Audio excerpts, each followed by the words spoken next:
Mokri, who is a former MLA, and in the case of the BJP's Navya Haridas, she is a sitting councillor. And the issues have been largely centered around the Wayanad restoration and rebuilding issue. Also, the demand for a full-fledged medical college hospital at Wayanad, and the demand for the lifting of ban, the night travel ban, particularly through the forest area in adjoining Karnataka region. And the opposition, the BJP and the ruling LDF attacked Priyanka Gandhi, calling her an outsider, how her party should have fought or fielded her in a northern India pocket against the BJP and not against the left in Kerala, and how she could be neglecting, as they call it, the constituency, comparing her to how Rahul Gandhi's presence here was very limited during his term as MP between 2019 and 2024.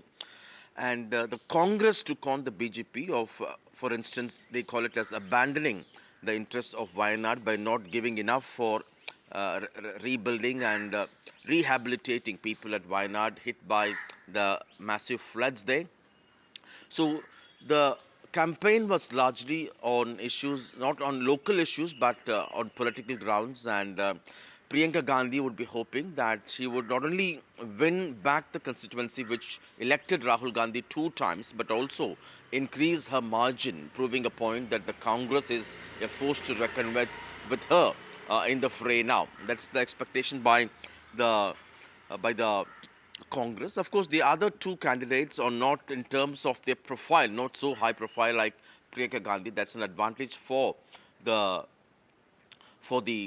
Congress there.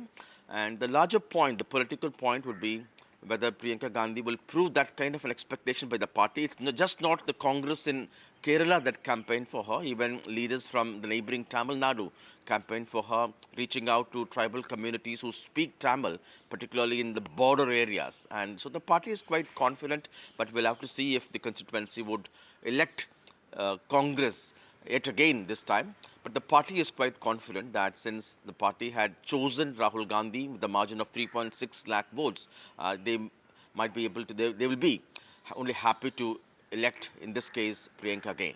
Absolutely. My colleague Saurabh Gupta is also joining me for West Bengal polls. Thank you so much, Saurabh. A very good morning to everyone who is standing by with me. Pratibha Raman is also there covering the elections. Harsha, let me come to you first before going to anybody else. The stage is set for by-election on 7 assembly seats in Rajasthan, which will have actually no bearing on the health of the BJP government, but are a crucial test for the party and its leader as they look to leave behind, the disappointing Lok Sabha performance in the state. Tell us and take us through the key highlights of the elections. Well, you're absolutely correct when you said that, because it is coming exactly 1 year after the assembly elections. And Rajasthan has seen a completely new rung of leadership from the BJP's point of view, taking charge in Rajasthan. So the old guard is out. Vasundhara Raje was not seen anywhere in the campaign, actually, even for the by-elections. And it's been Chief Minister Bhajan Lal all the way. So he's kind of decided the tickets. He's been leading from the front. And in some senses, it will be a referendum of his 1 year in office. Has it paid off or not? So of those 7 seats, remember 5 seats were with Congress and allies and they became MPs. So these have been vacated. Will the Congress be able to hold on to that sort of wave which was out in the field when you could see it in the MP elections? Or will the BJP again gain ground? If it gains ground, it will be an endorsement of Bhajan Lal's leadership. As far as the Congress is concerned, Sachin Pilot has campaigned here in Rajasthan. Ashok Gehlot has not really campaigned very extensively. He's just been there for 1 nomination. So they've largely left it to the state Congress leadership, who decided to eschew an alliance. They decided to discard the alliance which was with Hanuman Beniwal's party in Nagaur in Khimsar. That's one strong seat. So Hanuman has now asked his wife to fight that seat. And of course, the other place where they did not go for an alliance was with the Bharatiya Adivasi Party. That's a new party with a new tribal identity politics that they're bringing into South Rajasthan. So will that pay off for the Congress or not? The decision not to go with allies could actually be a setback for the Congress. So in that sense, this is seeing a 3-cornered fight. Many by-polls are seeing 3-cornered fights, which could actually harm the Congress. The BJP looks quite comfortable. and let's see what's the strong political message that you get from these by-elections for Chief Minister Bhajan Lal himself. Absolutely, Harsha. Thank you so much for giving that overview and perspective about the elections. Now, let me come to Saurabh Gupta. Saurabh, amid widespread protests on the RG Kaur rape and murder case, the by-election for 6 assembly seats in West Bengal will be held today. TMC had been in the stronghold. Will the TMC, repeat that victory on 5 seats that they had in 2021? Or will we see BJP getting some benefit of the RG Kaur protests?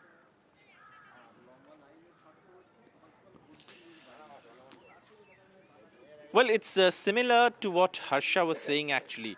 The fact is that whoever wins or loses, it doesn't affect the health of the government, like you were mentioning, at all.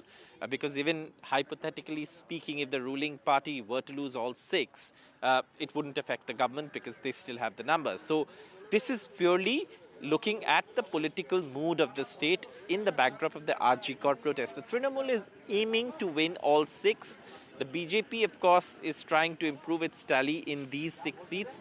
If we look at the past results, there were 5 seats that were held by the Trinamool of the 6 that are having by-polls, and 1 was held by the BJP, which is Madarihat.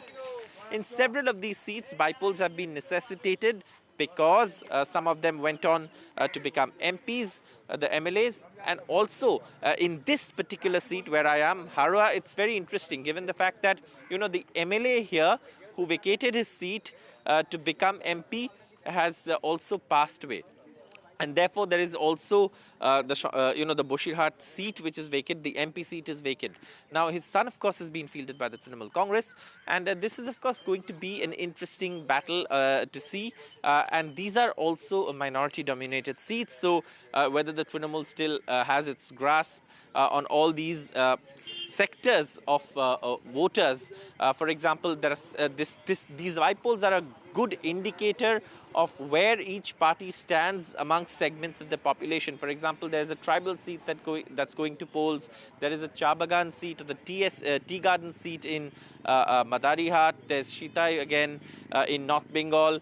Here you have Harua, which is a minority-dominated seat. You have Noihati, which is an urban seat. You also have rural seats like Taldangra. You have a Mednipur seat, which is a mix of urban and rural. So it's an indicator of the political mood, the results of these by-elections. But these by-elections are taking place and they are important to watch, irrespective of the fact that, they do not have any impact on the larger sort of health of the government or, the numbers, so to speak, of the government. Absolutely. And the mood is the parameter of these elections is the mood of the people. What are people thinking about the current government versus the rivals? Pratibha, let me come to you. In Karnataka, JDS leader Nikhil Kumaraswamy is contesting from Chennapatna, a seat vacated by his father and Union Minister H.D. Kumaraswamy after being elected to Lok Sabha. The BJP has also fielded former Chief Minister Basavaraj Bommai's son Bharat Bommai from Shigao. He will face Congress candidate Yasir Ahmad Khan Pathan. Take us through, is there a political dynamic that the BJP is trying to field, heavyweights to get even the by-polls, not leaving any inch for the rivals?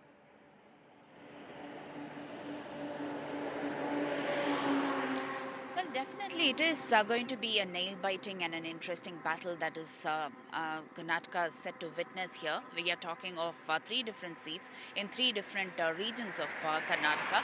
One is in the Bellary region, the other is in Hubli, Dharwad, where we were talking about Mr. Basavaraj Bommai's son Bharat Bommai there.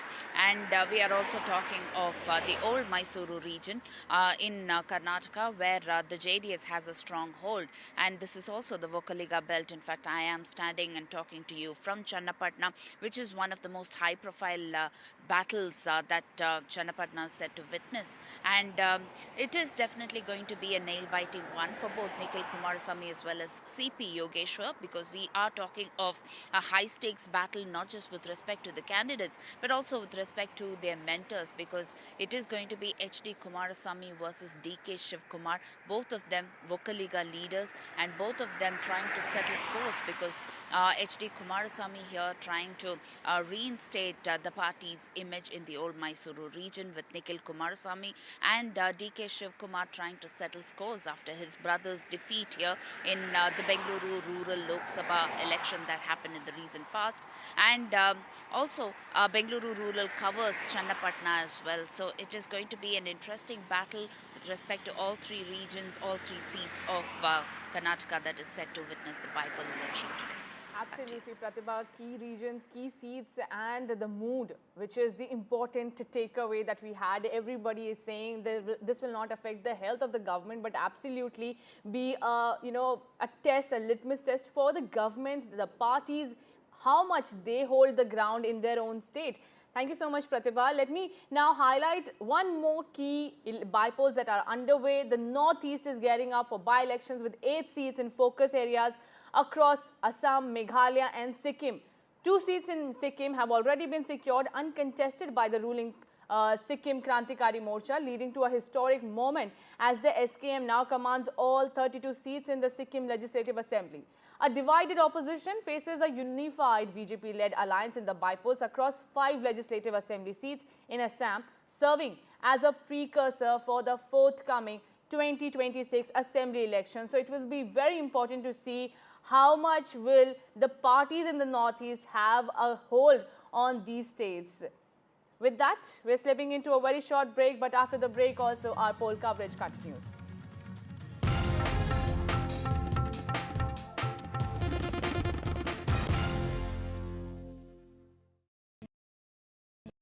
Stay informed and entertained with the new and updated NDTV News app.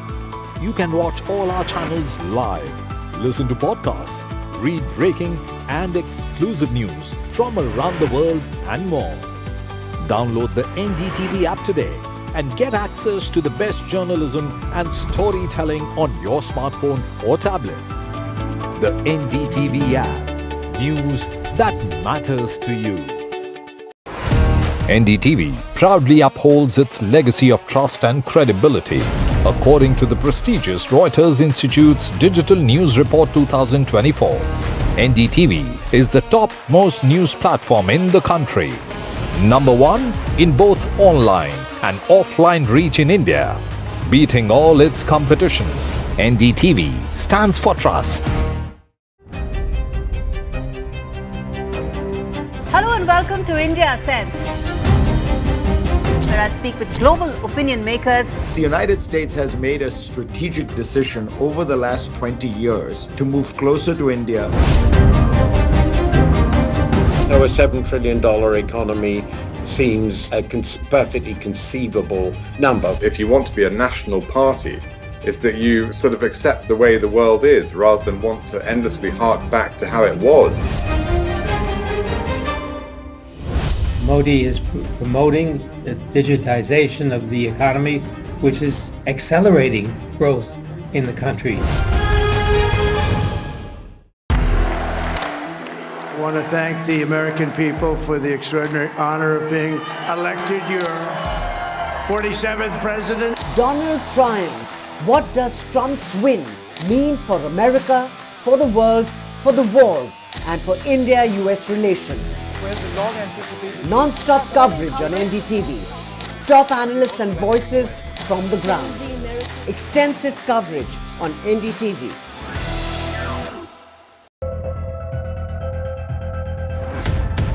We reached an agreement on patrolling. We have gone back to where the situation was in 2020, and we can say with that the disengagement process with China, you can say, has been completed. The understanding, to my knowledge, is that we will be able to do the patrolling which we were doing in 2020. तालियों के साथ हम स्वागत करेंगे आदरणीय मोदी जी का। छत्रपति शिवाजी महाराज की। Corruption first, on the agenda and nation first. घोषणा आणि जनतेचे पैसे लुटणं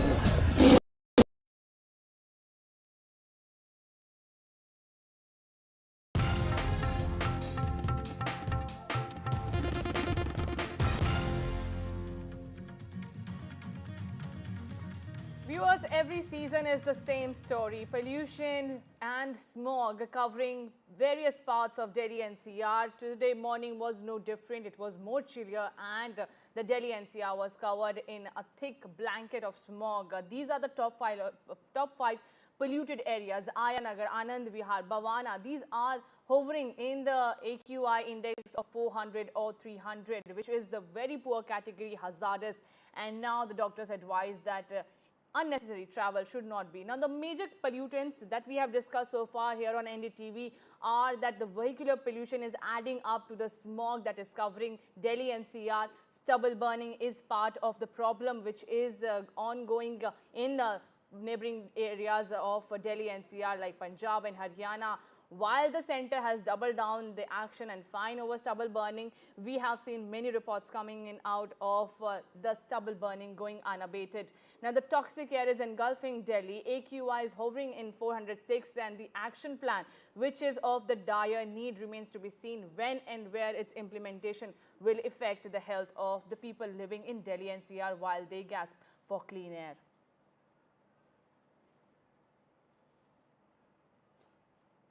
The National Capital Region is all set to get its second major airport in April next year, and with the first trial flight scheduled a few days from now at the Noida International Airport, also known as the Jewar Airport.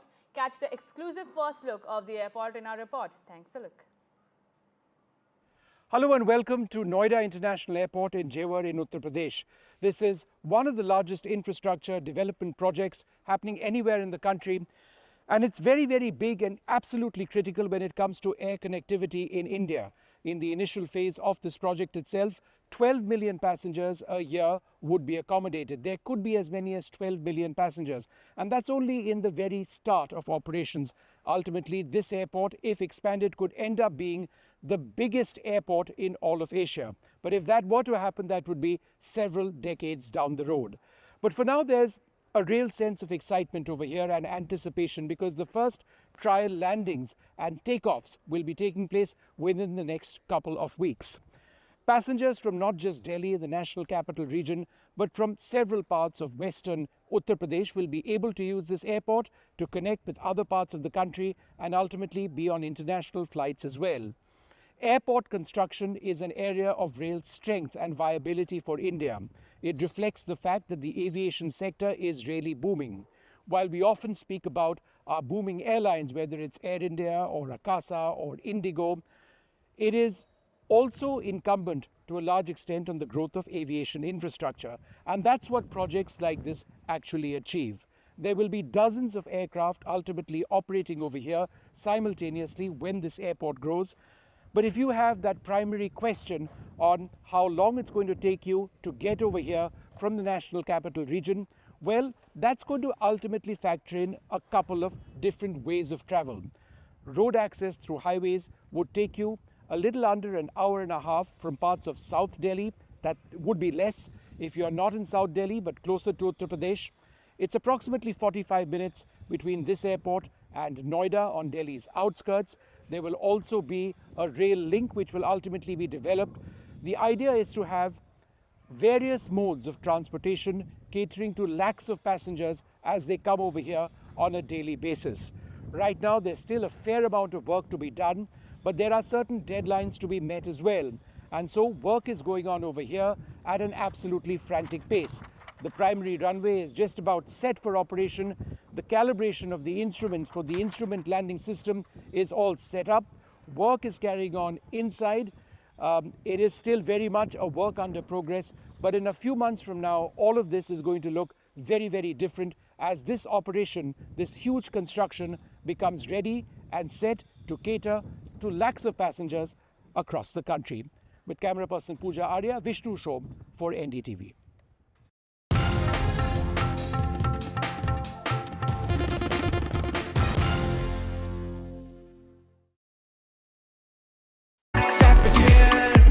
And I swipe it there, पाऊँ rewards, मैं everywhere, कहीं से भी करूँ collect, spend करूँ direct. Download any single ID partner app, link your card and earn reward with top brand. Get it free with single ID. आप been reporting on all issues, big and small, from Andhra Pradesh, Telangana, rest of South India, bringing you all the action, all that you need to know, all that you want to know. The energy of Maximum City is infectious. I bring in that energy in our news coverage from financial capital Mumbai. India's IT capital is always buzz. It's literally a city that never sleeps. And I keep you ahead on all the Bengaluru buzz. Covering from the southernmost part of India over the last 23 years, I bring in-depth and 360-degree coverage from the Dravidian heartland. The land of Mishti is also known for its bitter politics. I have seen much water flow under the Howrah Bridge, covering Bengal in all its vivid colors.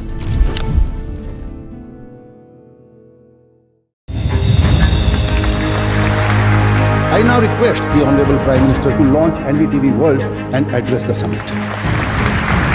It was the grand launch of NDTV World by Prime Minister Narendra Modi.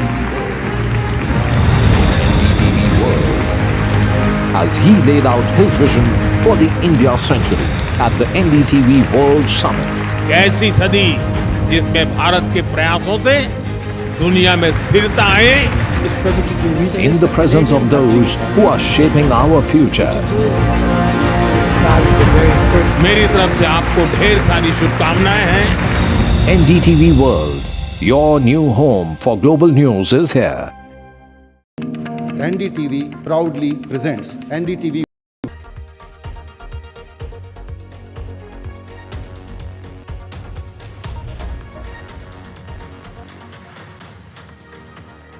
You are watching the World 24/7 on NDTV. I'm Parmeshwar Baba.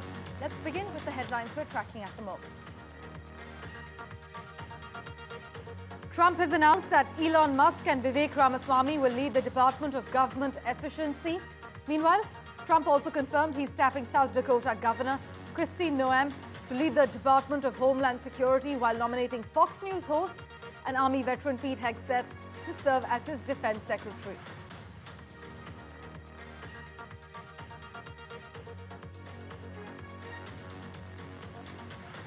The Archbishop of Canterbury resigned after criticism over his apparent failure to properly investigate allegations of child abuse in the United Kingdom and Africa.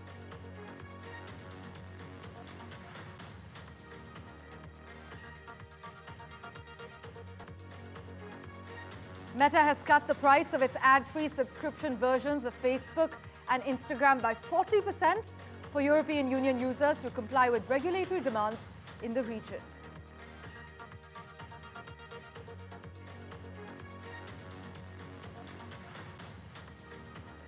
The United Kingdom has reiterated its support for India's permanent membership in the United Nations Security Council as part of an expansion of the international panel to ensure it can continue to rise to the pressing challenges faced by the world.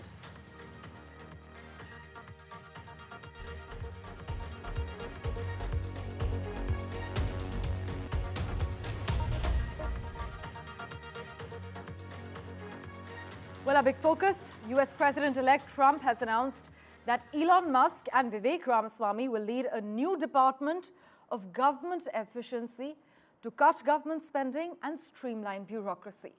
Now, I'll tell you why this matters. The political alliance between Elon Musk and Donald Trump is officially making the leap from the campaign trail to the White House now. But while the partnership has been in the works for months, one big question remains. What exactly will Elon Musk's role be in this new administration? And with Vivek Ramaswamy by their side, can this trio actually deliver on their bold promises of sweeping change, or will it all be smoke and mirrors? Well, only time will tell if Musk and Ramaswamy can turn their disruptive vision into reality, or if the political calculations just don't add up. But by the way, Elon Musk's super PAC is reported to have spent around $200 million in support of Donald Trump, which set a new precedent for billionaire influence in politics, especially in the United States. By the way, Donald Trump has confirmed he's chosen South Dakota Governor Kristi Noem to lead the Department of Homeland Security. She's a staunch Trump ally and someone whose name was floated earlier this year as well as a potential vice president pick. But it's not just her political loyalty that's turning heads. Noem had made headlines earlier this year for a shocking and controversial admission in her memoir. She had revealed that she killed her dog with a shotgun, explaining that the animal had become untrainable and dangerous. And as you already know, Trump announced that he will nominate Mike Huckabee, the former governor of Arkansas, to be the U.S. ambassador to Israel. And Pete Hegseth, the Fox News host, has been chosen as Trump's nominee for Secretary of Defense. He is an Army veteran as well. In fact, Mr. Hegseth was deployed to Iraq and Afghanistan and unsuccessfully ran for Senate in Minnesota back in 2012 before joining Fox News. Meanwhile, over in the U.S., major changes which are certain to affect its foreign policy are already in motion, as many have highlighted. But as he gears up for a second term in office, Donald Trump has made some key picks. My colleague Arjun gets us this report on how these appointments could significantly impact the future of US-India ties.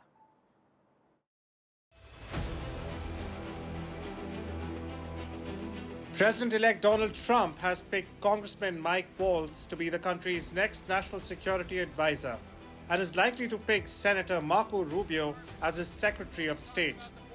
Both key figures have strong ties with India. Congressman Mike Waltz is a former Green Beret with a focus on defense and regional security. As the co-chair of the India caucus in Congress, he has supported policies to strengthen US-India ties. He's also expected to push for deeper defense collaboration between US and India, especially in counter-terrorism and maritime security. With his background in national security, Waltz may help accelerate military-to-military engagements and arms sales. Meanwhile, Marco Rubio is a staunch advocate for strengthening ties with India. He has long emphasized the importance of India as a strategic partner in countering China's growing influence in the Indo-Pacific region. He's also known for supporting the Quad security dialogue. Rubio's new role could boost military and economic cooperation between the two nations. For India, both appointments signal stronger US support in the region, particularly as the two countries work together to counter China's assertiveness. The future of US-India relations looks set for continued growth with increased focus on defense and security. As US-India ties continue to strengthen, these appointments could mark a pivotal moment in the Indo-Pacific region. Meanwhile, a judge has delayed the decision on whether to overturn President-elect Donald Trump's hush money conviction as prosecutors weigh their next steps in light of last week's election results. Meanwhile, Trump's legal team is pushing for the case to be dismissed altogether, arguing that he should be free to focus on running the country. Sentencing had been scheduled for 26th of this month, but Manhattan prosecutors are now rethinking their approach. It appears they may be open to the idea that the legal proceedings could no longer follow the original course, creating uncertainty around what actually happens next. Sally Patterson has more from New York for us. Donald Trump is the first convicted criminal ever to be elected to the White House. He may have won the US election last week, but that doesn't mean his legal cases just disappear, at least not straight away. Here in New York, the former president was found guilty on 34 felony counts back in May. A jury found him guilty of covering up payments made to porn star Stormy Daniels to influence the 2016 presidential election. As things stand, he's due to be sentenced in that hush money trial at the end of this month. But now the judge overseeing that case, Judge Juan Merchan, says he'll take another week to decide how to proceed. That could mean throwing the case out altogether or moving forward with sentencing on the 26th of November. Trump's team says the case should be dismissed following a Supreme Court ruling on presidential immunity. That's also the argument his lawyers are using to fight a federal case he's facing, looking at election interference. Trump is charged with mounting a campaign to subvert President Joe Biden's win in 2020. But now the Justice Department is working out how to wind down that case before Trump takes office. His other federal case, where the former president was accused of taking classified documents, had been tossed out already before last week's election. The Justice Department was planning on appealing that decision, but that now seems unlikely. The final criminal case facing Donald Trump is in the state of Georgia, which also looks at election interference. It's faced several delays, and its future is uncertain. Sally Patterson, NDTV, New York. Well, let's turn our attention to the other big story. The Archbishop of Canterbury has resigned after a report found the Church of England covered up sexual abuse by a barrister. Now, the independent review into John Smith's abuse of children and young men was published last week. and across 5 decades in 3 different countries, involving as many as 130 boys and young men in the UK and Africa, Smith is said to have subjected his victims to traumatic physical, sexual, psychological, and spiritual attacks, permanently marking their lives. So in a resignation letter, Justin Welby has said, having sought the gracious permission of His Majesty the King, he has decided to resign. Let's turn our attention now to Azerbaijan. Well, this year has been a masterclass in human destruction, the UN Secretary General has said, as he reflected on extreme weather and record temperatures around the world, fueled by climate breakdown. Antonio Guterres was addressing scores of world leaders and high-ranking government officials from nearly 200 countries gathered in Baku in Azerbaijan for the COP29 UN Climate Summit, when he painted a stark portrait of the consequences of climate breakdown that had arisen in months. For further clarity, we have with us climate change expert Seth Warren-Rose, live from Hanoi, Vietnam. Thank you so much, sir, for joining us on the World 24/7. Experts say worsening climate impacts will put inflation on steroids.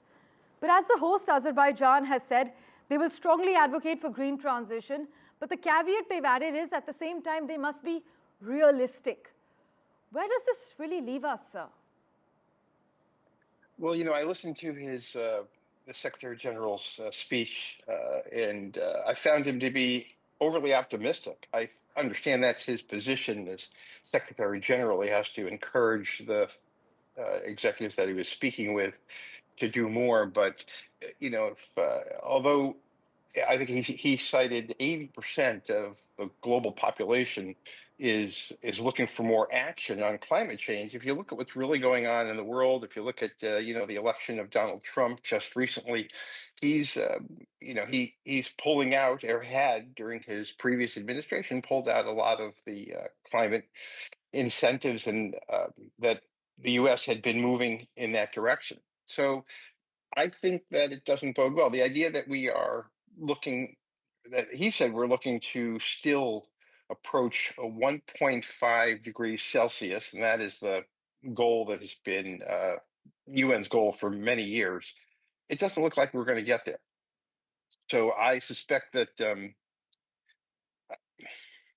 I would think that we need to do more, and the answer is really pretty simple. It's been the same answer for many years, and that is we need to have a global tax on carbon.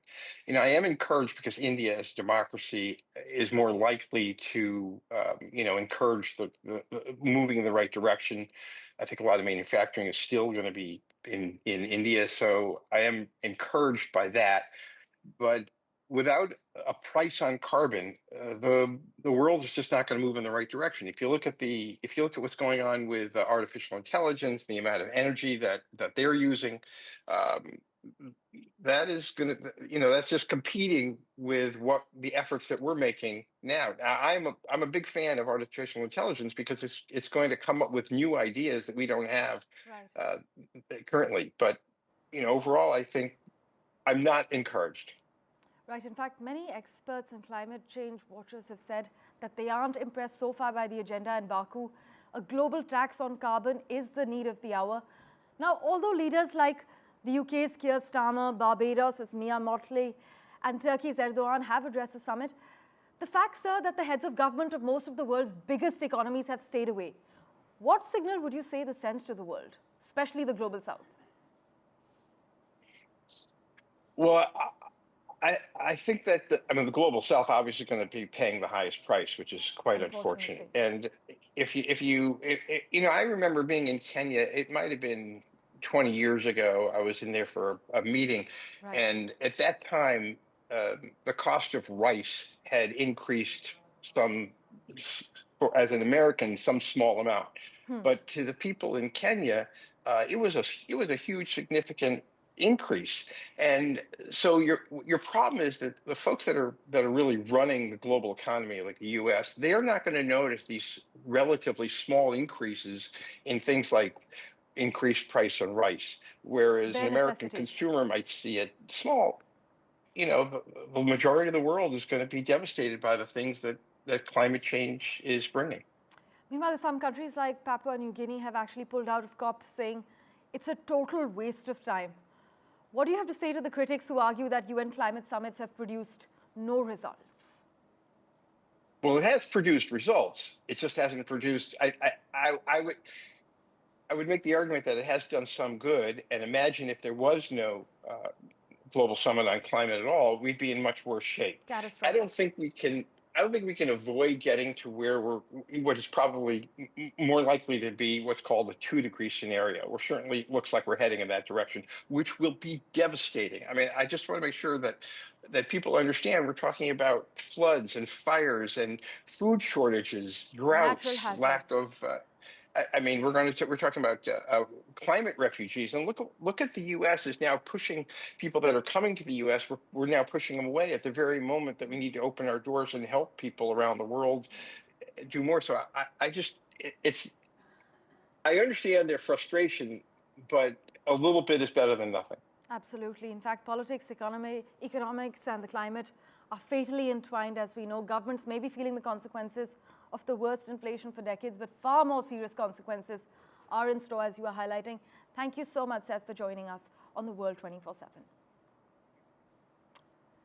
Let's turn our attention now to Canada, where amid fears of an attack by Khalistan supporters, Brampton Triveni Mandir and the community centre had cancelled a consular camp that was to be organised in collaboration with the Indian High Commission to assist retired Indian civil servants who have migrated in continuing to receive their pension benefits. My colleague Vishnu Shom takes you through what's happening in Canada. Dhanraj, let me come to you first. What exactly was the message of the police? Namaskar, everyone. The message of the police was very clear in that we have an extremely high and imminent threat for this event. And if you want us to provide security protection of the police, then we have to give you an assessment of cost, and it can range between 50,000 to 100,000 Canadian dollars. And otherwise, we have to recommend that you cancel the event because there is a very serious threat. And if you go ahead, you'll be endangering the public. Pandit Dhanraj, let me get that right. The police in Peel told the temple to pay for security. That is correct, because we asked them, we want to continue with the program. The consulate has also asked us to continue with the program. Our community members are asking for the program. So what is our option? Can the police not provide a continuous presence? And they said, in this situation, because of the high level of threat, actually the cost of security will fall on the hosts.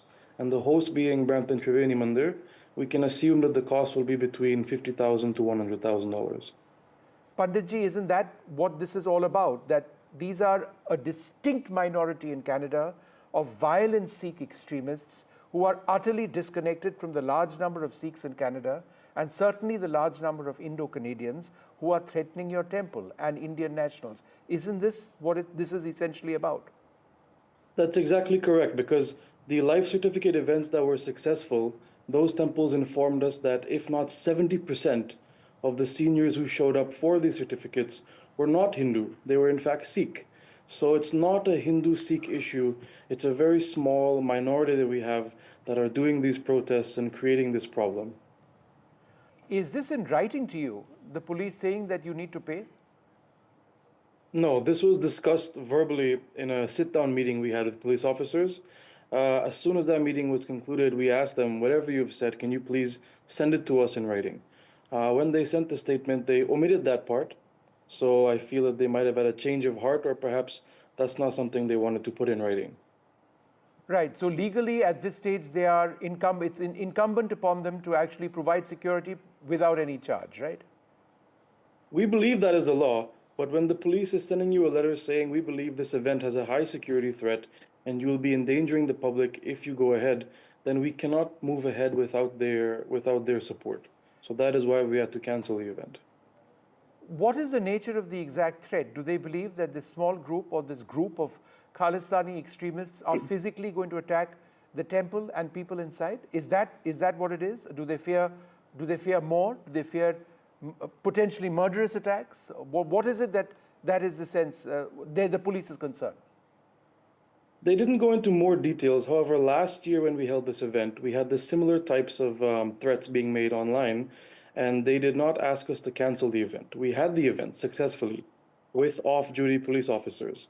So it seems that this year they expect more physical violence, and they believe that the property of the temple can be breached, as it was a week before at Hindu Sabha Temple in Brampton, and that is why they're asking this year to go ahead and cancel. As always, news and updates continue in a moment, right after this very short break. Don't go anywhere.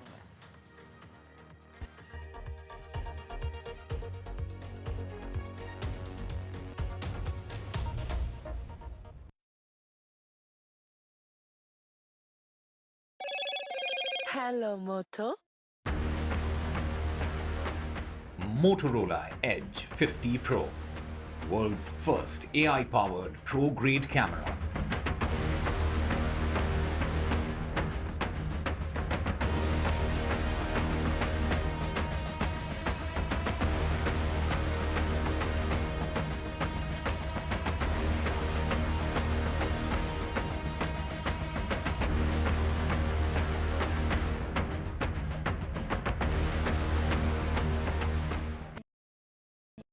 Stay informed and entertained with the new and updated NDTV News app.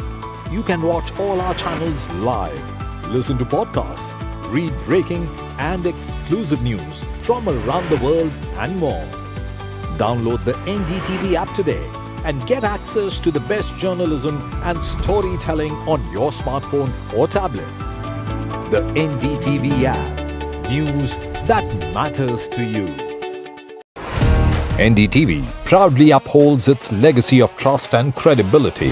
According to the prestigious Reuters Institute's Digital News Report 2024, NDTV is the top-most news platform in the country. Number 1 in both online and offline reach in India. Beating all its competition, NDTV stands for trust. Hello and welcome to India Sense, where I speak with global opinion makers. The United States has made a strategic decision over the last 20 years to move closer to India. Our $7 trillion economy seems a perfectly conceivable number. If you want to be a national party, it's that you sort of accept the way the world is rather than want to endlessly hark back to how it was. Modi is promoting the digitization of the economy, which is accelerating growth in the country. I want to thank the American people for the extraordinary honor of being elected your 47th president. Donald triumphs. What does Trump's win mean for America, for the world, for the wars, and for India-US relations? Non-stop coverage on NDTV. Top analysts and voices from the ground. Extensive coverage on NDTV.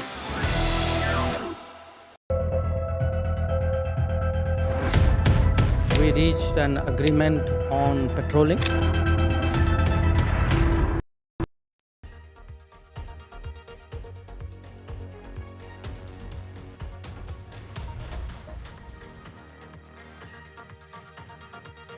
Welcome back. Let's get you a quick update from China now, where at least 35 people were killed after a man drove an SUV into a crowd outside a sports stadium. This is in southern China, and it's the latest in a string of violent incidents to rattle the country. The apparent attack drew a rare public response from Chinese leader Xi Jinping, who said law enforcement should work to strictly prevent extreme incidents. But I must inform you that outbursts of violence in the last 6 months, including a stabbing of 4 instructors affiliated with a US college and a fatal stabbing at a Shanghai Walmart, have sparked concerns about whether socio-economic tensions stemming from a slowing economy, unemployment, and social isolation are contributing to the crime wave. China's premier said the country must investigate hidden risks and social conflicts. In other news, US Secretary of State Antony Blinken has decided not to suspend military aid to Israel despite mounting pressure over the humanitarian crisis in Gaza. The decision comes after Israel took some steps to improve the flow of aid into the region. But the big picture, Humanitarian organizations have actually warned that the situation in Gaza is now at its worst since the war began in 2023, pushing the Biden administration into a very difficult position. There's increasing pressure for the US to use its influence with Israel to address the worsening conditions and ensure aid gets through to those in desperate need.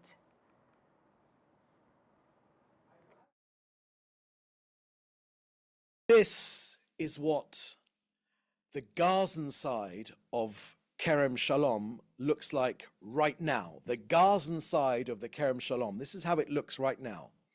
These are images of 900 trucks worth of aid just waiting to be picked up by aid organizations.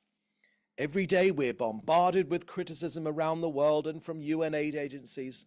To their shame, these same UN aid agencies, some of this aid has been waiting there for months. So we say to the United Nations, pick up the aid so more aid can get into Gaza. The government of Israel takes extremely seriously the letter sent just shy of a month ago to the Israeli government from Secretary Austin and Secretary Blinken. We take extremely seriously the contents of that letter. We have studied it intensely. We have acted upon it with the best will that we can to get as much aid, which is why we say every single day there is no limit to the amount of aid that can get into Gaza. So we are doing our utmost. Meanwhile, US President Joe Biden met with Israeli President Isaac Herzog at the White House as the two leaders addressed the conflict with Lebanon, the humanitarian situation in Gaza, and the hostages still being held by Hamas. The meeting, Mr. Herzog called very productive, lasted about an hour, but Israel's government must meet a deadline today to boost aid to Gaza or face consequences. And Antony Blinken, Joe Biden's Secretary of State, is heading to Europe on a flying visit for urgent meetings on Ukraine with NATO and EU officials. He will actually hold talks in Brussels today on how to boost support for Ukraine, leaving the same day for a conference in Latin America. This, as Russia is building up infantry and armored vehicles while stepping up aerial bombardments ahead of planned attacks along the southern front. This is what a Ukrainian military spokesman has said on record. Also, as you know, more than 10,000 North Korean troops have begun engaging in combat operations alongside Russian forces, mostly in the far western Kursk Oblast.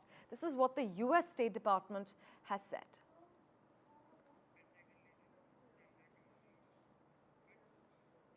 Another update from the US, a member of the Massachusetts Air National Guard who leaked classified Pentagon information has been jailed for 15 years. Jack Teixeira shared documents that contain information about the war in Ukraine on the messaging platform Discord. And as per reports, the leak exposed information about troop movements in Ukraine and the provision of supplies and equipment to Kyiv soldiers. This is an important day for our country, for our armed services, for our intelligence community. Today, Jack Teixeira was sentenced to 15 years in federal prison for violating the oath every one of us in public service takes to preserve, protect, and defend the Constitution against all enemies, foreign and domestic. In other crucial news, Meta Platforms is scaling back its targeted advertising for European users as it looks to address growing concerns from the European Union over its subscription model.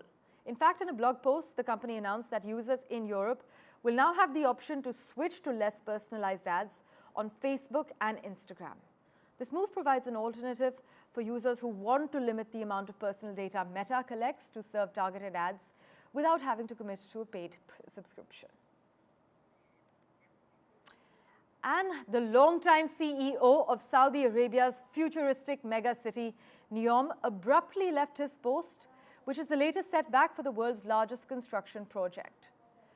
The departure of Nadmi Al-Nassar, who has led the effort since 2018 and reportedly had an aggressive leadership style, marks a major shake-up at NEOM, which is central to Riyadh's ambition to diversify its economy and also become a tourism and entertainment destination. Plans for NEOM include a floating industrial complex, but in the past year, it has faced budget challenges, delays, and reports of worker deaths. Welcome to Sindala. Thank you so much for investing your time and watching this edition of The World 24/7. We'll keep tracking the latest for you. Do stay tuned.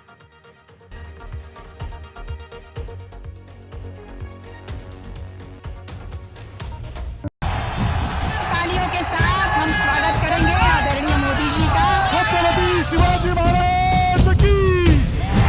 त्यांचा agenda फक्त corruption first, आमचा agenda आहे nation first. घोषणा आणि जनतेचे पैसे लुटणं. Cut commission आणि करप्शनला आमच्याकडे थारा नाही. त्यांचा परिवारवाद आमचा महाराष्ट्र बाग. महाराष्ट्रामध्ये 1,75,000 जागा रिक्त आहेत. मग का भरत नाही? राज्याची जनतेच्या घमाच्या पैशाची तिजोरी लुटण्यासाठी हे सरकार आहे. पूर्वीच्या सरकारच्या काळामध्ये निधी देताना त्यांना असं वाटायचं की त्यांच्याच खिशातले पैसे चालले. शेतकऱ्यांना मोफत वीज देण्याचं काम आपल्या सरकारने सुरू केलं. I've been reporting on all issues, big and small, from Andhra Pradesh, Telangana, rest of South India, bringing you all the action, all that you need to know, all that you want to know. The energy of Maximum City is infectious. I bring in that energy in our news coverage from financial capital Mumbai. India's IT capital is always buzz. It's literally a city that never sleeps. And I keep you ahead on all the Bengaluru buzz. Covering from the southernmost part of India over the last 23 years, I bring in-depth and 360-degree coverage from the Dravidian heartland. The land of Mishti is also known for its bitter politics. I have seen much water flow under the Howrah Bridge, covering Bengal in all its vivid colors.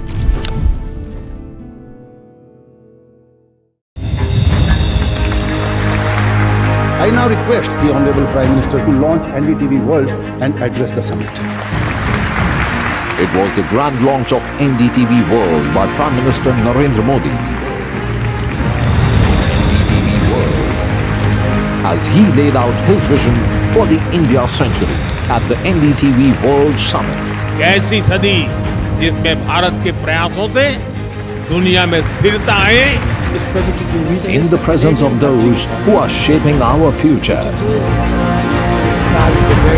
मेरी तरफ से आपको ढेर सारी शुभकामनाएं हैं.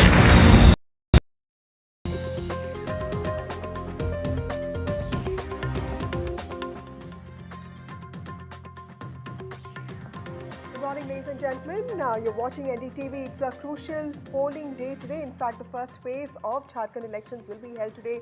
43 seats will be voting, and also there will be very critical by-polls that will be held across 33 seats. In fact, 31 seats across 10 states. Absolutely. By-elections will be held on 31 assembly seats like Vasudha mentioned, but also, polling that's taking place. The first phase as far as Jharkhand goes, I mean, of course, it's a two-phase election, the second phase taking place on the 20th. We'll get you all the details. First, let's get you the headlines.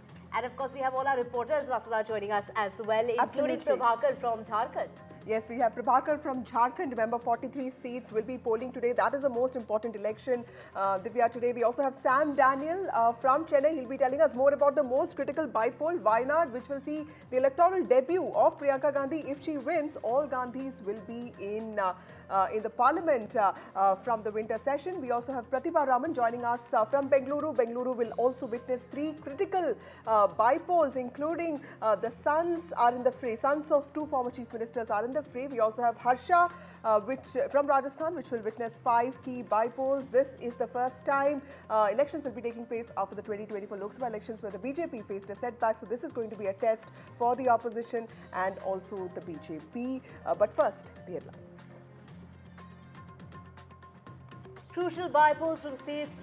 These are, we're talking about by-elections that will be held on 31 assembly seats across 10 states. And the Wayanad Lok Sabha seat of Kerala, that is very crucial when it comes to Priyanka Gandhi Vadra. And 4 of the assembly seats are reserved for scheduled castes and 6 for scheduled tribes.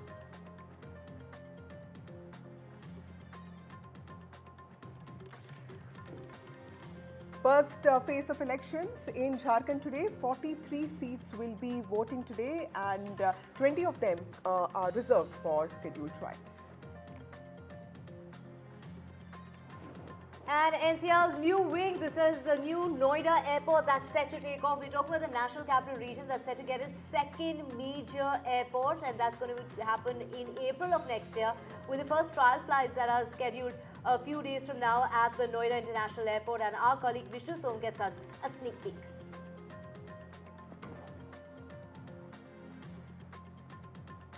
Delhi NCR wakes up to a dense smog. Visibility remains poor in the capital even as AQI enters severe category after remaining in the very poor category for 2 weeks in Delhi. And Elon Musk will be advising the new government which will be formed by Donald Trump. We're talking about US President-elect Donald Trump, who has announced that Elon Musk will lead the Department of Government Efficiency, a position that Trump hinted at during his campaign trail. And Musk will head the department alongside Indian-American entrepreneur Vivek Ramaswamy. In Brampton, in Canada, cops have demanded protection charges.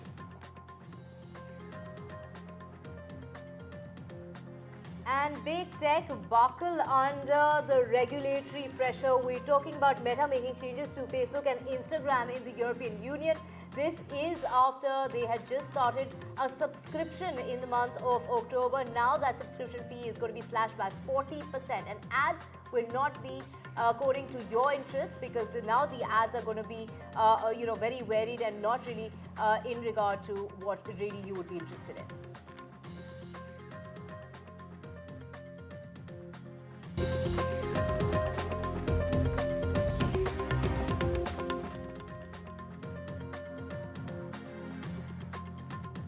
Well, the stage is set for polling day in Jharkhand and also in over 30 seats across the country. This is after weeks of a high decibel campaign that we are mounted by the BJP and the India Bloc allies. In fact, in Jharkhand, voters are set to vote in 43 of the state's 81 assembly constituencies, and the by-polls will be held in 31 assembly constituencies that are scattered across the country. But the high-profile seat is, of course, Wayanad, where Priyanka Gandhi will make the electoral debut. Absolutely, all eyes on that particular seat. Priyanka Gandhi Vadra making her electoral debut. That's very significant. It's important to remember that in 2019, when we talk about Jharkhand, it is the JMM that emerged as the single largest party with 30 assembly seats, of which 17 were won among the seats going to polls in the first phase. Now, this is the first phase of elections which started early this morning. Now, when we talk about the by-polls, the results have little consequence in the number game of, as far as the government is concerned. The stakes are high for individual leaders, their sons, daughters, daughter-in-laws, and also we're talking about Bahubalis, loyal party workers, and many others which are in the fray. Absolutely. Let's go across to our reporters, a team of reporters reporting very critical details about this very important set of elections. We have Harsha joining us from Jaipur, and we have Prabhakar joining us, and he's been tracking Jharkhand very closely. Prabhakar, to you first, 43 assembly constituencies, and we saw a spirited campaign by the BJP and also JMM centered around tribal identity, infiltration and corruption, and also most importantly competitive welfare. Tell us the importance of these 43 seats because it also includes Champai Soren's constituency and some very important constituencies where the JMM and the BJP made huge gains in 2019. See, apart from the important members in fray, important candidates in fray, this is a do-or-die phase for both the factions, whether it's India Alliance or NDA. This is a tribal-dominated region, and all the 43 constituencies, majority of them are tribal-dominated areas. So the kind of narrative which BJP has been trying to build, as in talking about the Bangladeshi infiltrators, talking about the rights of tribals being taken away by those Bangladeshi infiltrators. So this phase in particular would be the testing ground, whether the voters are able, whether voters were able to buy that, whether actually that narrative reached them, and whether they will be voting on that issue. So that is what we have seen Prime Minister Modi talking about, we have seen Amit Shah talking about. So this is a very critical phase. As far as the high-profile candidates in fray are concerned, the entire Kolhan region of Jharkhand is going to post. So you have Champai Soren, you have Champai's son contesting, then you have the two chief ministers, family members contesting, whether it's Raghuvar Das's daughter-in-law or Arjun Munda's wife. They're all contesting from the Jamshedpur area region, which is called the Kolhan region. So very important candidates, high-profile candidates in fray. But as I told you, this would be the testing ground which way the tribals of the state are voting, and that would actually decide the fate of both the factions. are going to matter and also welfare. Harsha joins us from Jaipur. Harsha, of the 7 seats, 4 were won by the Congress last time. There are parties like the tribal party BAP and also RLP which are going to be very important. But my question to you is, this is also the BJP's opportunity to get back at the Congress for the setback that it faced in 2024 elections. So tell us, how is the BJP looking at this? Is it also going to be a testimony of how the new Chief Minister Bhajanlal Sharma has performed? Well, I think it will be because, he has been leading from the front. He's taken charge of the BJP's campaign, from deciding candidates to campaigning across the 7 constituencies. It's been Bhajanlal Sharma all the way. And remember, this comes exactly 1 year after the assembly elections in Rajasthan. So out of these 7 seats, if some come his way, it will definitely be an endorsement of his leadership and an endorsement of the entirely new rung of leadership that has come up in Rajasthan. Remember, Vasundhara Raje, the former chief minister, has not been very active. In fact, she's not been seen in these bi-poll campaigns at all. It's entirely been left to Bhajanlal Sharma. It's him all the way, and of course his deputy chief minister Diya Kumari. But interestingly, as far as the Congress is concerned, out of these 5 seats, 2 of these seats were in alliance with the Congress. Hanuman Beniwal, Jat strongman, his seat in Khimsar, and of course the Bharatiya Adivasi Party. The Bharatiya Adivasi Party is a party which has brought a new kind of tribal identity politics to South Rajasthan.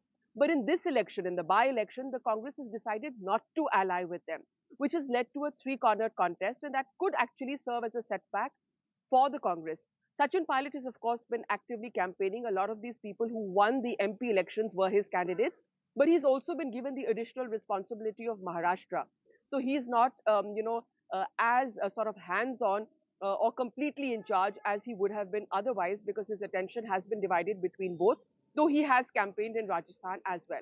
So definitely these 7 seats are crucial for the BJP and the Congress in Rajasthan, and especially for Chief Minister Bhajanlal Sharma. Right. So Dausa is an important constituency, and Sachin Pilot has this, double job of looking at Maharashtra and also ensuring that his constituency votes for the Congress party. We also have some important voices with us to help us understand what the larger implications of these elections are going to be, especially what do they mean for voters and political parties. We have Sandeep Shastri from Lokniti, and we also have Aarti Jairat, political analyst, joining us. Thank you so much, both of you, for joining us on this broadcast. To you, Professor Shastri, first, this is going to be a prestige battle in Karnataka because Chennapatna, the land of toys, is a battlefield now. It is going to be, there's a proxy war between, of course, H.D. Kumaraswamy and D.K. Shivakumar, but also 2 sons of former chief ministers, Basavaraj Bommai and H.D. Kumaraswamy, are in the fray. What does this mean for these dynasts, and also how are people of Karnataka looking at this very important election? In Karnataka, in these by-polls, Parivarvad is clearly on the rise. Because in all the 3 seats, the sons or the wives of those vacating the seats are actually contesting the elections.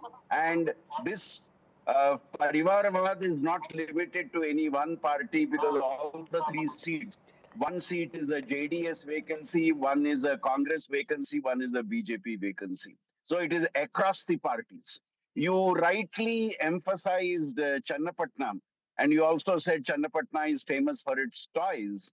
And maybe it is also reflecting in politics, where you have a shadow boxing in Chennapatna, where basically it is a fight between Deputy Chief Minister D.K. Shivakumar and former Chief Minister Kumaraswamy, because both of them see this as a prestige battle.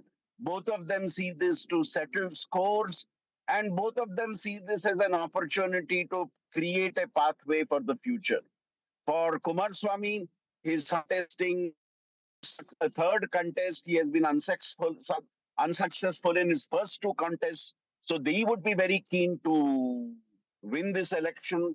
And I think crucial in Chennapatna would be, how would the BJP voter vote in this constituency? While officially the BJP has backed the JDS candidate as part of NDA alliance, it would be interesting to see what happens actually on the ground. Will the hardcore BJP supporters actually vote for the NDA candidate? Or would they believe that the person who was our man for so many years and now who has moved to the Congress, would he be the one we would like to support? So I think there are there are multiple factors which are playing a role here. And quickly to add a point on the other two For seats. Chennapatna and also the future of JDS, Divya. Absolutely, and we also have Aarti Jairath with us. Ma'am, if you could just, break it down for us. When it comes to BJP playing up that infiltration card, it is a Congress on the other hand saying that they're going to provide free electricity. They've also gone on to say, as far as their promises are concerned, as far as Jharkhand is concerned, of course, ma'am, when we talk about Hemant Soren, there are many serious corruption charges against him. Do you think that's going to derail his popularity in these elections?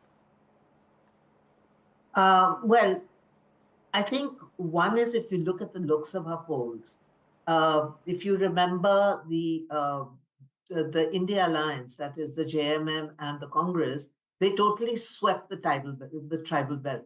The BJP didn't hardly, got anything there. So this is this area that is largely going to vote today.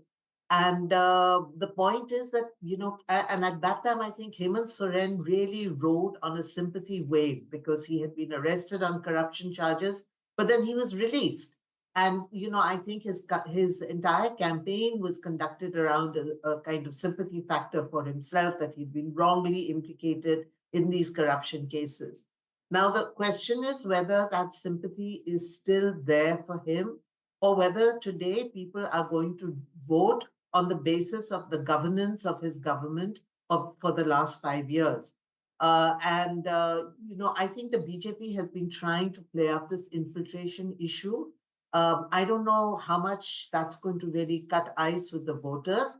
I think the voters will really look more at, the governance of the last 5 years, which has been very patchy because, Hemant Soren got arrested and then he put in a chief minister. Then when he came back, that chief minister resigned. Then he left the JMM. Now he's joined the BJP. So, there's this kind of like this sort of confusion over there. And also, the other thing that Hemant Soren has been really playing up is the tribal identity. Right. So, these are like two sides of the same coin. The BJP is also talking about the disappearing tribal identity by playing up the infiltration issue. The JMM is playing up the tribal identity issue by talking about formalization of a Sarna code for the Adivasis. The Sarna being their, kind of own religion. And, he's been kind of playing up that. So the thing is, will the tribals look at it from the Sarna prism, or will they look at it from the infiltration prism, which the BJP is trying to, That's a very interesting point. So, JMM making it all about the Sarna code code and focusing on the autonomy of tribals to make a choice, and also showing that the Sarna code, the culture of Adivasis, culture of the ST community is different from the upper caste Brahminical, Sanatan Dharm-centered Hinduism. But BJP there making it clear that this is a lot about infiltration, especially from Bangladesh, giving that little communal pitch to this. But of course, we'll have to wait and see as to what really happens. It's also the first election where Champai Soren, a tribal leader who has been a close confidant of Hemant Soren, will be contesting on a BJP ticket. We also have Pratibha Raman joining us from Bengaluru. We also have Sam Daniel, who's been tracking the campaign in Wayanad very closely. Sam, to you first. If Priyanka Gandhi wins all three Gandhis in Lok Sabha and in the parliament, actually, because Sonia Gandhi is from Rajya Sabha, and Priyanka Gandhi will also ensure that the opposition has a very critical female voice, something that the BJP has been missing ever since Smriti Irani has also lost elections. Tell us a little bit about how Priyanka Gandhi looked at her campaign, because she also visited the landslide affected areas of Wayanad. She went to homestay owners. So clearly her campaign was quite diverse in many ways. That's right, Vasudha and Divya. The campaign issues have been largely centered around the landslide and the aftermath at Wayanad, and other issues crucial to Wayanad, including the demand for a full-fledged functional medical college hospital at Wayanad, the endemic problem of man-animal conflict to Wayanad, and the question of lifting of the ban, particularly for the night travel passing through the forest areas in the adjoining forest from Karnataka. These were the issues on which this election was largely fought, but the larger political fight was largely between the Congress which has fielded Priyanka Gandhi, and the LDF's Satyan Mokri, a former MLA, and the BJP's Navya Haridas. Although 16 candidates are in the fray, it's largely a triangular contest, and the key contest between Priyanka Gandhi and Satyan Mokri. Priyanka alleging that the BJP at the centre has in a sense abandoned Wayanad, not announcing a package for the rehabilitation and restoration of Wayanad, and also she faced the tag of an outsider both by the LDF and the BJP, accusing her that she may neglect the constituency if elected, and she in turn turned the heat on the BJP, citing issues of abandoning the constituency. And the larger aim Priyanka Gandhi would look for is, besides winning this constituency that elected Rahul Gandhi 2 times, she'll also be able to increase the margin from 3.6 lakh votes with which Rahul Gandhi won to make it even larger, so that she would be seen as a strong woman leader representing the Congress in the south and also in the parliament, particularly to fill that in that sense void the BJP is facing in the parliament. But ultimately, it's a democratic exercise, but the people will have to wait and see what kind of mandate would the people give. But the Congress is supremely confident of reclaiming or retrieving this particular seat vacated by Rahul Gandhi. Right, thank you so much, Sam, for getting us all those details. And of course, Vasu, it's going to be a direct fight when it comes to Karnataka between the Congress and the JDS.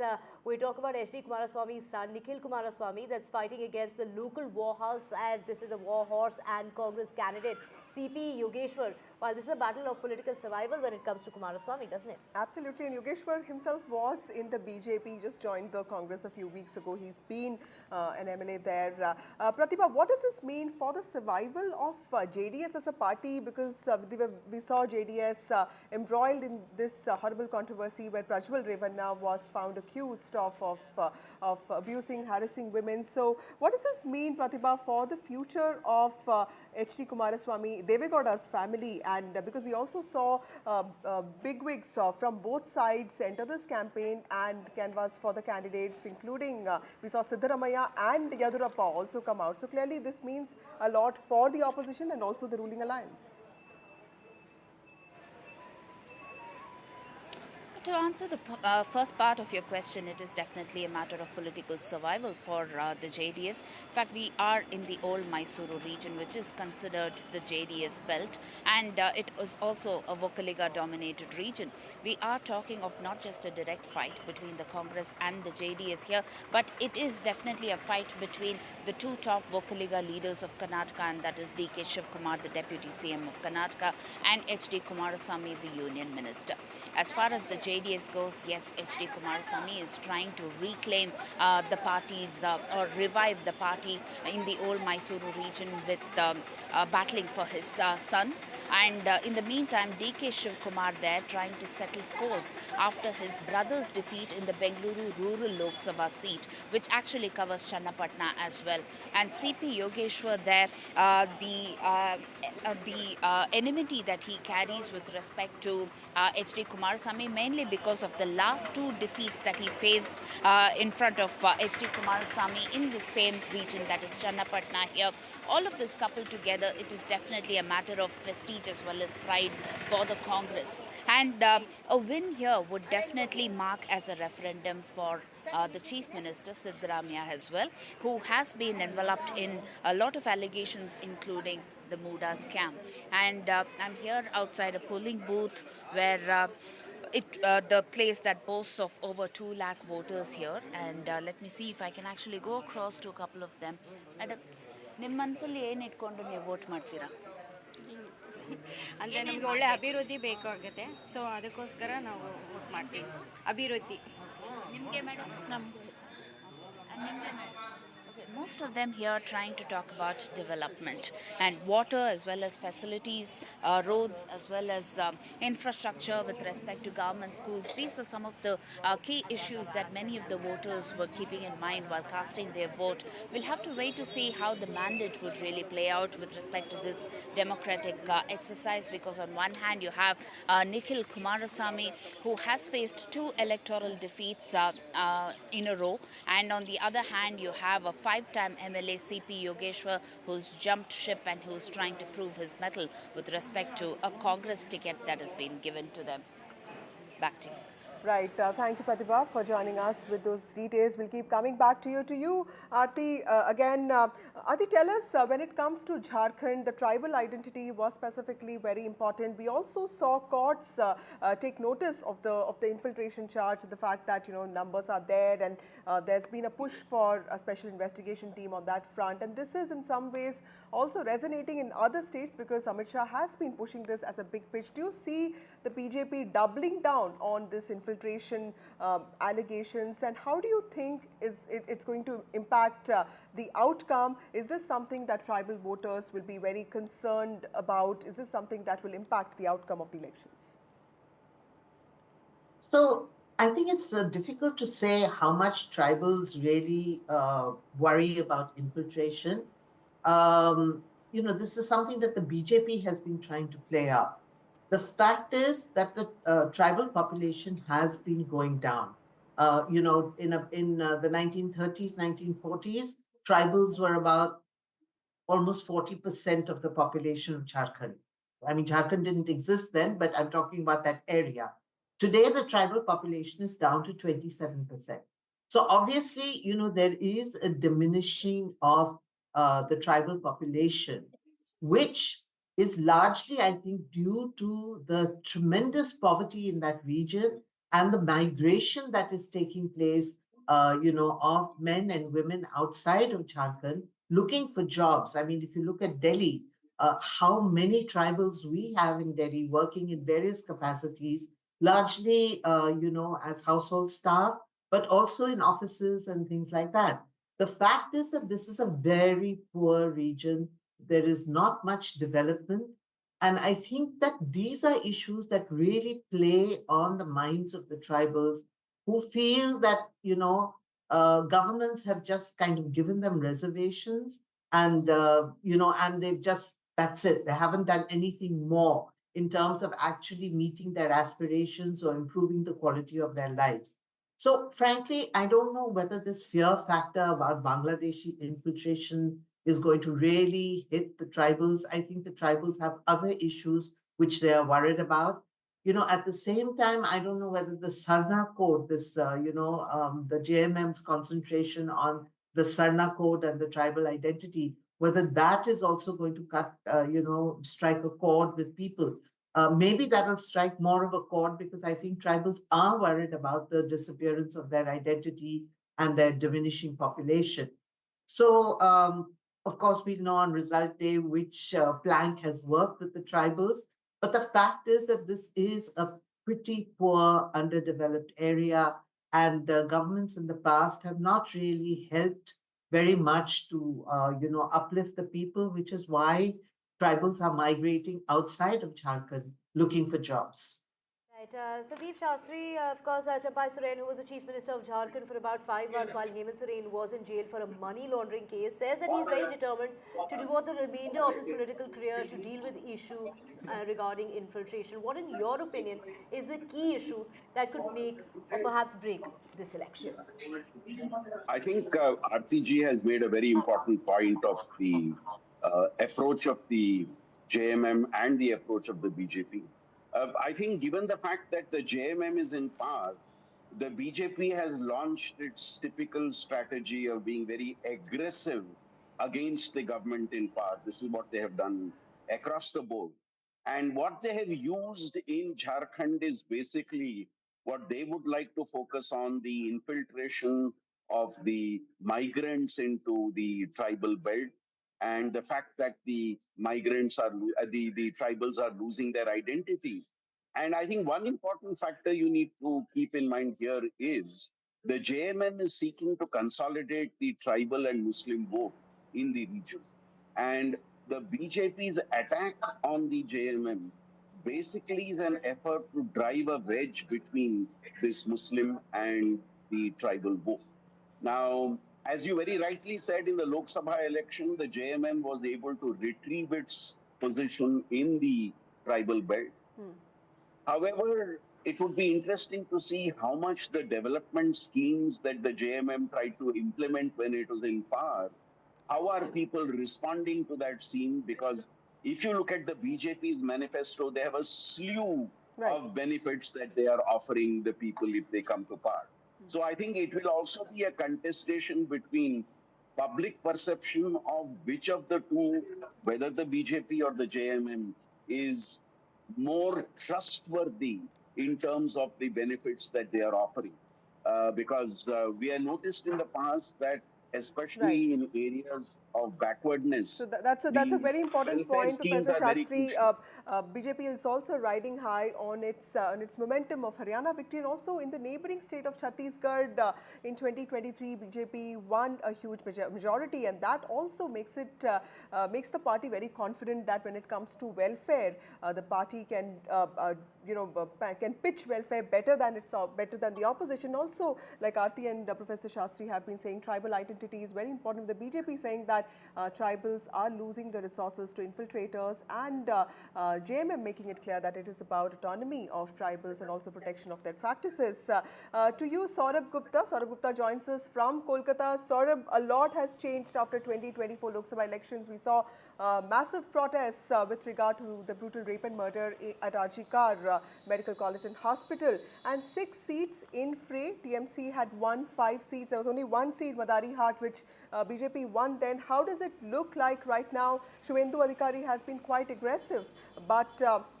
clearly the TMC could be in a position to have these seats, to win these seats, considering that it has a comfortable win in the last few years, specifically when it comes to Mednipur and also Sitai in Kuch Bihar.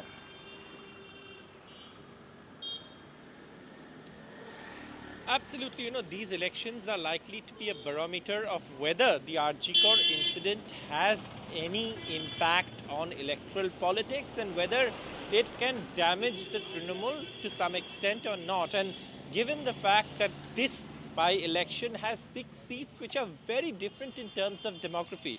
For example, you have Madarihat, which Manoj Tigga had won last time. He's now a member of parliament. He vacated that seat. That is a tea garden seat. You have Shitai, which is very close to the Bangladesh border. Then you also have seats like Noihati in North 24 Parganas, a completely urban seat. You have Haroa, a minority-dominated seat. You have Taldangra, a tribal rural seat. You have Mednipur, which is a mix of urban and rural. So it kind of gives you a picture of all voting segments in the state. And these elections, while they won't alter, anything in terms of, the numbers for the government, because the majority here that the Trinamool has is huge, it will be an indicator of whether this particular Archbishop incident has had any impact on voters per se when they go to vote for a political party in an election. And that's something that everyone's looking at largely. Now, also what we know is that, there has been aggressive campaigns. Interestingly, the CPIM and the Congress, which were in alliance for even the Lok Sabha elections, that alliance has completely, sort of fallen apart in this by-election. So they're not contesting together.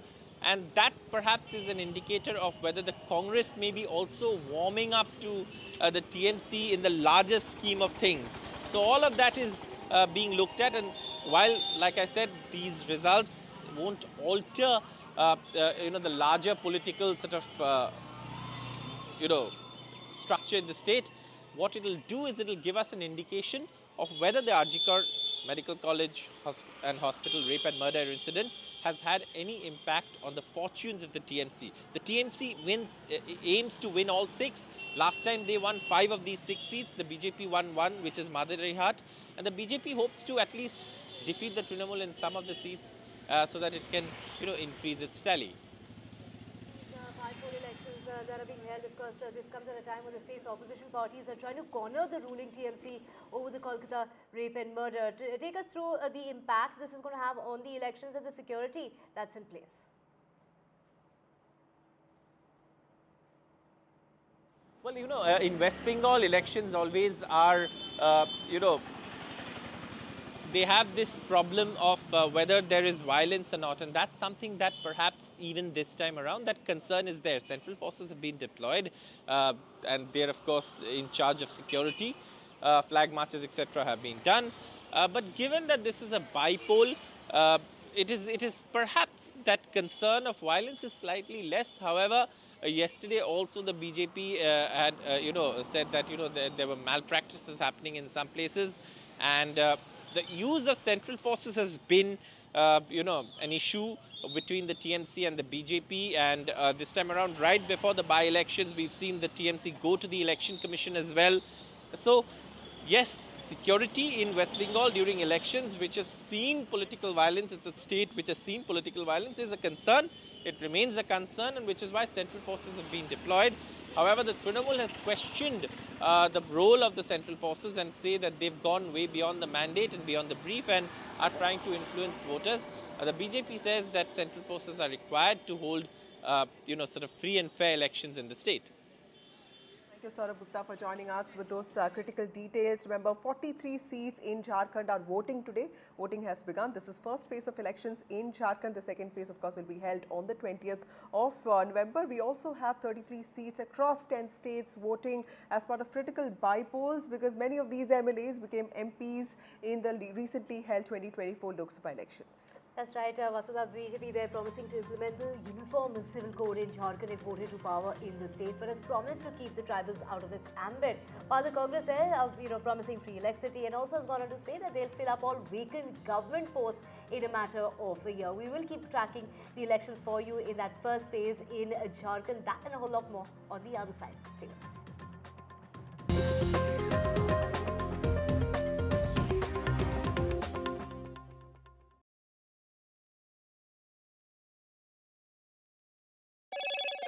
Hello, Moto. Motorola Edge 50 Pro, world's first AI-powered pro-grade camera.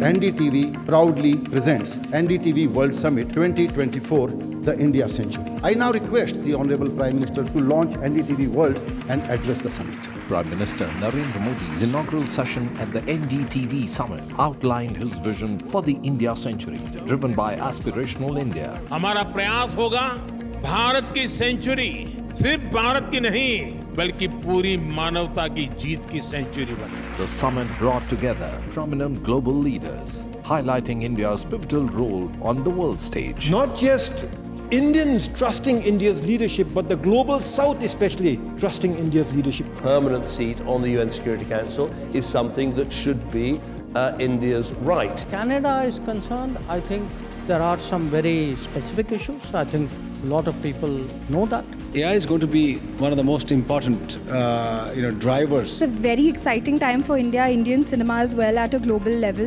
NDTV World Summit was more than just a conversation. It was a confluence of ideas poised to shape our global future.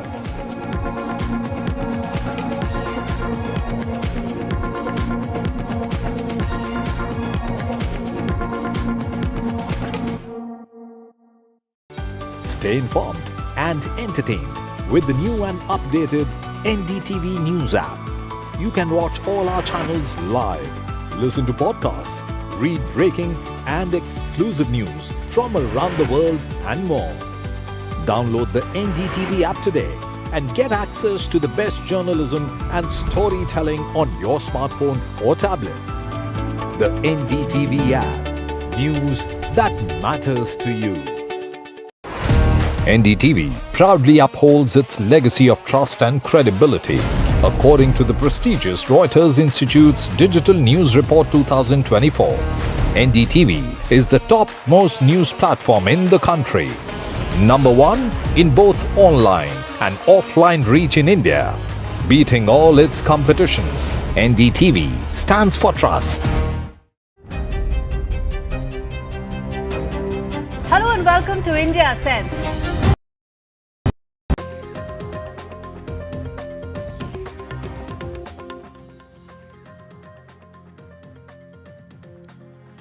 Let's just get you the very latest in terms of the pollution count here in the national capital, and the visuals on your screen are not even doing justice to how bad the situation is on the ground. It was very difficult to drive to work this morning. Visibility is badly impacted. The smog has taken over the national capital region. Well, we're talking about pollution count that is in the severe category. It feels like it's the month of January and not actually in November. Pollution at its worst as far as the season is concerned. And to get more on this, we have Tanushka joining us. Tanushka, take us through the data, what's coming in this morning. Over 400 points with various parts of the national capital in the severe category, and overall also the city coming in the severe category.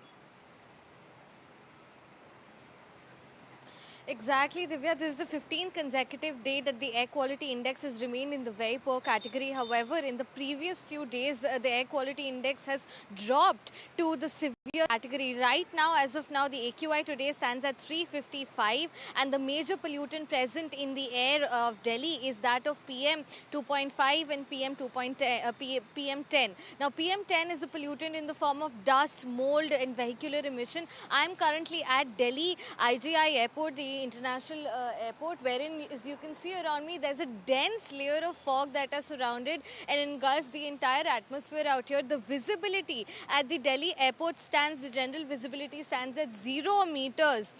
And at Amritsar airport, the visibility stands at 50 meters only. So the flight scenario with respect to the airport out here stands at that, one Indigo flight to Amritsar was cancelled because of the very poor visibility here. This is the season's first dense fog that we're witnessing in Delhi as of now. Nothing is visible around me, not even the signboards that, lead you up to the departure and arrival areas of the airport.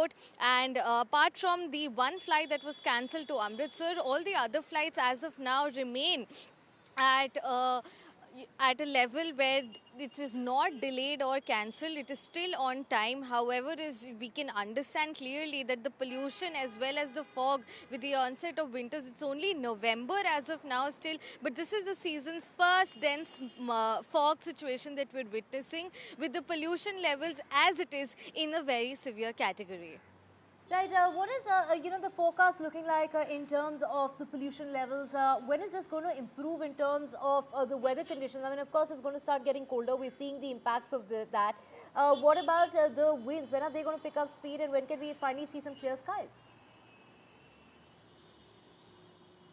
As of right now, the wind speed stands at 5.6 km per hour, which is barely anything. And with respect to the forecast, what we know from the Central Pollution Control Board as well as the Met Department, the air quality index and the pollution levels are to remain in the severe category until 15th of November. This has been the condition, and the AQI has been in the very poor category since October 20th. And even now, until 15th November, it is to remain in the severe category. The air quality index is unfortunately not going to improve in the days ahead either. Tanushka, so no respite in sight as far as pollution is concerned, and visibly you can see how badly it is impacted this morning, and it's only going to get worse from what we're hearing because the winds are not picking up speed and the temperatures are going to continue falling. And the biggest worry is if there's going to be a La Nina impact as far as winter is concerned, and that could perhaps mean that winter could be harsher than usual, and in that case basically would result in an increase in biomass burning in those bonfires, which are going to contribute to the pollution levels, and basically that's going to mean that it's going to be more polluted than a usual winter season in the national capital. And to get more on this, we have with us Let's just go across to Dr. Sri Devi Raichur, a dermatologist who's joining us. Ma'am, just take us through the impact that pollution has on our skin, on our hair. Of course, pollution impacts our lungs, our heart, our memory. It causes diabetes, it causes various issues. But, when it comes to the barrier, that is the skin, our immediate barrier from pollution, how does one protect that? Hi. So first of all, how skin reacts to pollution, we have to basically understand that skin is the last barrier that protects us. So there is no barrier which is above the skin or after the skin that is going to protect the skin, right? So skin is going to protect all the other organs internally which are lying. So first of all, when there is pollution, there is an increase in the number of melanocytes or melanin content, which increases the pigmentation on the skin. So when there is an increased amount of pigmentation, you get dark spots, you get melasma and all the other conditions like freckles and lentigens, which are going to cause a lot of pigmentation on the skin. The second adverse effect what we see is that it is going to cause a lot of irritation and it is going to make the skin sensitive. So the patients who come to me, most of them are like, ma'am, we traveled maybe like to Delhi or some other place which has a lot of pollution, and they come back and tell me that, ma'am, it's got worse after I visited there. So this means the barrier has gone for a toss after getting exposed to pollution, dust, dirt, all the other things. So, ma'am, what you're saying is, which is the way that one can actually protect oneself when it comes to the impacts and the harm that pollution causes, especially in terms of hair, in terms of skin, and the lasting impact that it has. Like if one goes for a walk, we do know that it's very damaging as far as PM 2.5 levels are concerned. It goes directly into your lungs. But take us through what happens to the skin. How can one really, are there any creams or any kind of pollution barriers that we can buy from the market? Yes, of course. So we have, first of all, you'll have to use a very good sunscreen. It's very important. So just do not focus on pollution. Now, pollution, when the particles of pollution are there in the atmosphere or the air, whenever the sunlight is going to pass through that, it is going to diffuse and then it is going to cause more sun damage. So we have to use a very good sunscreen, preferably gel-based, according to your skin, of course. And this is going to protect you from certain things like pigmentation, which is because of the pollution and the sunlight, and also anti-aging effects. So pollution can also speeden up or fasten your aging process. So that has to also be prevented. We can use a sunscreen for that. The second thing what I would prefer is always cleanse your face or use a wet wipe whenever you are too much in sunlight, when you're too much outside in the pollution. So just try to keep your face as clean as possible so that the dust particles do not sit on your skin and do not clog your pores and cause acne. And the third thing what I would suggest is always stay hydrated. What happens in this dry climate or dry weather, we forget to get hydrated. We decrease our water intake, and that causes a lot of dryness on the skin as well, and then causes flakiness and irritation. And then any cream that you're going to apply, including the sunscreen, may cause a little bit of burning sensation on the face. So always stay hydrated, moisturize your skin really well. Now, moisturizer acts in two different ways. It is going to first keep your skin hydrated and protect it from cuts or any exfoliations, which are very harsh during winters. The second thing, what it does is it acts as a shield between your skin and the atmosphere so that it does not allow too much of moisture from your skin to go out in the atmosphere. So these Doctor, three are the things before that I I let you would. go, a very quick question. How can one protect one's eyes? Because the eyes are really burning during this smoggy season. Yes, of course. So we would, as dermatologists, we usually prefer to suggest the patients to wear sunglasses or shades. But because of the visibility issue also, you can just use a lighter color shade, which is going to not affect the visibility, of course. And always, whenever there is a lot of dust or and any dust, something entering into your eyes, always try to cleanse it. And for patients or for clients who are using contact lenses, you'll have to take more precautions in these temperatures because there will be dryness, of course, in the eyes as well. And when the dust Lubricating sits the on that, it eyes, can cause drinking more. lots of water, keeping oneself hydrated, at all times. Of course, mask up and wear those glasses like the doctor is suggesting in order to safeguard your eyes from that burning sensation. Eyes are feeling like they're burning, or if they're going red because of the smog. Of course, it's in the severe category as far as the air quality is concerned. So a word of caution to all our viewers. Thank you so much, Dr. Sridevi, for joining us on the broadcast. Switching tracks now to Noida, and the international airport is set to soar. It will soon welcome 12 million passengers annually, and my colleague Vishnu Som gets us a sneak peek.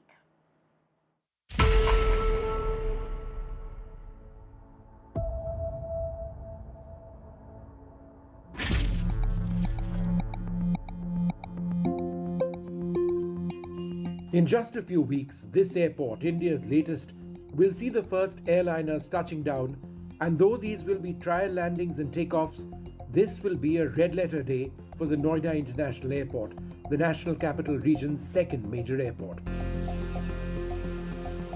With civilian air traffic growing at a compound annual growth rate of 8.9% between 2013 and 2023, and with the existing Indira Gandhi International Airport at the limit of its growth potential, Noida International Airport is set to play a huge role in the growth story of Indian aviation.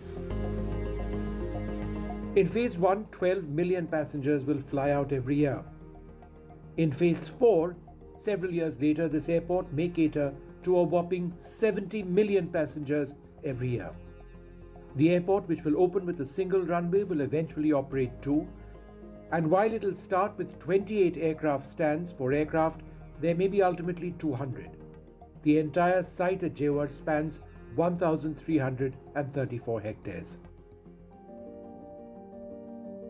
With a design inspired by India, the airport uses local material, art and craft, with flights of steps at the terminal forecourt meant to resemble the ghats of Varanasi and Hardwar.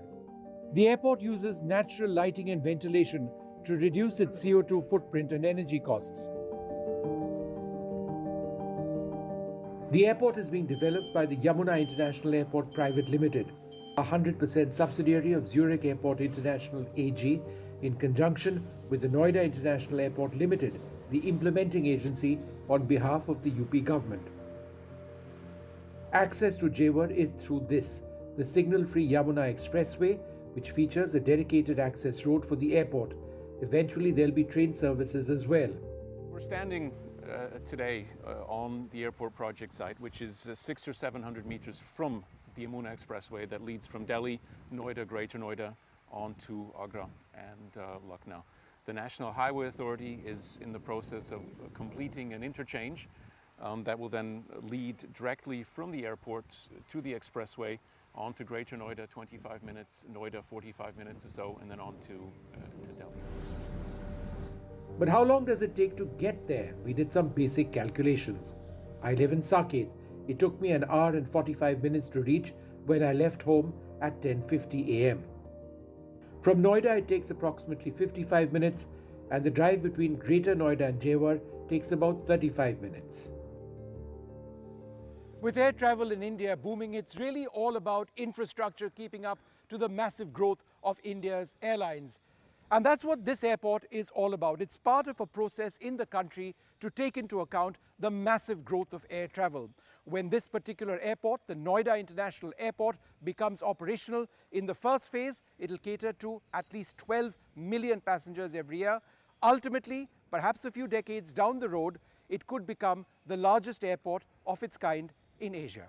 With camera person Pooja Arya, Vishnu Shom for NDTV.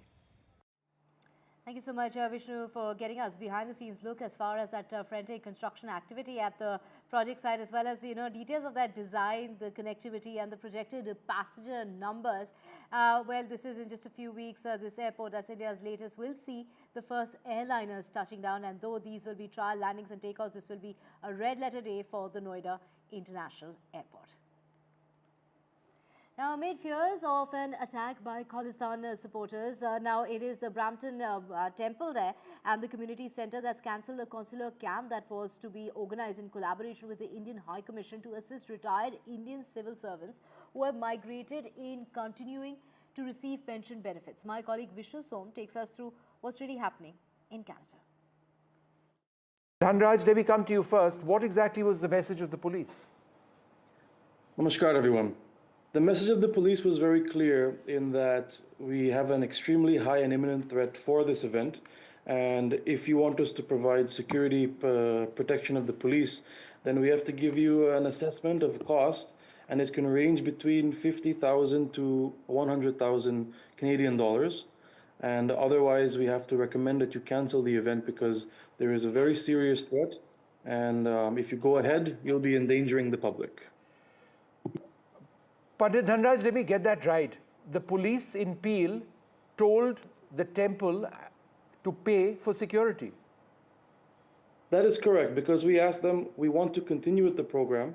The consulate has also asked us to continue with the program. Our community members are asking for the program. So what is our option? Can the police not provide a continuous presence? And they said, in this situation, because of the high level of threat, actually the cost of security will fall on the hosts. And the host being Brampton Triveni Mandir, we can assume that the cost will be between $50,000 to $100,000. Panditji, isn't that what this is all about? That these are a distinct minority in Canada of violent Sikh extremists who are utterly disconnected from the large number of Sikhs in Canada and certainly the large number of Indo-Canadians who are threatening your temple and Indian nationals. Isn't this what this is essentially about? That's exactly correct, because the life certificate events that were successful, those temples informed us that if not 70% of the seniors who showed up for these certificates were not Hindu, they were in fact Sikh. So it's not a Hindu-Sikh issue. It's a very small minority that we have that are doing these protests and creating this problem. Is this in writing to you, the police saying that you need to pay? No, this was discussed verbally in a sit-down meeting we had with police officers. As soon as that meeting was concluded, we asked them, whatever you've said, can you please send it to us in writing? When they sent the statement, they omitted that part. So I feel that they might have had a change of heart, or perhaps that's not something they wanted to put in writing. Right. So legally at this stage, it's incumbent upon them to actually provide security without any charge, right? We believe that is the law, but when the police is sending you a letter saying we believe this event has a high security threat and you will be endangering the public if you go ahead, then we cannot move ahead without their support. So that is why we had to cancel the event. What is the nature of the exact threat? Do they believe that this small group or this group of Khalistani extremists are physically going to attack the temple and people inside? Is that what it is? Do they fear more? Do they fear potentially murderous attacks? What is it that is the sense the police is concerned? They didn't go into more details. However, last year when we held this event, we had the similar types of threats being made online, and they did not ask us to cancel the event. We had the event successfully with off-duty police officers. So it seems that this year they expect more physical violence, and they believe that the property of the temple can be breached, as it was a week before at Hindu Sabha Temple in Brampton, and that is why they're asking this year to go ahead and cancel. And let's just get you some tech news now. And Meta, the parent company of Facebook and Instagram, has decided to cut its price of its ad-free subscription version of Facebook and Instagram by 40% for the European Union users. To comply with regulatory demands, the social media company is now going to be offering its users access to Facebook and Instagram for free if they agree to be shown ads based on a limited set of user data. While this new choice is designed to give people an additional control over their data and ad experience, it may result in ads that are less relevant to a person's interests. That means people will see ads that they don't find interesting.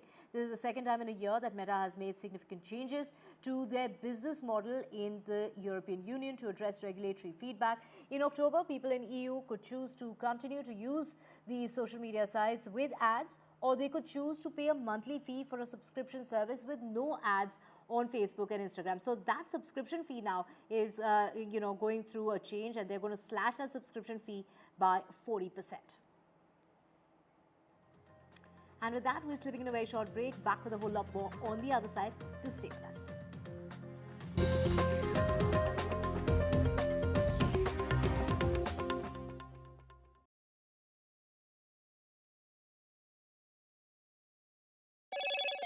Hello, Moto. Motorola Edge 50 Pro, world's first AI-powered pro-grade camera.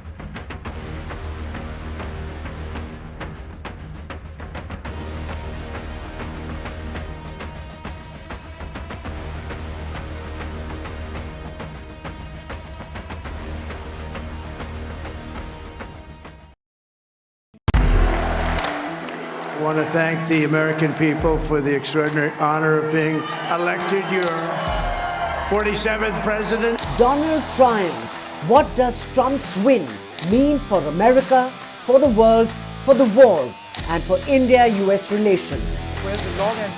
Non-stop coverage on NDTV. Top analysts and voices from the ground. Extensive coverage on NDTV.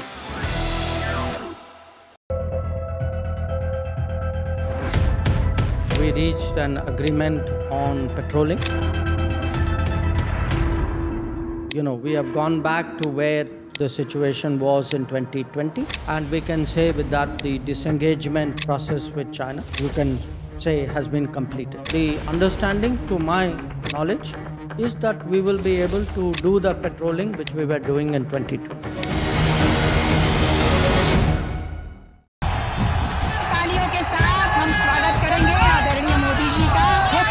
Shivaji Maharaj की त्यांचा agenda फक्त corruption first आमचा agenda आहे nation first घोषणा आणि जनतेचे पैसे लुटणं cut commission आणि करप्शनला आमच्याकडे थारा नाही त्यांचा परिवारवाद आमचा महाराष्ट्रामध्ये 1,75,000 जागा रिक्त आहेत का मिळत नाही राज्याची जनतेच्या घमाच्या पैशाची तिजोरी लुटण्यासाठी हे सरकार आहे पूर्वीच्या सरकारच्या काळामध्ये निधी देताना त्यांना असं वाटायचं की त्यांच्याच खिशातले पैसे चालले शेतकऱ्यांना मोफत वीज देण्याचं काम आपल्या सरकारने सुरू केलं It's a web of frauds, calls, luring emails, threatening messages. Cyber frauds have cast their net wide and everyone is at risk. We track the victims, their horror stories as they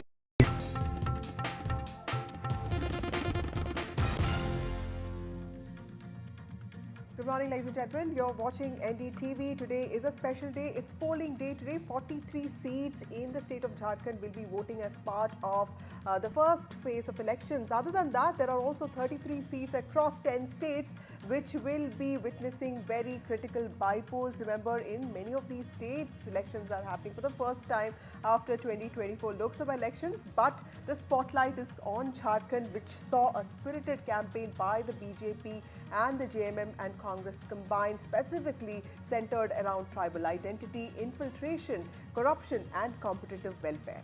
Right, will the Hemant Soren voters still continue to vote for him is the big question with that change of guard temporarily, and of course Champa Soren contesting from a BJP seat for the very first time. And by-elections, of course, Vasudha will be held on 31 assembly seats across 10 states, and we have all our reporters joining us, starting with Prabhakar here as well as Sam Daniel. Yes, we have Prabhakar who's tracking Jharkhand very closely for us. We have Sam Daniel who has been tracking the electoral contest in Wayanad. Remember, this is the first time Priyanka Gandhi will be making her electoral debut. There's also Saurabh Gupta joining us from Kolkata. West Bengal will be witnessing 6 critical by-polls. First set of elections happening half after the horrible Archbishop brutal rape and murder case. We have Ratnadeep joining us from Assam, which will also witness very important by-polls. We have Pratibha joining us from Bengaluru, where JDS's future is at stake with Nikhil Kumaraswamy, son of H.D. Kumaraswamy, in the fray. And we also have Harsha joining us from Rajasthan,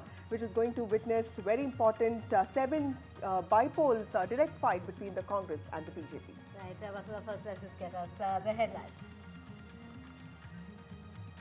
Jharkhand goes to polls in 2 phases on the 13th of November and 20th of November. In fact, 43 seats will go to polls today. Right, also crucial by-polls from states to Wayanad Lok Sabha. We're talking about by-elections that will be held on 31 assembly seats across 10 states. And the Wayanad Lok Sabha seat is very, very crucial and significant when it comes to Priyanka Gandhi Vadra, who's making her debut there. And of course, 4 of the assembly seats are reserved for scheduled castes and 6 for scheduled tribes. Important day at the Supreme Court today. The top court will be pronouncing verdict on Bulldozer Justice, a case that it has been hearing for the last few months. And the Delhi NCR region wakes up to dense smog. We're talking about very poor visibility levels this morning. That continues to be the case even now, with pollution now crossing the severe mark. This is the worst of the season. Elon Musk to advise Donald Trump government. US President-elect Donald Trump has announced that Elon Musk will lead the Department of Government Efficiency and he will be aided by Indian-American entrepreneur Vivek Ramaswamy. And in Brampton, it is the temple authorities that have gone on to say that the cops in Canada were demanding money in order to protect the temple and its devotees.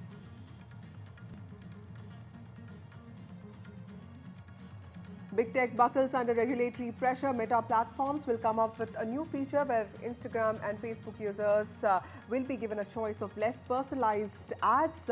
This is to address growing regulatory scrutiny demanding transparency and user control in advertising.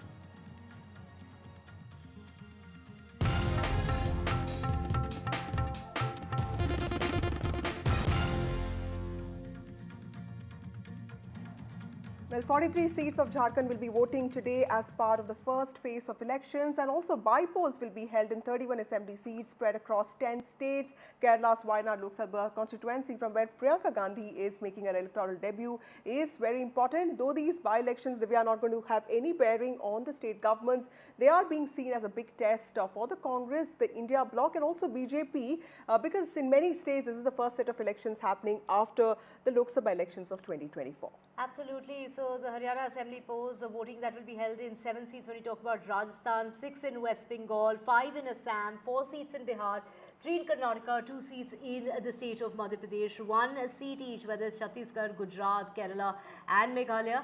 And of course, these votes will be counted on the 23rd, as will be the voting or as far as Jharkhand, the state, is concerned, and also Maharashtra. Absolutely. That is going to happen on 20th of November. But Jharkhand is in the spotlight today because this is a critical state for JMM and Congress, which is the ruling alliance, and also there is BJP on the other side, which has also mounted a very spirited campaign. Let's go to Prabhakar, who joins us, who's been tracking Jharkhand for us, and also Harsha joins us. Harsha has been tracking Rajasthan for us.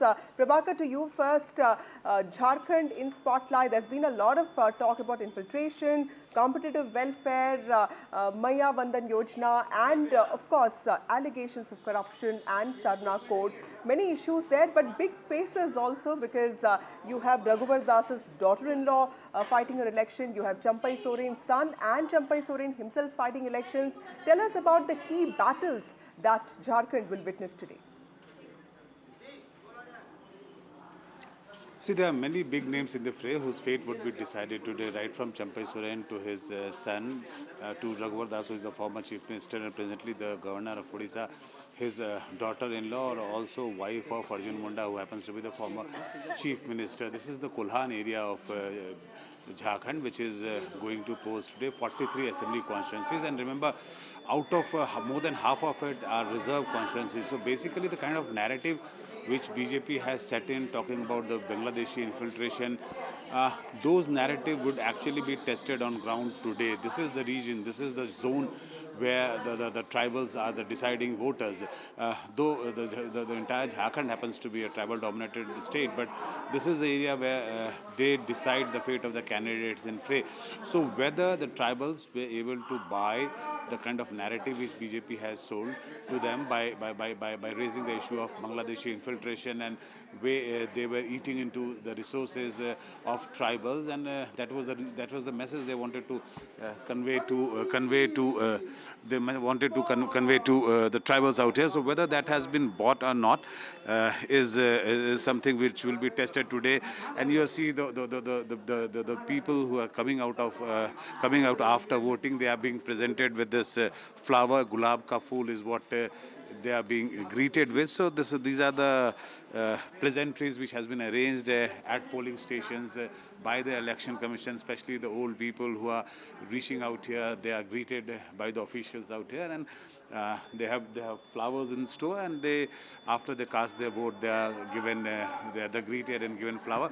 But unfortunately, the kind of concern which Election Commission has been raising about the declining voting percentage in the urban areas, that is what we are seeing in Ranchi today. We are in St. Xavier School, Ranchi. This is one of the prestigious colonies of Ranchi. You have 3 polling stations here.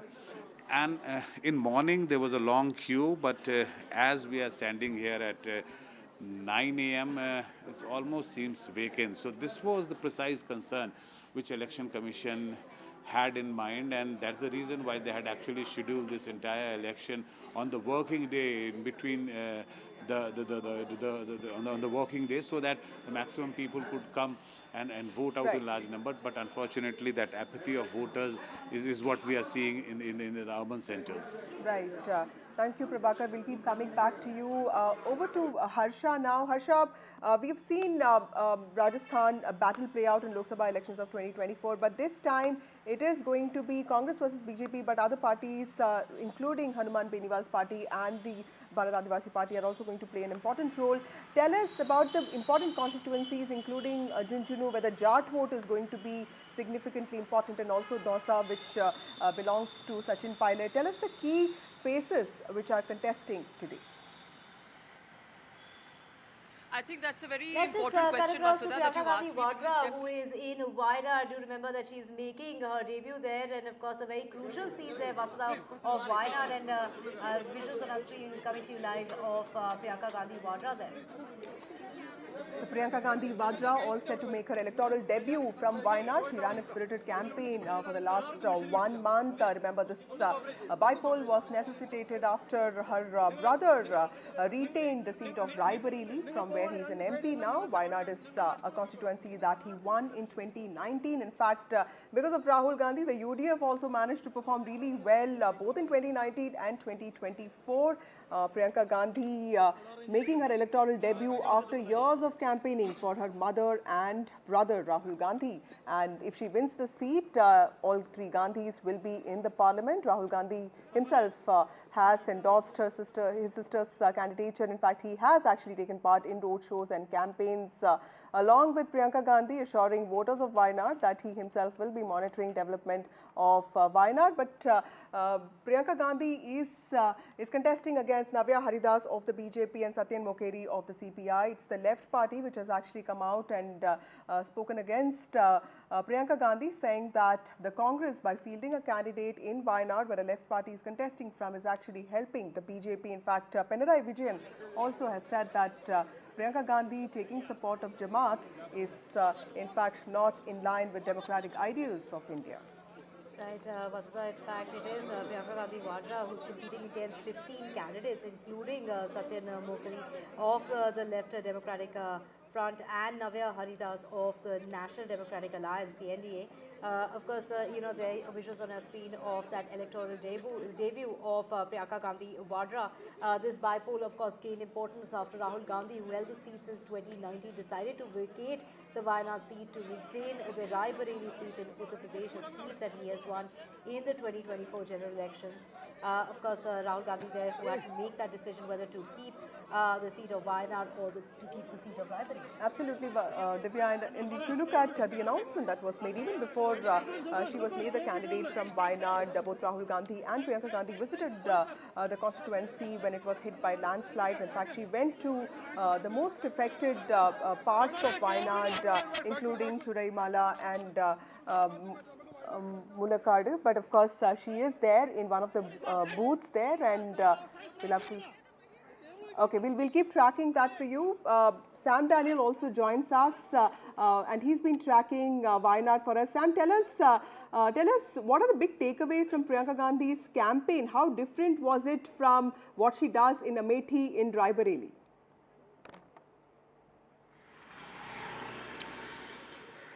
Well, Vasudha and Divya, Priyanka Gandhi is certainly counting on the legacy built by Rahul Gandhi there, having been elected twice and then having to vacate this, paving way for her to contest this time.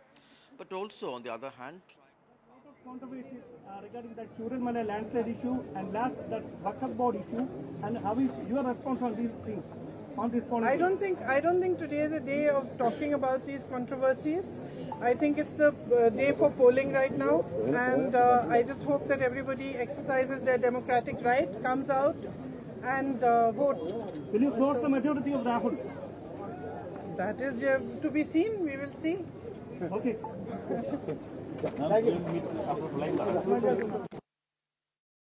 Voters to come out and cast their vote. Of course, the Prime Minister also put out a message on social media site earlier today, urging especially first-time voters to come out and cast their vote. Sam, take us through, like Vasudha was in fact asking. Of course, it is the LDF, who had in fact lodged a complaint with the Election Commission, alleging that it was Priyanka Gandhi Vadra who had misused religious venues and invoked religious sentiments during her by-election campaign in Wayanad. That's right. LDF had complained to the Election Commission against Priyanka Vadra, alleging that she had used a prayer at a church, recording the videos and then soliciting support from people who had gathered there. And the larger challenge for Priyanka Vadra would be to not just win this seat, but also to win with a larger majority, as her supporters say, to prove that she would be able to carve a legacy for herself, come out of the shadow of Rahul Gandhi and be the Congress's strong face down south, and also a larger, stronger woman face in the parliament for the Congress. The issues have been largely centered around the aftermath of the landslides in Wayanad, and also the demand for a fully functional, full-fledged medical college hospital there, the endemic problem of the man-animal conflict, and then the ban over night travel, particularly traveling through the forest areas that come under the border with Karnataka. And Priyanka Gandhi has been taking on the BJP at the centre, alleging that the centre has not really announced any solid package for Wayanad towards its rehabilitation and restoration. On the other hand, the left had taken on the Congress, particularly on Priyanka Gandhi, on issues of what it calls as an outsider label, saying that Priyanka Gandhi is not from Kerala and she could actually neglect the constituency. But supporters of Priyanka Gandhi are supremely confident that she would not only win this, which has been a Congress stronghold for the last two elections, but will also be able to win with a larger margin than what Rahul Gandhi had won with. That's the aim. But ultimately, it's a democratic exercise. We'll have to wait and watch what will be the mandate exercised or delivered by So the UDF people making there. it clear that it is going to be about the scale of victory and not really victory, because it sees that as completely certain. Over to you, Harsha. Now tell us about the big faces which are contesting by-polls in Rajasthan today. Yes, Vasudha, coming back to your earlier question, I think that was very, very pertinent because, you know, the by-polls in Rajasthan will indicate a certain political trend, especially after Lok Sabha elections 2024 and after the Assembly elections 2023. So it's a litmus test for the Bhajan Lal government. Remember, there's a new rung of leadership in Rajasthan. Also, you know, there's a very crucial seat which you were asking about, like which is the main, what are the key constituencies? Well, Keemsar definitely, because Hanuman Beniwal, Jat strongman, and remember that area, the Jat belt, Keemsar and Jhunjhunu had not really voted for the BJP in Lok Sabha elections 2024. So which way will the voters swing? That's going to be interesting. Also, Hanuman Beniwal, who's positioned himself as this Jat strongman, will he be able to make his wife win or not? I think that's going to be a referendum on his popularity and on this kind of caste politics that we see played out in that area. Also, interestingly, Kirodi Lal Meena, remember the maverick politician, cabinet minister who resigned in a half. Of course, his resignation has not been accepted and he still clears files from his home. But he insisted that his brother get the ticket, which he has in Dausa. So will Kirodi manage to get his brother elected, and will that somewhere ally his temperament? Will he come back on board and work with Bhajan Lal? I think there's a lot riding riding on this election for Bhajan Lal himself, the Chief Minister of Rajasthan. Of course, for Sachin Pilot, remember a lot of these seats, out of these 7 seats, in fact, 5 are people who were Sachin's candidates, so to speak, Sachin's candidates, whether it is Tonk or even Devli Onyara. So will they manage to now retain these seats? That's going to be something interesting for the Congress to look out for. And remember, the Congress has decided strategically. The local Congress leadership has decided not to go with allies. So how is that going to play out? Is that going to be a setback for the party?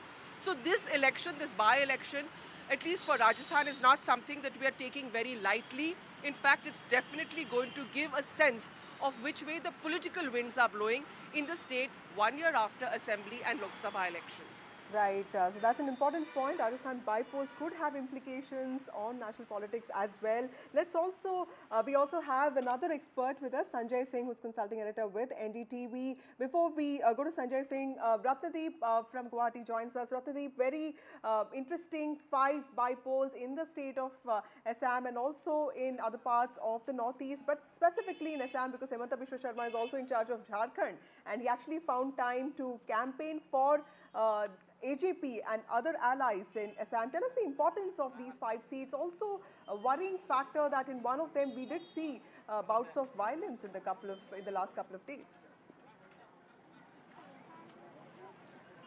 That's right. In fact, in the northeast there were 8 assembly constituencies in 3 seats that were up for by-polls. However, in Sikkim, both the seats have been won uncontested. So therefore, today polling is taking place in 6 seats across northeast, 5 of them in Assam, 1 in Meghalaya. And first, let me tell about the Meghalaya seat, Gambagre, where Chief Minister Conrad Sangma's wife, Mehtab Chandi Sangma, is making her political debut against 3 candidates. That includes Sadia Rani Sangma, who is also, from TMC and wife of a former minister there. And you have Bernard Marak, a prolific, politician who was once a, militant leader. So therefore, a test for the Sangma family in their stronghold of Garo Hills there in Meghalaya. But now let us talk about Assam, where there are 5 seats which are going for by-polls, all necessitated because the MLAs have won Lok Sabha elections recently and have become MPs.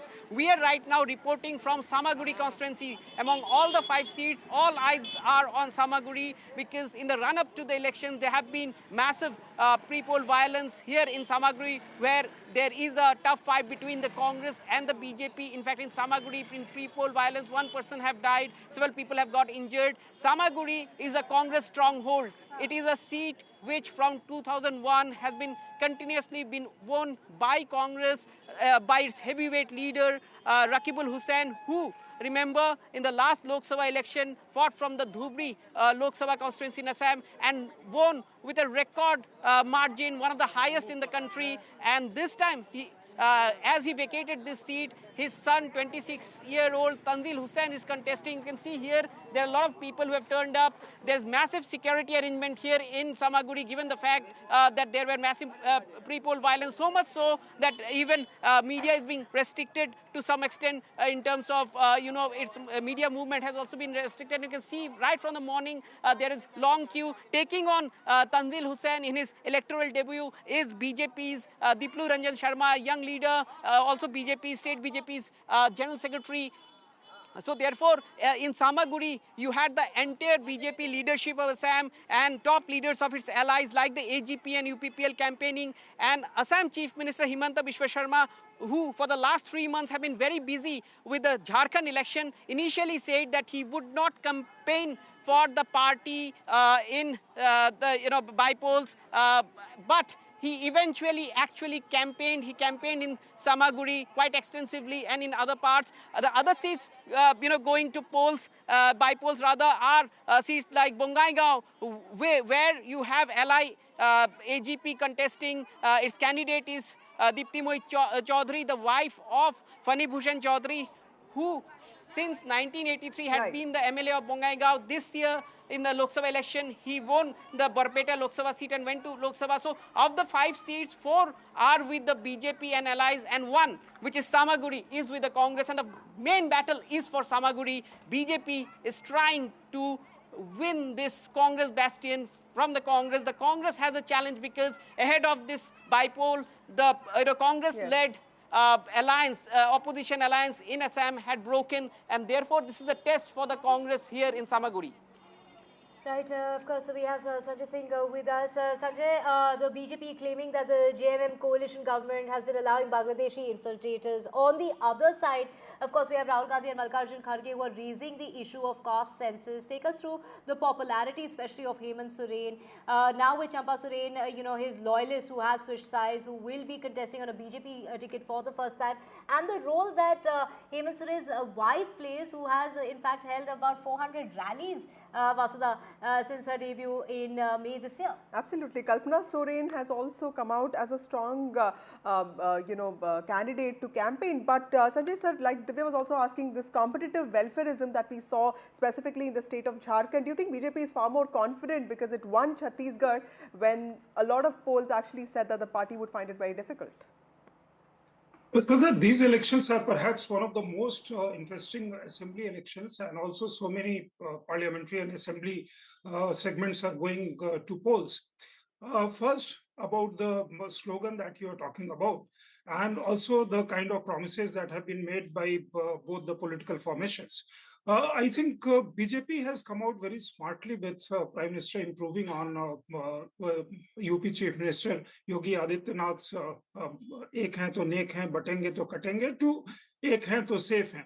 I think this is one slogan which has evoked many thoughts, interpretations, and also all kind of political kind of debates on all kinds of platforms.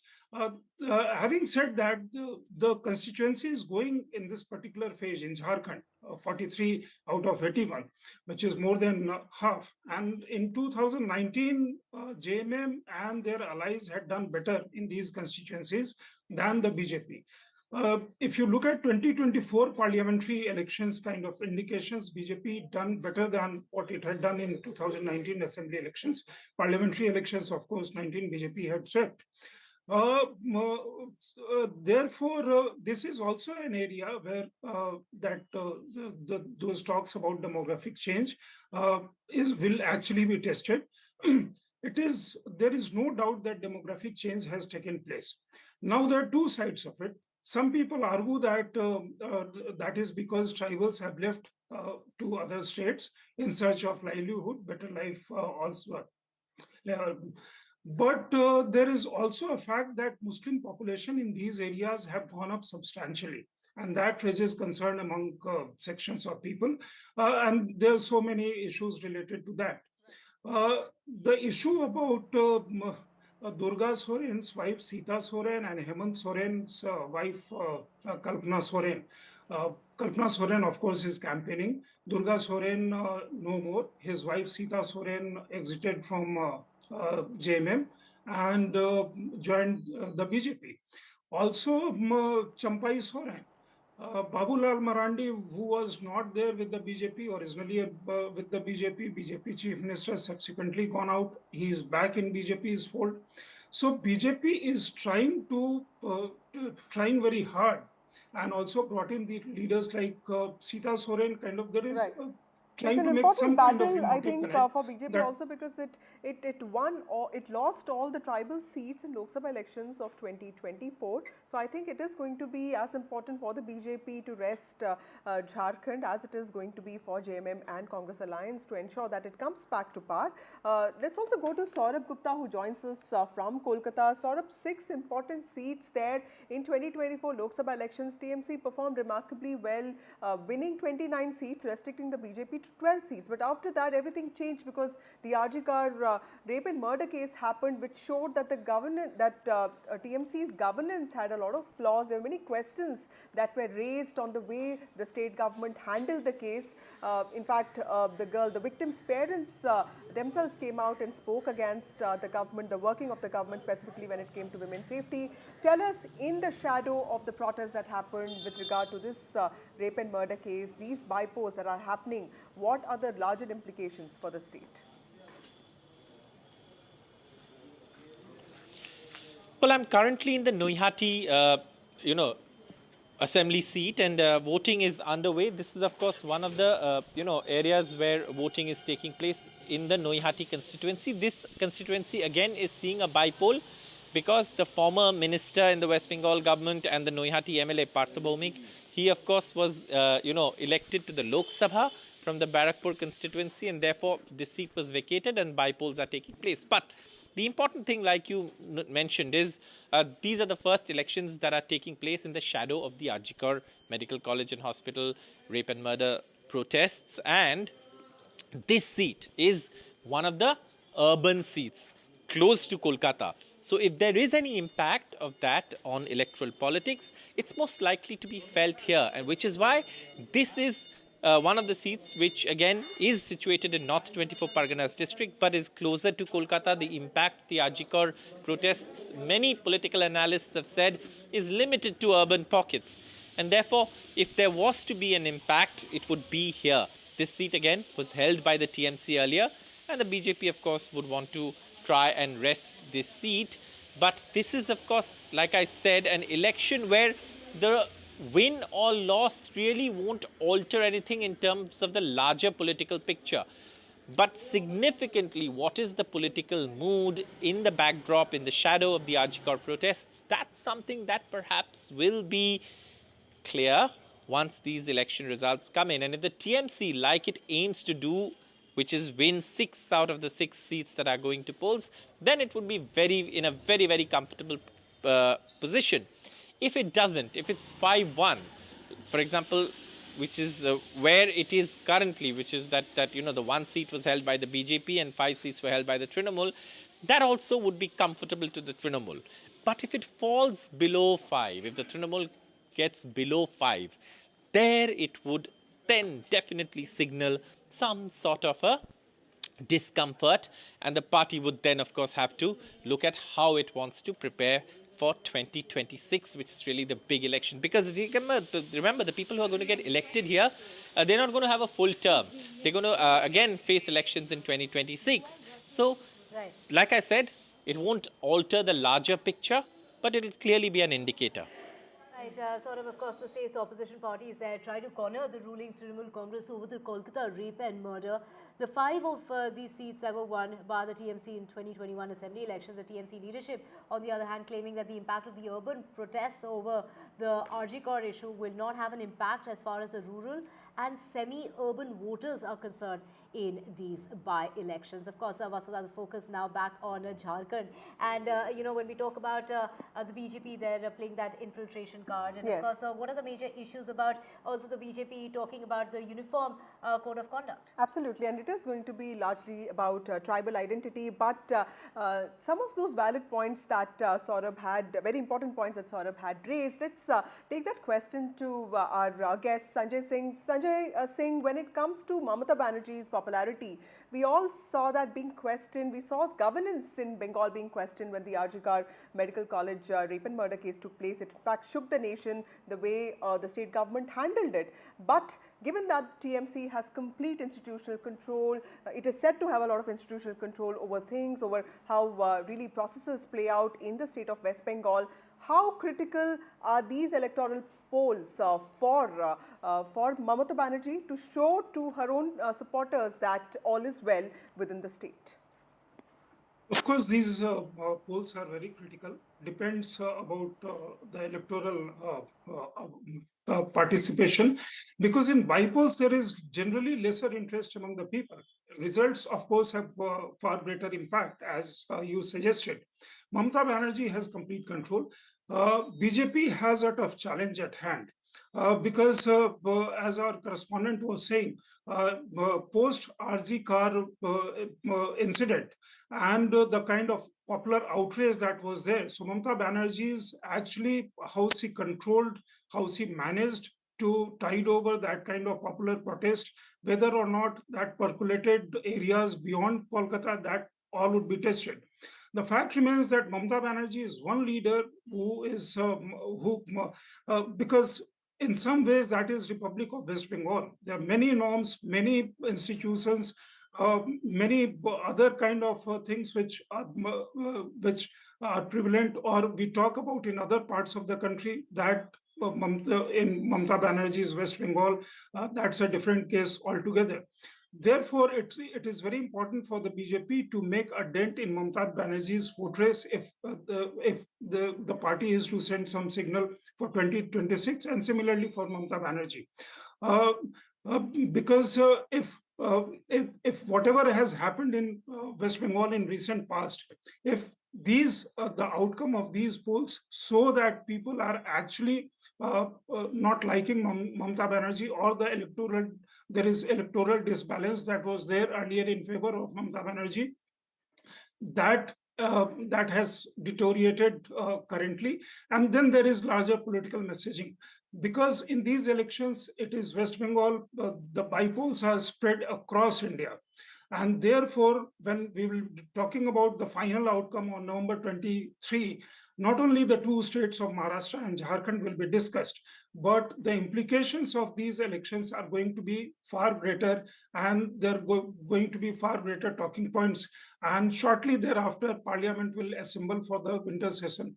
So a lot of fireworks expected post announcement of these results. That she has given to people of Bengal and also to doctors and to women. We saw large-scale protests happening in the state of West Bengal, but clearly these these bypolls will also show mood of people in the state. Absolutely, the sentiments of the voters in the state, and of course the security, Vasudha, is a big issue there, and security that has been completely beefed up during these bypoll elections. Thank you so much, Sanjay, for getting us all those details. And let's just also switch tracks now to Karnataka, Vasudha. When we're talking about Karnataka, of course, this is going to see quite a direct fight when it comes between the Congress and the JDS, and it is going to be Union Minister H.D. Kumaraswamy's son who's going to be fighting against the local war horse and the Congress candidate. Somebody who was in the BJP earlier, C.P. Yogeshwar. Remember, Channapatna is known as the land of toys, and it is also part of the Bengaluru rural constituency, the only constituency Congress won in 2019, but it lost that in 2024. In fact, this was lost by D.K. Shivakumar's brother, D.K. Suresh. So this is a prestige battle between H.D. Kumaraswamy, in fact, the whole of Devegowda family, versus D.K. Shivakumar, in fact, the Congress party. So, and of course, two chief ministers' sons are in the fray when it comes to Basavaraj Bommai. Bharat Bommai is contesting from Shimoga, and of course there is also, like you said, Nikhil Kumaraswamy, who is contesting for the third time from, of course, Chennapatna. So these are two very important constituencies which will be witnessing bypolls today. That's right. Of course, this is in every way a very personal battle as far as the battle is concerned between two strong OBC Vokalega caste leaders, Vasudha. So all that and more on the other side. For now, we're slipping into a very short break.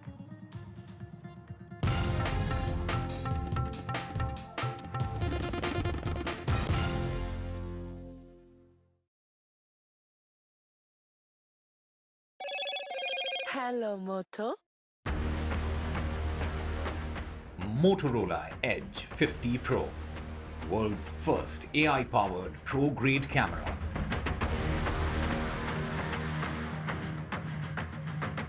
It's the first phase of key state elections in Jharkhand. Jharkhand started polling at about 7 o'clock this morning in the first phase, with 43 seats that have got to polls in the first phase. Do remember, the second phase will be held on the 20th of November. By-elections are being held on 31 assembly seats across 10 states, and the Wayanad Lok Sabha seat of Kerala, of course, the most important and significant seat there of Priyanka Gandhi Vadra, who's making her electoral debut. 4 of the assembly seats are reserved for scheduled castes and 6 for scheduled tribes. And the Supreme Court will be pronouncing a very crucial verdict, and this is in regard to the Bulldozer Justice. That decision coming out today. The Delhi NCR region wakes up to a thick blanket of smog. Visibility levels have been impacted severely. The pollution in the severe category. This marks the worst day of the season.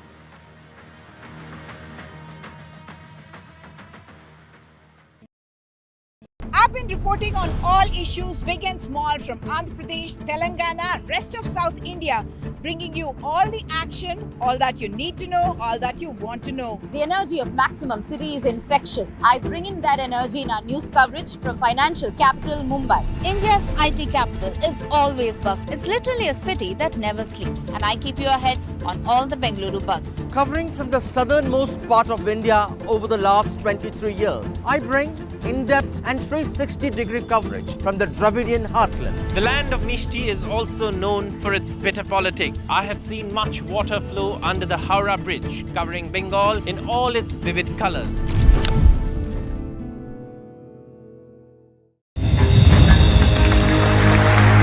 I now request the Honorable Prime Minister to launch NDTV World and address the summit. It was the grand launch of NDTV World by Prime Minister Narendra Modi. NDTV World, as he laid out his vision for the India century at the NDTV World Summit. ऐसी सदी जिसमें भारत के प्रयासों से दुनिया में स्थिरता आए. In the presence of those who are shaping our future. मेरी तरफ से आपको ढेर सारी शुभकामनाएं हैं. NDTV World, your new home for global news is here. NDTV proudly presents NDTV World Summit 2024, the India Century. I now request the Honorable Prime Minister to launch NDTV World and address the summit. Prime Minister Narendra Modi's inaugural session at the NDTV Summit outlined his vision for the India century, driven by aspirational India. हमारा प्रयास होगा भारत की century सिर्फ भारत की नहीं बल्कि पूरी मानवता की जीत की सेंचुरी बने. The summit brought together prominent global leaders, highlighting India's pivotal role on the world stage. Not just Indians trusting India's leadership, but the global South especially trusting India's leadership. Permanent seat on the UN Security Council is something that should be India's right. Canada is concerned, I think there are some very specific issues. I think a lot of people know that. AI is going to be one of the most important, drivers. It's a very exciting time for India, Indian cinema as well at a global level. NDTV World Summit was more than just a conversation.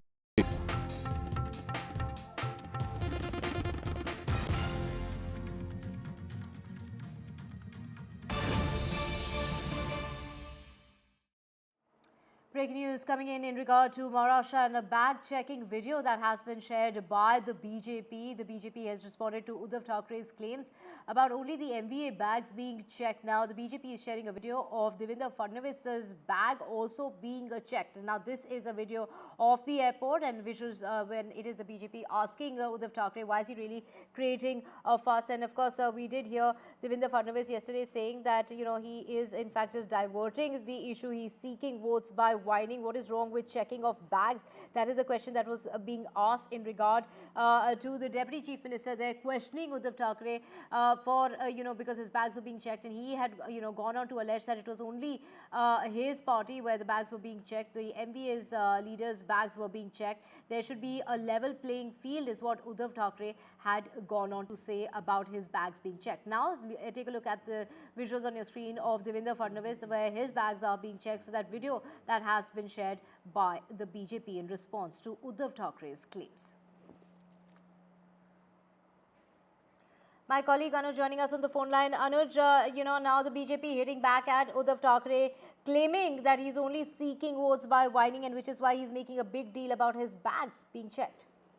Yeah, well, yes, you see, after the moment Uddhav Thackeray put this video out, we saw that reactions started coming in from different political spectrum, especially Shinde Sivsena, who were the first to react in that regard. And they said that, during Lok Sabha elections, you've seen how Chief Minister Eknath Shinde's bags were checked.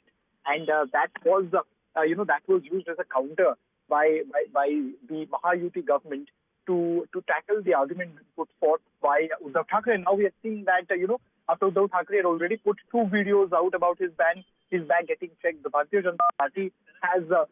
Janata Party has now shown how their senior leaders, be it Nitin Gadkari and Devendra Fadnavis, even their bags were checked, and hence it's just a procedure.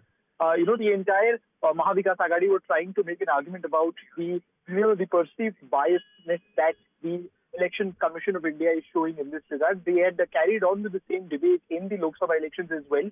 And, there were attempts being made by leaders, not just from Shiv Sena, but also from the NCP, Sharad Pawar faction and the Congress party, to talk about how it is not a level playing field when it comes to different rules for different people. But now, with these two videos, being put out by the Bharatiya Janata Party, it will be interesting to see what is going to be the next counter presented by the Mahavikas Aghadi as far as this entire luggage controversy is concerned. Right. Thank you so much, Anuj, for getting us all those details. And of course, Devendra Fadnavis, in his defense, sharing videos of how his bags have also been checked.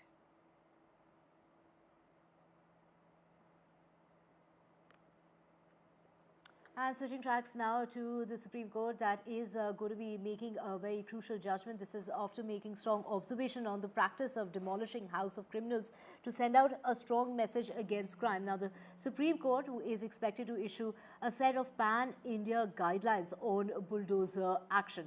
The top court has heard several petitions which argue that properties of people were being bulldozed in several states without following due process.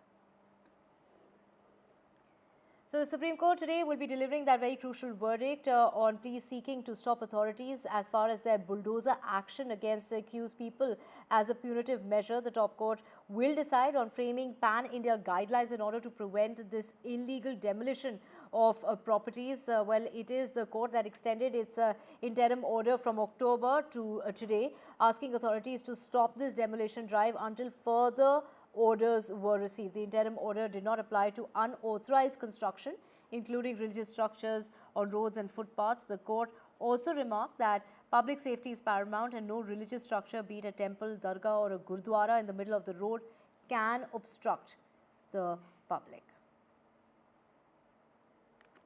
So, very crucial judgment that is going to be coming up in the Supreme Court today. The bulldozer action as far as demolition of properties is concerned. So, the Supreme Court will pronounce its judgment and also issue guidelines on the property demolition drive carried out by authorities. We're talking about these are primarily in BJP ruled states, a bench comprising of justices. We're talking about B.R. Gavai as well as K.V. Vishwanathan, who will be delivering this verdict. The Apex Court, do remember, had reserved its order in the month of October after hearing the case. And the upcoming pan-India guidelines will apply to the demolition of any property. Previously, on the 17th of September, the court had imposed a temporary ban on this bulldozer action which was taking place. Now, let's switch our tracks to a perennial problem that seems to be getting worse by the day. We're talking about the smog situation here in the national capital. Well, visuals on your screen do tell you the real picture of got this morning in the NCR region. Visibility dropped significantly, very poor visibility as far as the air quality is concerned. It's in the severe category. Several areas of Delhi in the severe category, making it the worst of the season so far, according to the data by the CPCB. From what we're hearing, it's above 400 points, 406 to be precise, as the overall picture of the Delhi NCR region is concerned. And of course, this is because the temperatures have started to finally drop.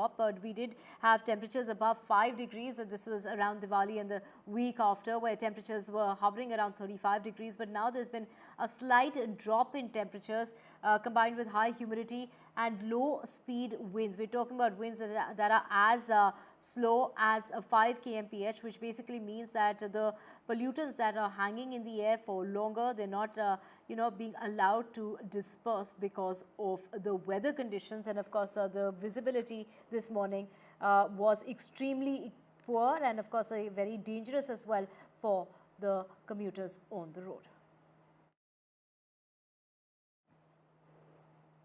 Now, let's just also get you the very latest as far as the United States is concerned. And it's Elon Musk and former Republican presidential candidate Vivek Ramaswamy that will be leading the newly created Department of Government Efficiency. Donald Trump has said that despite the name, the department will not be a government agency. Trump said in a statement that Elon Musk and Ramaswamy will work from outside the government to offer the White House advice as well as guidance, and will partner with the Office of Management and Budget to drive large-scale structural reform and create an entrepreneurial approach to government never seen before.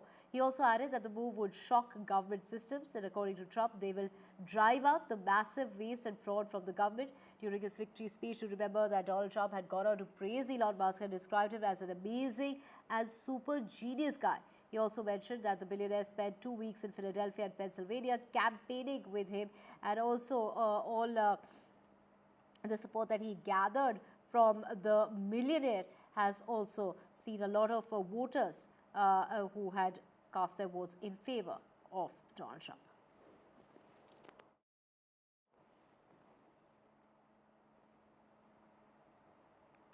And let's just switch tracks now. As President-elect Donald Trump, who chose Pete Hegseth to be his next defense secretary. He is a Fox News host and a veteran of the wars in Iraq and Afghanistan. The choice was outside the norm of the traditional defense secretaries, but he has been a strong supporter of Trump all through his first term, supporting him on issues whether it was regarding North Korea and the North Korean leader, and also seconding his America First agenda, where it involves wanting to withdraw US troops from abroad.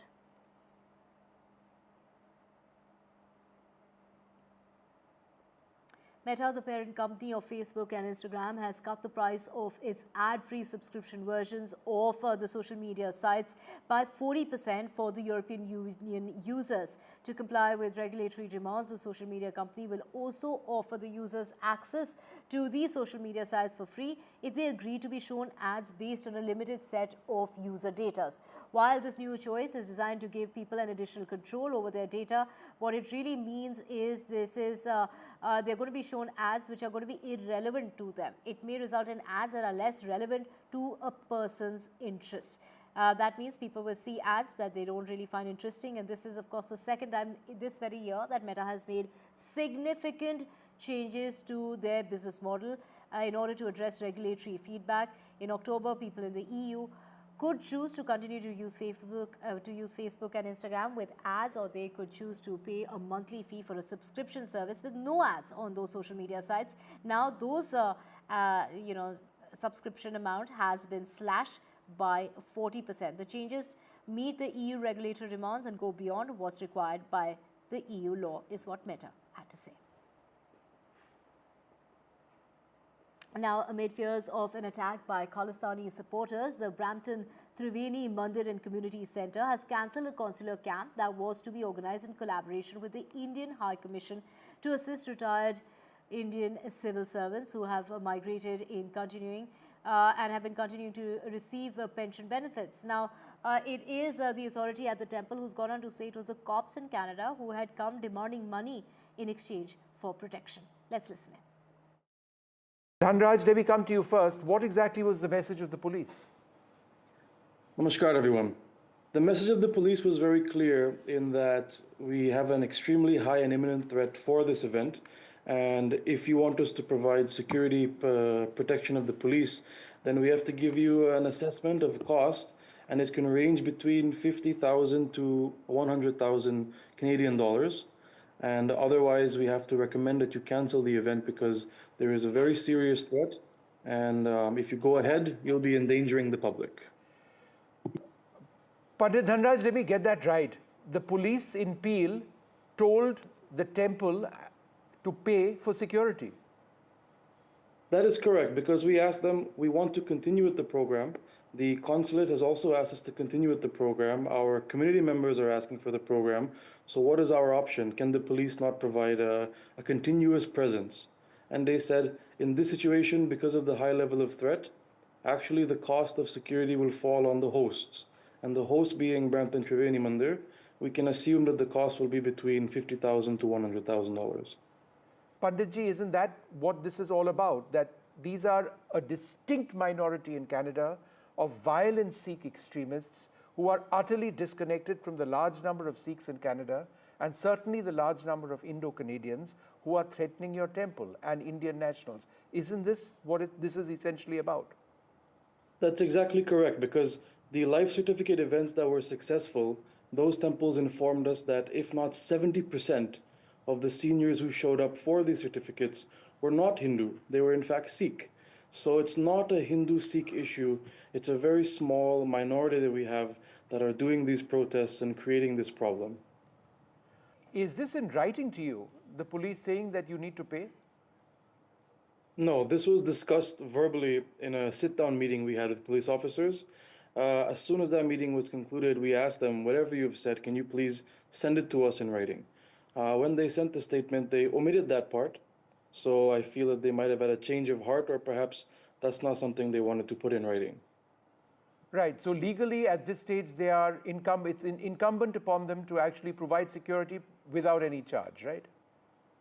We believe that is the law, but when the police is sending you a letter saying we believe this event has a high security threat and you will be endangering the public if you go ahead, then we cannot move ahead without their support. So that is why we had to cancel the event. What is the nature of the exact threat? Do they believe that this small group or this group of Khalistani extremists are physically going to attack the temple and people inside? Is that what it is? Do they fear more? Do they fear potentially murderous attacks? What is it that is the sense the police is concerned? They didn't go into more details. However, last year when we held this event, we had the similar types of threats being made online, and they did not ask us to cancel the event. We had the event successfully with off-duty police officers. So it seems that this year they expect more physical violence, and they believe that the property of the temple can be breached, as it was a week before at Hindu Sabha Temple in Brampton, and that is why they're asking this year to go ahead and cancel. Let's just switch our tracks now to Noida. Noida is said to have its second major airport as far as the National Capital Region is concerned, and that airport, the first for Noida, will open in April next year, with the first trial flight scheduled for a few days from now at the Noida International Airport, also known as Jewar Airport. And my colleague Vishnu Som gets us a sneak peek.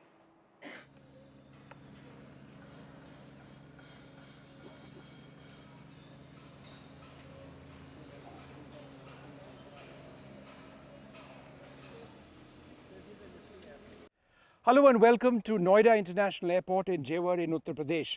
This is one of the largest infrastructure development projects happening anywhere in the country. And it's very, very big and absolutely critical when it comes to air connectivity in India. In the initial phase of this project itself, 12 million passengers a year would be accommodated. There could be as many as 12 million passengers. And that's only in the very start of operations. Ultimately, this airport, if expanded, could end up being the biggest airport in all of Asia. But if that were to happen, that would be several decades down the road. But for now, there's a real sense of excitement over here and anticipation, because the first trial landings and takeoffs will be taking place within the next couple of weeks. Passengers from not just Delhi, the National Capital Region, but from several parts of western Uttar Pradesh will be able to use this airport to connect with other parts of the country and ultimately be on international flights as well. Airport construction is an area of real strength and viability for India. It reflects the fact that the aviation sector is really booming. While we often speak about our booming airlines, whether it's Air India or Akasa or Indigo, it is also incumbent to a large extent on the growth of aviation infrastructure. And that's what projects like this actually achieve. There will be dozens of aircraft ultimately operating over here simultaneously when this airport grows. But if you have that primary question on how long it's going to take you to get over here from the National Capital Region, well, that's going to ultimately factor in a couple of different ways of travel. Road access through highways would take you a little under an hour and a half from parts of South Delhi. That would be less if you are not in South Delhi but closer to Uttar Pradesh. It's approximately 45 minutes between this airport and Noida on Delhi's outskirts. There will also be a rail link which will ultimately be developed. The idea is to have various modes of transportation catering to lakhs of passengers as they come over here on a daily basis. Right now, there's still a fair amount of work to be done, but there are certain deadlines to be met as well. And so work is going on over here at an absolutely frantic pace. The primary runway is just about set for operation. The calibration of the instruments for the instrument landing system is all set up. Work is carrying on inside. It is still very much a work under progress But in a few months from now, all of this is going to look very, very different as this operation, this huge construction, becomes ready and set to cater to lakhs of passengers across the country. With camera person Pooja Arya, Vishnu Shom for NDTV.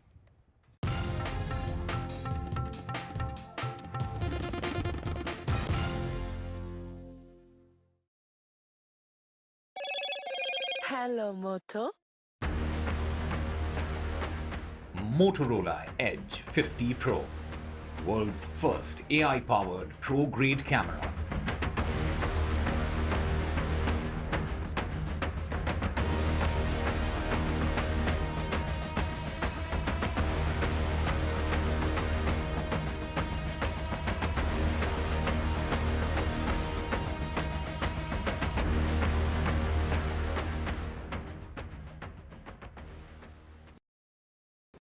Stay informed and entertained with the new and updated NDTV News app.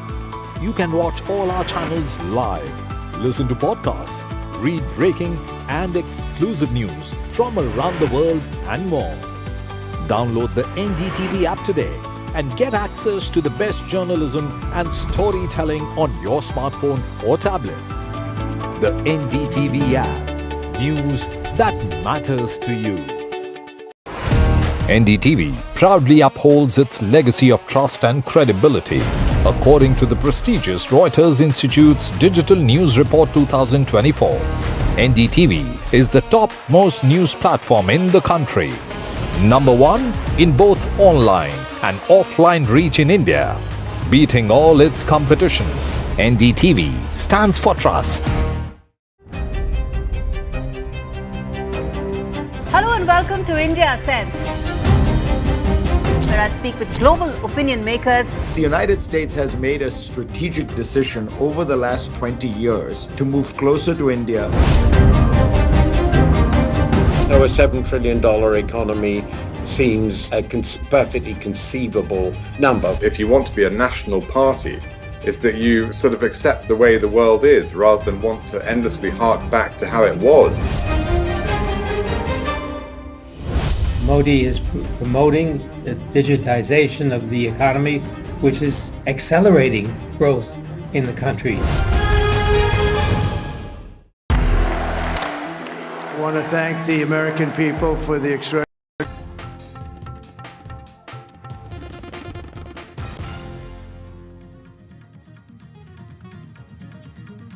Good morning, ladies and gentlemen. You're watching NDTV. Polling has begun in Jharkhand. This is the first phase of elections today. 43 seats across the state of Jharkhand and also 31 seats across 10 states will be voting today as part of first phase of elections in Jharkhand, and critical by-polls that will largely witness direct BJP versus Congress fight in many of the states.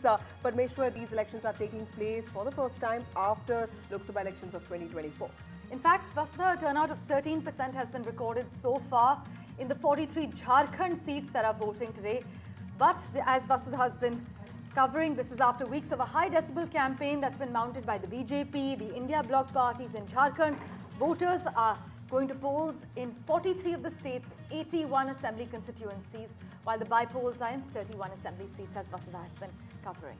Okay, so we have a team of reporters across the country bringing out very critical details, nuances of this election. We have Sam Daniel joining us. He's been tracking the Wayanad electoral contest. Parmeshwar, Wayanad is where Priyanka Gandhi, after campaigning several years for her mother and brother, is finally making her electoral debut from the erstwhile seat of her brothers Wayanad in Kerala. We also have Prabhakar joining us from Jharkhand. He's been tracking Jharkhand elections very closely. Saurabh Gupta joins us from West Bengal. Critical 6 seats in the fray. First set of elections after the brutal rape and murder at Archbishop Medical College and Hospital. We also have Pratibha from Bengaluru. Chennapatna is the critical by-poll that will actually lock the future of the JDS family. And we have Harsha from Jaipur. Harsha has been covering the 7 most important critical by-polls that is being witnessed by the state of Rajasthan today. Direct Congress versus BJP fight. Well, before we get you all the lowdown on the elections, let's just take a quick look at the top stories you need to know at this hour. Phase 1 polling is underway in Jharkhand in 43 seats. Prominent faces like former Chief Minister Champai Soren and his son, former Chief Minister Arjun Munda's wife, are in the fray. 13% voter turnout has been recorded till 9 a.m. By-elections underway in 31 assembly seats across 10 states of the country. By polls also in Wayanad Lok Sabha seat of Kerala, where Priyanka Gandhi is making her electoral debut. The Supreme Court is set to deliver a verdict and issue guidelines today on a pan-India property demolition drive initiated by authorities, also known as Bulldozer Justice. Politics over bag checks of leaders in Maharashtra peaks. BJP shares videos of Maharashtra Deputy Chief Minister Devendra Fadnavis's bag being checked after UBT Sena alleges bias. Remember, Uddhav Thackeray's bag has been checked twice in last 2 days. The National Capital Region wakes up to the first dense smog this season. In fact, the dense smog blanketed the entire National Capital Region. The air quality remains in the very poor category across many pockets. US President-elect Donald Trump has announced that billionaire entrepreneur Elon Musk and former Republican presidential candidate Vivek Ramaswamy will lead a new Department of Government Efficiency while fulfilling a campaign promise to provide Musk with an oversight of government spending.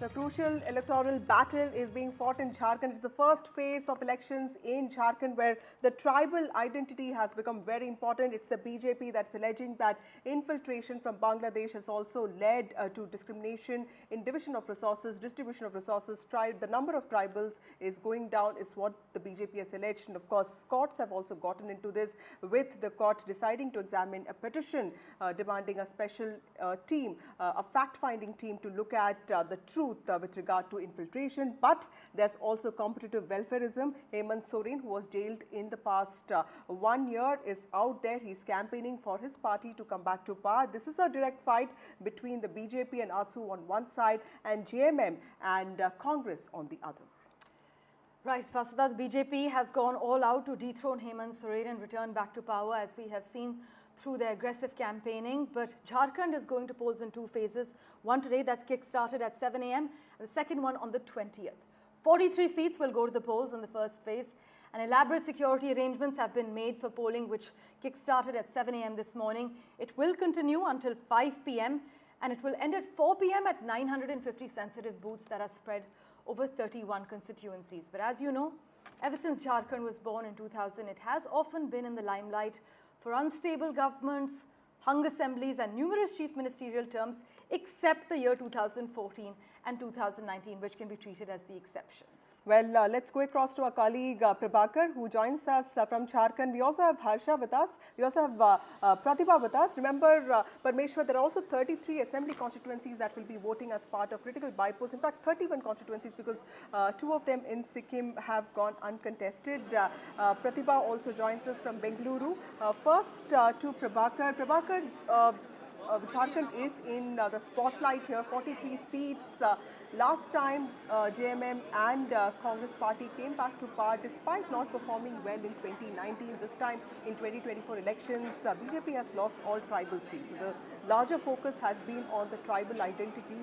Tell us how is the situation there in Jharkhand? What kind of preparations have been made? Because there are also sensitive booths that are part of this phase where the polling will end by 4 p.m. today. Yeah, exactly. First, talking about the narrative which BJP has been fighting upon, they have been trying to lure the tribal voters because they understand it very well, and they had tested water in the last Lok Sabha polls where the BJP did not do well in all the tribal dominated area. Today happens to be the most critical phase of all. There are 2 phases of elections happening in Jharkhand. Today happens to be the election on 43 assembly constituencies, and most of them, more than half of them, are reserved ST seats, that is for the tribals. So whether the BJP, the kind of narrative which BJP was trying to sell, talking about the illegal immigrants, talking about the Bangladeshi infiltration, and talking about how those infiltrators are being promoted by JMM and they are eating into the rights and the resources of tribals. So whether that narrative has been bought by the people, bought by the voters, that is something which will be tested today. So it's a do or die phase for BJP and also for JMM, because they have to do well in this particular phase in this 43 seats. Unless until they are able to do that, they will not be able to make their way to that throne in Ranchi. Now talking about the preparation, sensitive, it is very sensitive. Around 250 booths are such where the Jawans, the paramilitary Jawans or the polling agents, they have been using air choppers, the Air Force choppers actually, to airdrop them to those locations. So they are not even commuting through road. They have been airdropped through Air Force choppers, and after the polls are over, they will be picked up and brought back to their base, so that it is that sensitive.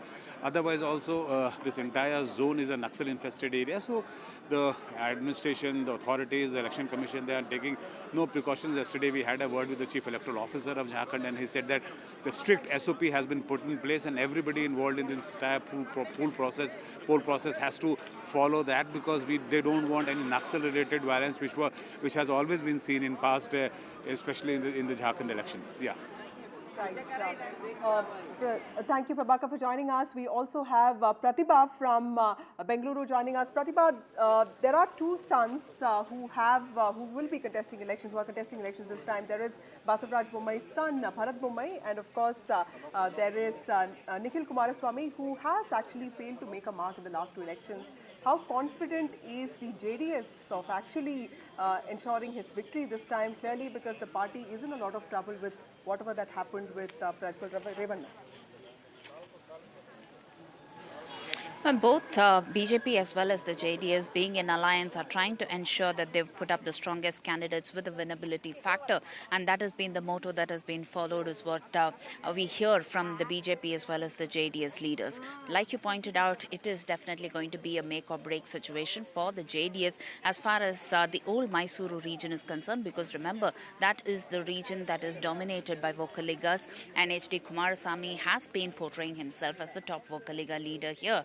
And considering the fact that Channapatna is the only seat that had earlier belonged to the JDS, this is definitely going to be a make or break situation for the JDS. But talking about the other three seats, the Congress is definitely trying to see that a win in a maximum number of these by-election seats would definitely work as a referendum to Mr. Siddaramaia's tenure, because Siddaramaiah has been facing a lot of allegations in the recent past, with a lot of calls for his resignation as well. And in the meantime, we are also talking of one of the most high-profile seats, and that is Channapatna. I come to you from one of the polling booths in Channapatna here, which boasts of over 2 lakh voters who would be sealing the fate between two top Vocaliga leaders. I've already spoken to you about H.D. Kumarasamy there, but on the other hand, we also have Karnataka's Deputy CM D.K. Shivkumar, who's been trying to ensure that he could probably settle scores here after the defeat of his brother in the recent Lok Sabha election, the Bengaluru rural Lok Sabha seat that D.K. Suresh had earlier represented, and unfortunately he could not secure a consecutive win there. And Bengaluru rural also covers Channapatna here. So it is definitely going to be a prestige battle where the DK brothers are trying to see if they could regain lost Congress's ground here. In the meantime, H.D. Kumarasamy trying to see if he could revive the party's survival with his son's victory. Talking about the two candidates in particular, Nikhil Kumarasamy has already faced 2 electoral defeats and is back here in the electoral fray. In the meantime, we have C.P. Yogeshwar, who's already been unhappy with the BJP, jumped ship to the Congress. A 5-time MLA has also faced 2 consecutive defeats with H.D. Kumarasamy, and it is definitely going to be a local candidate here versus a person who has faced 2 electoral defeats. Let me see if I can go across to some of the voters here. What are the key issues that you have in mind? ಏನೇನು issues ಮನಸ್ಸಲ್ಲಿ ಇಟ್ಕೊಂಡು ನೀವು ಇಲ್ಲಿ ಬಂದಿದ್ದೀರಾ vote ಮಾಡೋಕ್ಕೆ? ಅಂದರೆ ಈ ಏರಿಯಾನ develop ಮಾಡಿದ್ರೆ ನಮ್ಗೆ ಯೂಸ್ ಆಗುತ್ತೆ ಮತ್ತು ಸ್ಟೂಡೆಂಟ್ಸ್ ಯಾವ ಥರ ಡೆವಲಪ್ಮೆಂಟ್ ಬೇಕು ನಿಮಗೆ? ಎಜುಕೇಷನ್ಸು ಮೇಯ್ನ್ ಬೇಸಿಕ್ ಇನ್ಫ್ರಾಸ್ಟ್ರಕ್ಚರ್ಸ್ ಏನೇನು ಬೇಕು ಅದನ್ನು ಕೊಟ್ಟರೆ ಸಾಕಾಗುತ್ತೆ. Education, infrastructure and development with respect to the facilities in this constituency. These are the key factors that are working in the minds of the voters that would perhaps seal the fate for the two top leaders here, H.D. Kumarasamy as well as D.K. Shivkumar. Back to you. Let's also get you an update from Madhya Pradesh now. Our colleague Amritanshi Joshi joins us live from Budni. Amritanshi, we understand that Budni holds significance as it's been represented by former Chief Minister Shivraj Singh Chauhan since the year 2006. But take us through what's at stake and what are the key issues for voters there? Right now we are present in Jaith, which is the village of Central Union Minister Shivraj Singh Chauhan, and you can see this is the place where he just voted with his family.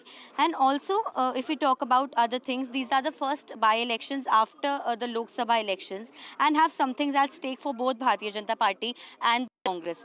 Also, if about recent tensions in Vijaypur specifically, that it was allegedly told that there was a firing incident in the Dhanchia village regarding the voter slips, and after that also all the central forces and the police is in there Vijaypur, which has been deployed by the election commission. But if we come to Budni, this is a place where Shivraj Singh Chauhan has been winning for years. He was the chief minister of Madhya Pradesh for like 18 years, and he has won this seat from this constituency only. And now they have fielded Ramakant Bhargav, who was an MP in 2019, and he left his seat for Shivraj Singh Chauhan, who is now an MP, and now BJP has fielded Ramakant Bhargav for this constituency for MLA. Now also if we talk about, there are many people who are waiting at the booth to vote, and we can see many people from morning since 7 a.m. in the queues to vote here. Next, if we talk about the Congress candidate, it is Rajkumar Patel, who has been an MLA from this constituency in 1993. But he is a senior leader, but of course he just got the ticket because Congress was not having a very strong opposition candidate in front of Shivraj Singh Chauhan's history in this seat. And the second is Vijaypur, on where the stake of the forest minister Ram Nivas Rawat is there. He is contesting from BJP. He was in Congress, but during the Lok Sabha elections, he joined BJP with CM Mohan Yadav. And after that, he resigned, and that's why the by-elections are being happen on the Vijaypur seat. And Mukesh Malhotra from Congress is being fielded by the opposition party. He was also a candidate of a BJP worker, but then he contested elections independently in 2023. He got 44,000 votes, but now Congress has fielded him. Now we can see that both the places, some of the big leaders, big faces have on stake there this seat, and after this we'll see that who will be winning these two seats, which are major for BJP and Congress both. Yeah, back to you. Right, thank you Amritanshi for joining us with those details. In Budni, Shivraj Singh Chauhan has also ensured that his own confidant got that ticket. That's those visuals of his son casting his vote there. To Ratnadeep now, who joins us from Assam. Ratnadeep, you are at possibly the most tightly contested seat of Samagiri. It's also a place that saw recent bouts of very worrying violence. Assam has the BJP, where it has 126 MLAs. Hemanta Biswa Sharma, incidentally, is also in charge of the BJP's campaign in Jharkhand, but he did make time to campaign for his candidates and also candidates of the Gana Parishad. Tell us, how is the campaign looking like? What are voters saying, and how crucial is it for the BJP to ensure that it retains these seats, because just one of them went to the Congress last time? That's right. In fact, before I explain the mood of the voters, my camera person Sanjay Chakravarti will show you here in Samaguri, which has seen a lot of pre-poll violence as well. Rakibul Hussain, the heavyweight of Congress, is here. He had represented Samaguri since 2021, and this time his son Tanzil Hussain is the Congress candidate. Mr. Hussain, in the run-up to the poll, there were a lot of pre-poll violence. How do you see the proceedings today? There is huge enthusiasm among people to come and cast votes. Look, when it comes to the democracy, the people are very aware of it. They will be voting for the Congress or the party who is standing for the democracy. And I appeal to the people of Samaguri, as they have shown the democracy is still alive in previous election as well, and they are showing the same enthusiasm in the present by-election as well. And I would like to request everyone to come up and vote and to participate in this the festival of democracy. So there you are, the youngest candidate, 26-year-old Tanzil Hussain, clearly saying that he wants people to vote. And you can see here, this is the mood of the people here. There are 6 seats in Assam which have gone for by-polls, all necessitated because the candidates have gone to win parliament elections. But this is the keenly contested seat, because among these 6 seats which have gone to polls today, this Samaguri seat is a Congress bastion. Since 2001, Congress has never lost this seat. It has been a family bastion of sorts for Rakibul Hussain, and therefore, despite being busy in poll campaigns in Jharkhand, Assam Chief Minister Himanta Biswa Sharma had campaigned here. They have put up a young candidate, Deeplu Ranjan Sharma, a young BJP leader who is also the state BJP General Secretary. But you can see here a lot of people have turned out despite there have been pre-poll violence. A lot of security measures here inside. The inside perimeter is manned by the state police. Outside you have the central forces. We'd like to go to some of the voters very quickly and see. We'd like to talk to them. There are a lot of voters who are waiting for hours. इस बार चुनाव में बहुत time से आप लोग खड़े हैं. By election में देखते हैं कि लोग ज़्यादा नहीं आते हैं वोट देने के लिए, मगर सामागुड़ी में बहुत उत्साह है लोगों के अंदर वोट देने पे. ये मतलब डेमोक्रेटिक राइट्स है, ये देना चाहिए, सबको देना चाहिए.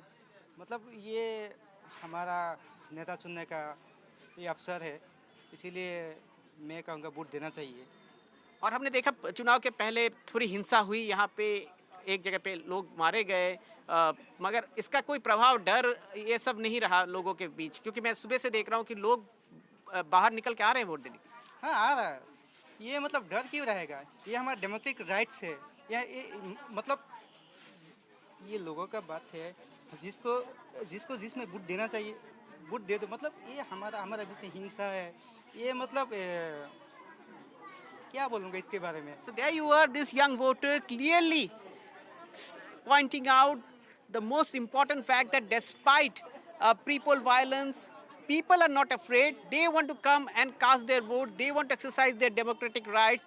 Although it's a by-poll, it is a tough fight here in Samaguri because BJP and its allies want to win this seat, and they also want to retain the other 5 that they have won. Apart from Samaguri, remember there is another hot seat in the northeast, the only seat which is going for by-polls in Meghalaya, Gambagre, where Chief Minister Congress Sangma's wife, Mehtab Chandi Sangma, who is a doctor by profession, is contesting, making her political debut. But she's up against 3 formidable candidates, including Trinamool Congress's Sadia Rani Sangma, who is also a wife of a former minister, and a militant leader turned politician, BJP's Bernard Marak. So that is another key contest happening in the Garo Hills region of Meghalaya. So 5 critical seats there in Assam, and of course 6 in whole of Northeast, with 2 seats in Sikkim also going uncontested. Thank you, Ratnadeep, for joining us with those details. We also have Naveen Upadhyay, senior journalist, and Zainab Sikandar, who's a political analyst, joining us. Thank you both of you for joining us on this broadcast. Naveen Upadhyay, to you first. Let's talk about Jharkhand, because the spotlight is on this state where tribal rights, tribal identity is very important. And in the last few days, we saw the campaigns of both parties being centered around tribal identity. In fact, it's the JMM that talked about protection of tribal rights and also tribal culture, importance to Sarna Code, in some ways distinguishing tribal culture from what really happens, what Hinduism is understood as, whereas the BJP has blamed infiltrators for this, saying that that is leading to demographic changes and also leading to reduction in tribal population. Do you think any of this actually has a bearing on the outcome of Jharkhand elections? Of course, I mean, definitely all these issues will have bearing because they are directly going to appeal to the tribal voters who are looking for some sort of direction. But let me come back to the actual campaign, BJP has been way ahead of the Congress. If you look at the ground situation, BJP is way ahead of the Congress. Shivraj Singh Chauhan and Himmat Biswa Sharma were camping in Jharkhand for last 2 months nearly. Whereas Congress campaign and JMM was just left to fend for itself. Congress was missing. Rahul Gandhi visited Jharkhand 3 weeks ago, and then also to attend a school function. And then last week he was there in Jharkhand for 2 days. And just surprising, look at it. When leaders, senior leaders like Shivraj Singh Chauhan and Hemant Biswa Sharma were fielding for BJP, who was the Congress in charge for election in Jharkhand? Ghulam Mohammad Mir from Jammu and Kashmir, who had no taste of the reality on ground. So, though definitely NDA's preparation and campaigning is far better. Now, coming back to your question about this nature of campaign, I tell you, this nature of campaign has been very vicious. I have covered Jharkhand for ages, more than 20 years. I have never seen such vitriolic campaign. And I also, wonder about the silence of the Election Commission. Looking at your, this question about reduction of tribal population, I think it is for variety of reasons. A lot of tribals, because of out of sheer poverty, has left the state, migrated elsewhere. Similarly, the same thing has happened in Bihar, where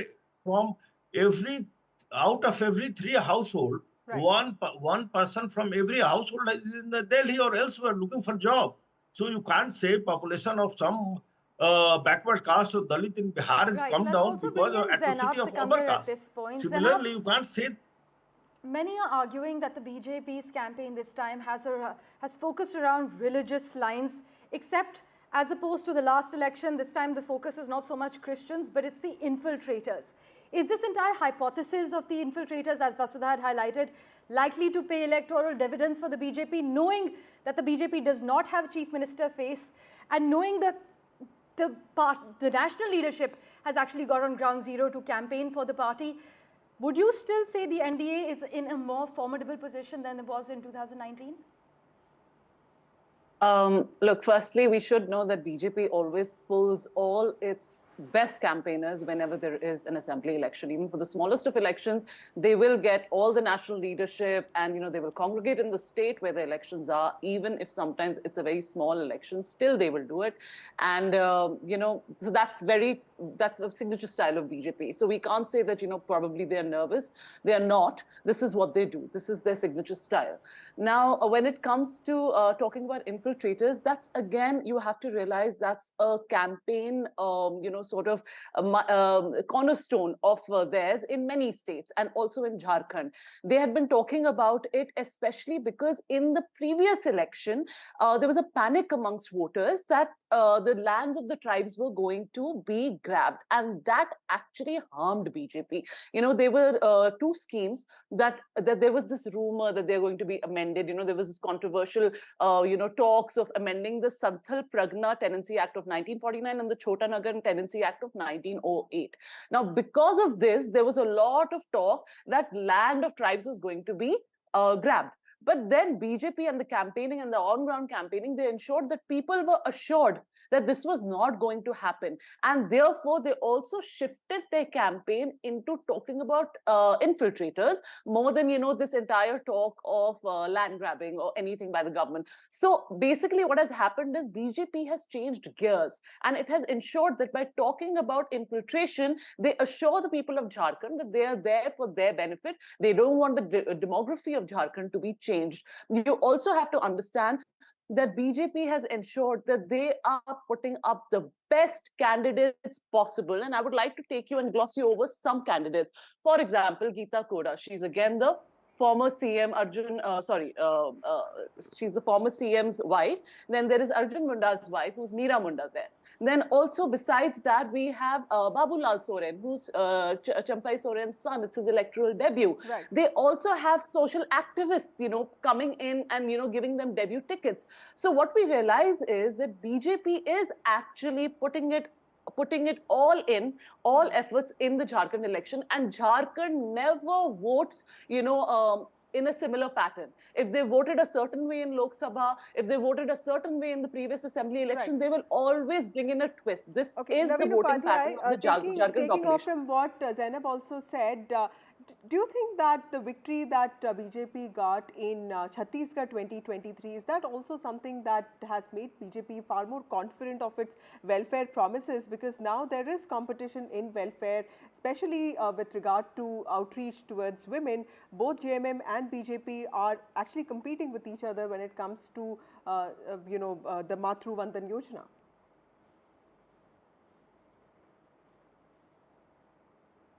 Mr. Upadhyay? Is this for me? Yes, sir. Is this, are you asked? Yes, sir, we are asking you. Yeah, I will tell you, this has become after Arvind Kejriwal, sort of revolutionized this concept of freebies. I think across the country, I think every state and every government is doing the same. It's a different matter that at some point of time, top BJP leadership also condemn it, and they criticize criticize Congress for not fulfilling its poll promises. It's a different matter. But I tell you, there are BJP acts on two ways. One, polarizing the voters, and secondly, trying to lure them. So one, they are creating this attempt to fear mongering, which I will call fear mongering, because let me come back to this serious issue about reduction of tribal population. This tribal population was around 43-45% in 1950. Now, if you compare this, now it has come down to around 25-26%. Now, if you go to Goa in 1950, the Christian population was 46%, and today it has come down to 26%. So, should we say that Christian population in Goa has come down because of atrocities of Hindus? No, it has come down because a lot of Christians have talking about left Jharkhand elsewhere for specifically, jobs. Zainab, one question to you, because we're also running out of time. Welfare doesn't really work in isolation, because we saw both KCR and also Telangana government and of course YSRCP government sort of getting defeated at the hands of the opposition. So these governments are also known for their welfare promises and also delivery and implementation. So do you think welfare on its own really works, or there is also the governance aspect to it, and of course issues of identity? I always say this, India is an emotional country, and they vote on identity, and they do vote based on religion and caste. As much as we don't like this topic, it is a reality. Welfare schemes are all great and good. There are two aspects to welfare schemes. One, how good the welfare scheme is, how much does it help the populace?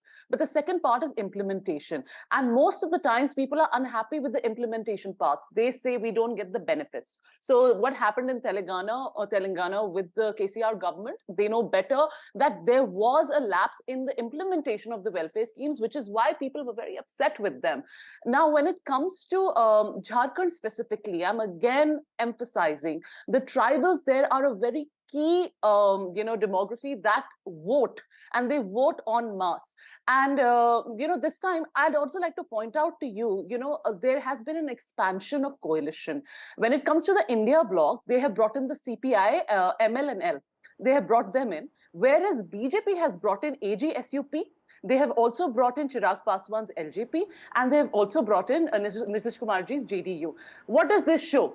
They are trying to basically attract as many voters. They are trying to attract the SCs, when it comes to LGP coming in, AGSUP, it was last time in the 2019 assembly election, the biggest vote cutter for BJP.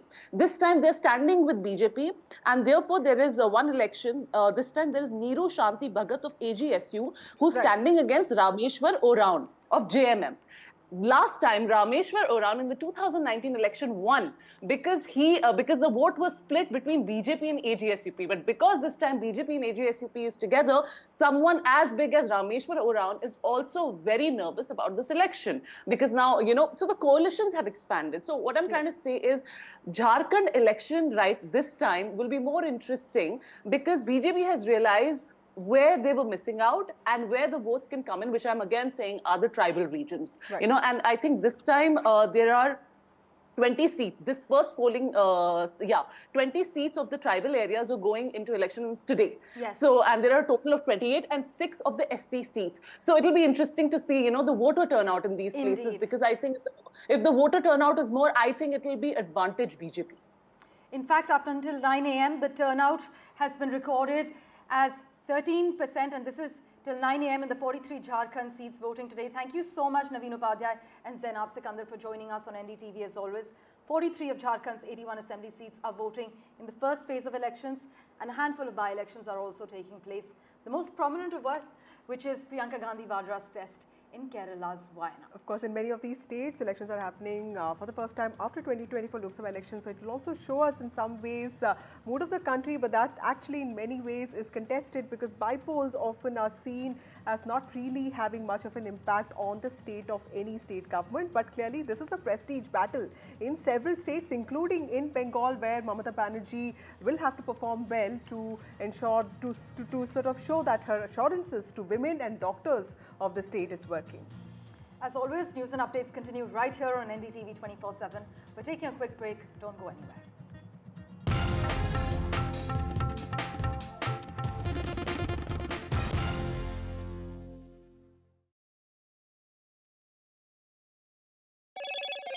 Hello, Moto.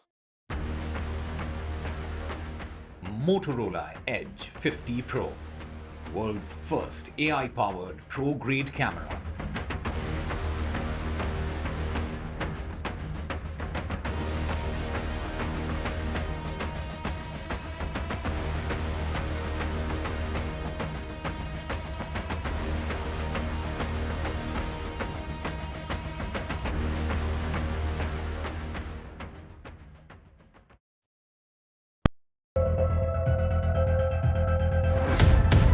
We reached an agreement on patrolling. We have gone back to where the situation was in 2020, and we can say with that the disengagement process with China, you can say, has been completed. The understanding, to my knowledge, is that we will be able to do the patrolling which we were doing in 2020.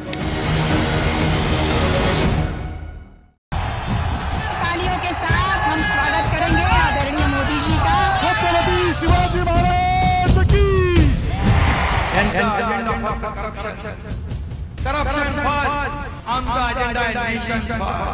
घोषणा आणि जनतेचे पैसे लुटणं, cut commission आणि करप्शनला आमच्याकडे थारा नाही, त्यांचा परिवारवाद आमचा महाराष्ट्रामध्ये 1,75,000 जागा रिक्त आहेत. का भरत नाही? राज्याची जनतेच्या घमाच्या पैशाची तिजोरी लुटण्यासाठी हे सरकार आहे. पूर्वीच्या सरकारच्या काळामध्ये निधी देताना त्यांना असं वाटायचं की त्यांच्याच खिशातले पैसे चालले. शेतकऱ्यांना मोफत वीज देण्याचं काम आपल्या सरकारने सुरू केलं.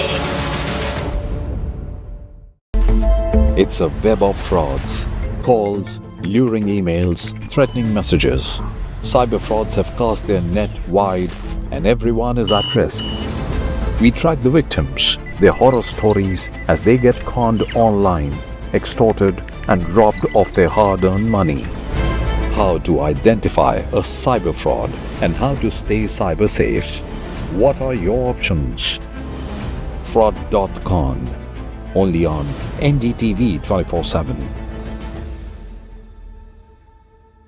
I've been reporting on all issues big and small from Andhra Pradesh, Telangana, rest of South India, bringing you all the action, all that you need to know, all that you want to know. The energy of Maximum City is infectious. I bring in that energy in our news coverage from financial capital Mumbai.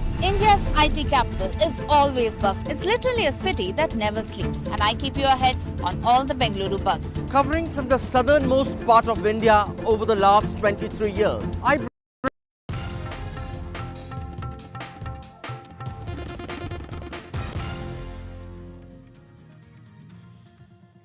Welcome back. In a significant development regarding the attempt to attack the Vikarabad district collector, BRS former MLA Patnam Narendra Reddy was arrested by the police. This is in connection with Monday's attack on the Vikarabad district collector Prateek Jain as well as other officials. Narendra Reddy was reportedly taken into custody from KBR Park and shifted to the police station according to reports. In fact, his brother Mahendra Reddy is in the Congress and he was reportedly taken into custody while he was on his morning walk. My colleague Uma Sudhir is tracking the latest developments for us. She joins us live at the moment. Uma, the former BRS MLA and 4 others are currently in custody as we speak. Yes, I just spoke to the Inspector General of the area, Mr. Satyanarayana, and he has confirmed that they have taken Patnam Narendra Reddy into custody. He was someone who had defeated, in fact, Revanth Reddy at Kodangal itself as MLA in 2018, and in this particular case, his involvement is being linked up like this. There is a particular person who has been caught on video. He's been identified as Suresh, and that person was seen to have convinced the collector to go about 1.5 kilometers away, saying that that's where a people's court would be held for gathering public opinion on the land acquisition. The issue is that there is about 1,310 acres of land that was to be acquired for a pharma city to be built there, and it is not just pharma. There are going to be multiple sectors that are operating in that area, and Collector of Vikarabad, Pratik Jain, along with the revenue officials and police, had gone into a location where a pandal etc. had been put up for that, but this individual is seen on camera caught with the audio saying that you must come to that other location where they go, and subsequently immediately after they went there, even before the police could arrive, the attack happened on the collector and his team members. At least 4 of them were injured, including the Mandal officer and also a deputy superintendent of police and others. And what is also important is that this person who has been identified as Suresh is said to have spoken to Narendra Reddy multiple times, and is said to be a follower of the BRS leader. And now the conspiracy, whether he had given any instructions, whether the former MLA had given any specific instructions with regard to the violence or the disturbance that happened in Lagacharla village, that is something that the police is now going to establish, and we suspect or rather expect that this former MLA will be arrested along with at least 4 to 5 others. Now we are told about 10 people have been taken into custody. Yesterday we saw about 55 people had been detained by the police. They were questioned, and women and others were let off, and about 16 people were sent on judicial remand yesterday in the evening. I had spoken to Senior Minister Mr. Sridhar Babu, who said that there is a very clear political conspiracy and they suspect the involvement of BRS leaders, top BRS leaders, he had said. And he said that that's an attempt, in fact, to stop development in the state and try to bring the government a bad name, and therefore they were going to take this very seriously. And we have seen that start to unroll here in Telangana. Back to you. As always, Uma, thank you so much for taking us through the latest developments. In other news, a day after the political row over a routine check of Shiv Sena Chief Uddhav Thackeray's luggage, the BJP today posted a video of airport security frisking Maharashtra Deputy Chief Minister Devendra Fadnavis's bags and actually took a swipe at Mr. Thackeray, alleging that some leaders have a habit of showing off. Devendra Fadnavis has said that Shiv Sena, the UBT head Uddhav Thackeray, was trying to divert the attention by needlessly protesting against the checking of his bags by poll officials and was seeking votes by whining.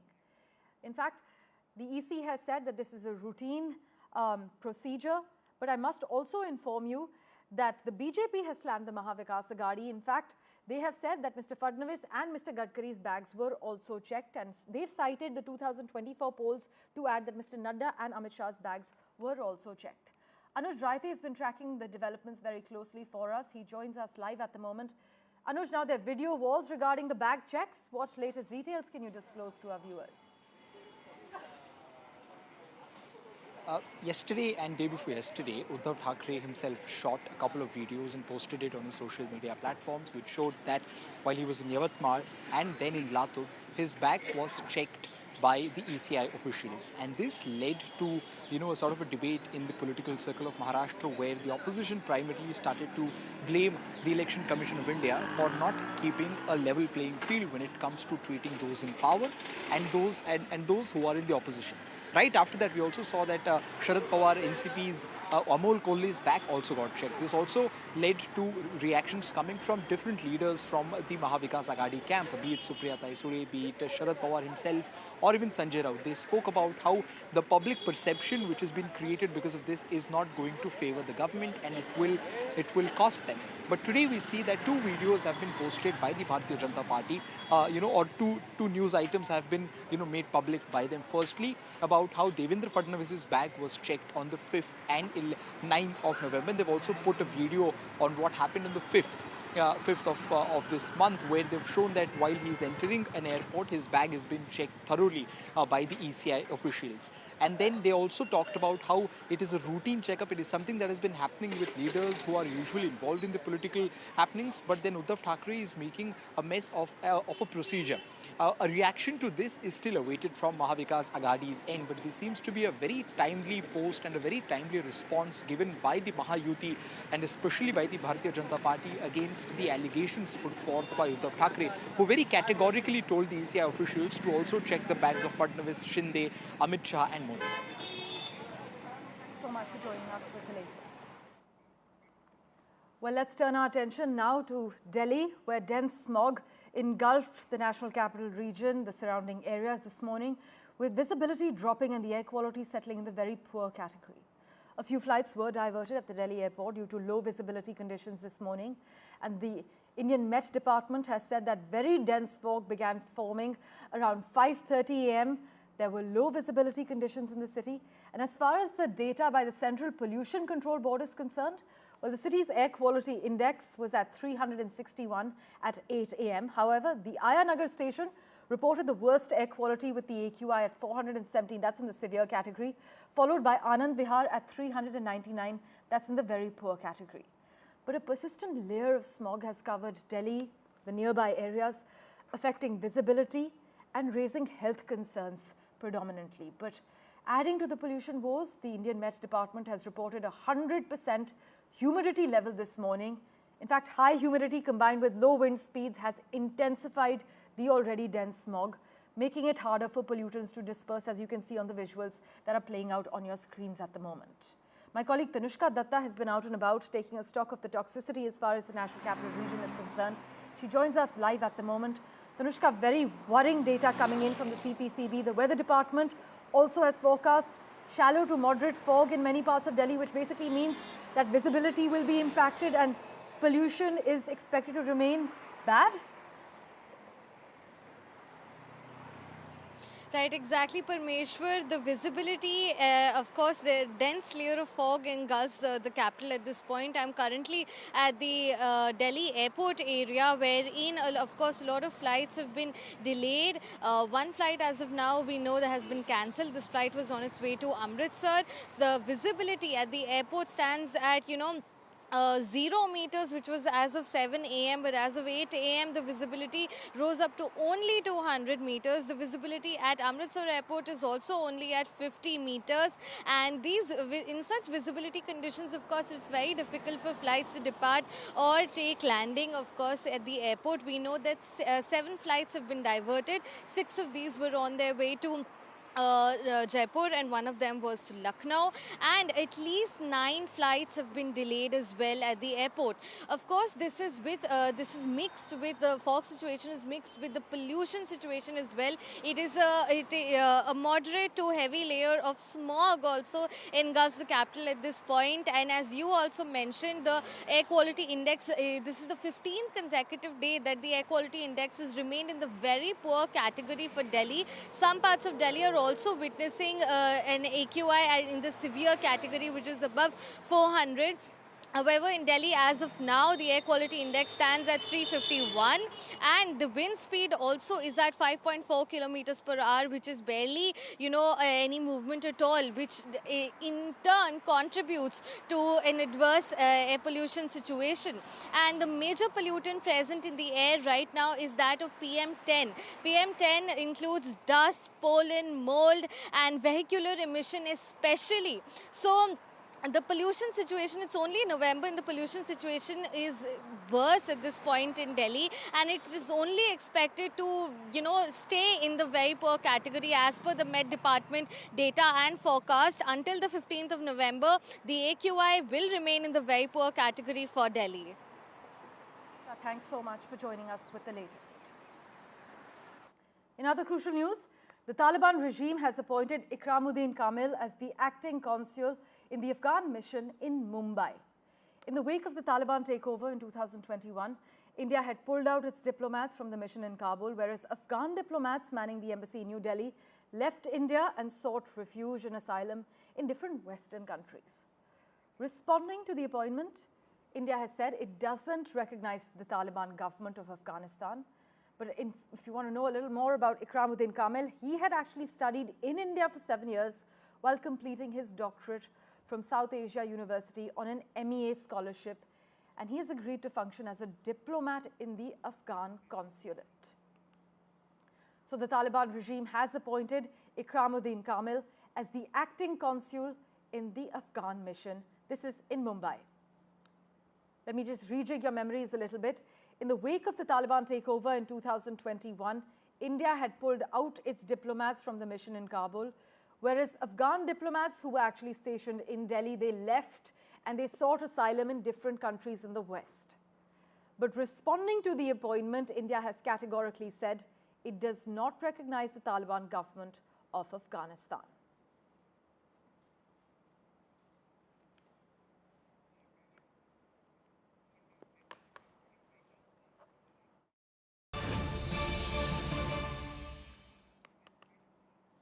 Well, there's breaking news coming in from the Supreme Court at the moment. We were expecting a verdict as far as bulldozer justice was concerned. Well, the top court has just given out a stern message to states. The Supreme Court has categorically said that the abuse of power is unacceptable. The Supreme Court has said the law is the foundation of democracy, further adding that there should be no excessive measures by states. The top court categorically saying that states have to ensure non-arbitrary action and that the law is the foundation of the democracy.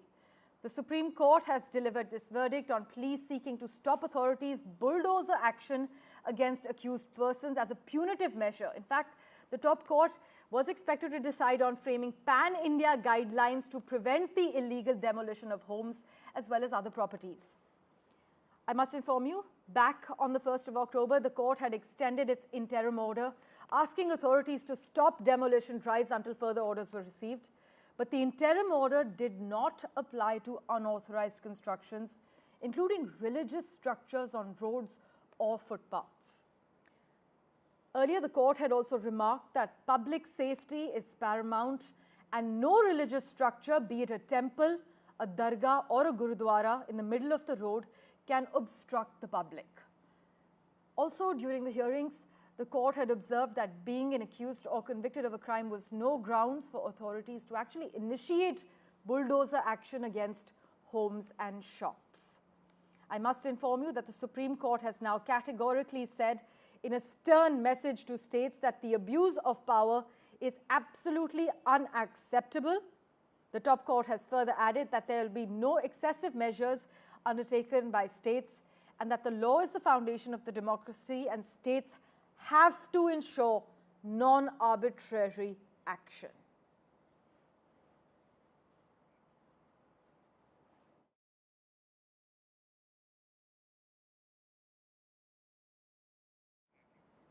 In fact, petitioners had expressed alarm that bulldozer action is becoming an extra legal punishment by the state as well as marginalized communities.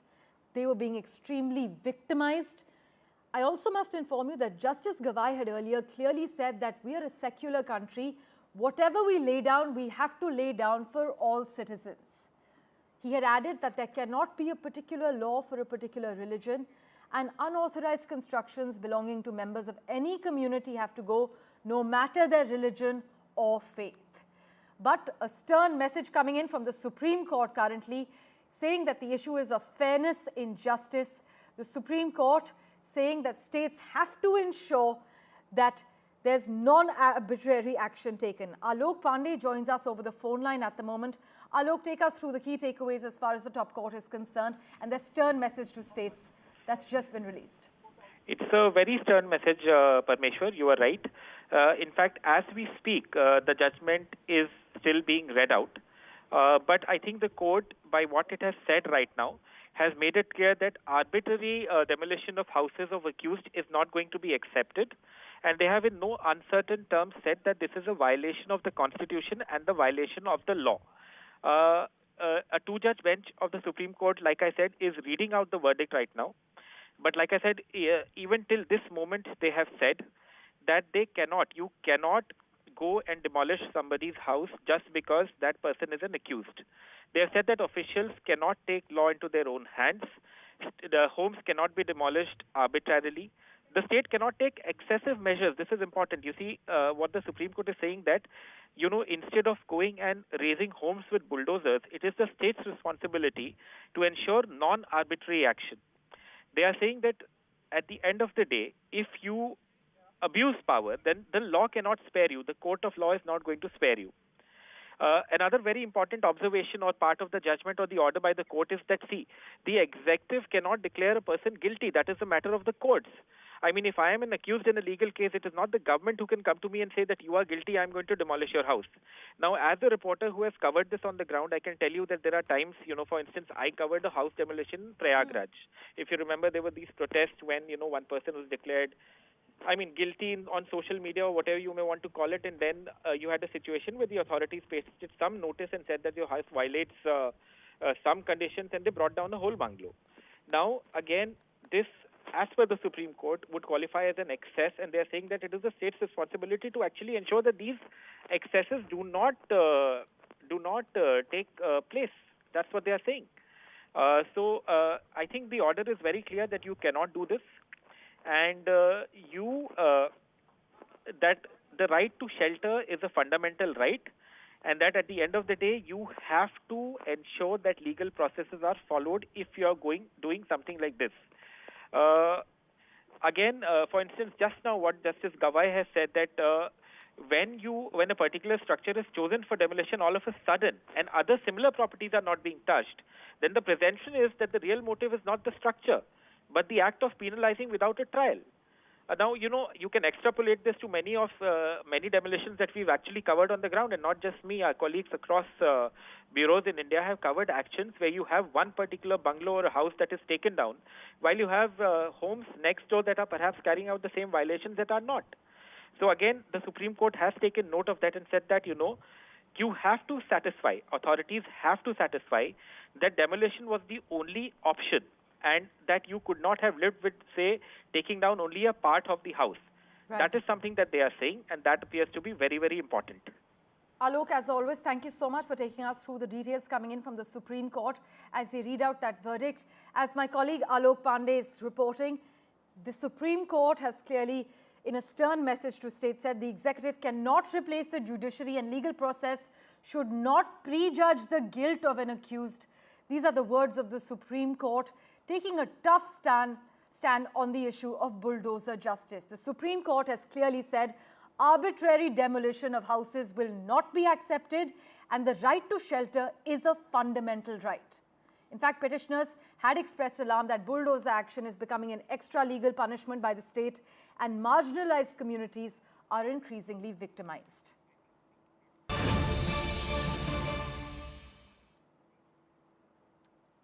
Well, we have further breaking news for you at the moment. India won't have any representation at the upcoming ASBC Asian Elite Men's and Women's Boxing Championships in Amman. In fact, sources have said the Boxing Federation of India has decided not to field teams at the meet, fearing sanctions by the International Olympic Committee.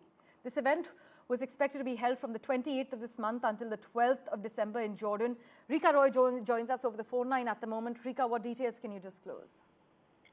Well, Parmeshwar, the Indian team, the Indian youth team for the Elite Men's and Women's Boxing Championships will not be fielded there in Amman, and that's primarily because this boxing championship is being organized by International Boxing Association, or IBA. One is also used to hearing it as IBA, because they have been suspended by IOC or the International Olympic Committee due to lack of transparency in terms of their financial transactions. As a result, what has happened is there is a new body that has been formed called World Boxing.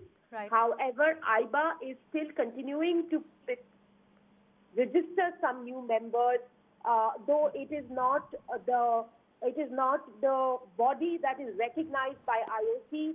India did not want to invite the ire of IOC because that would have meant sanctions on India.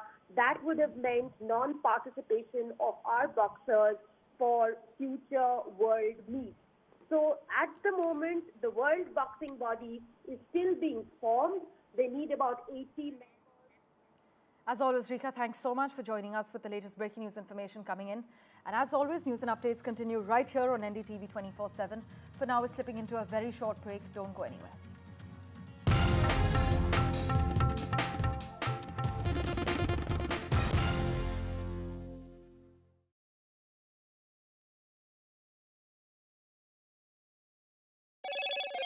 Hello, Moto.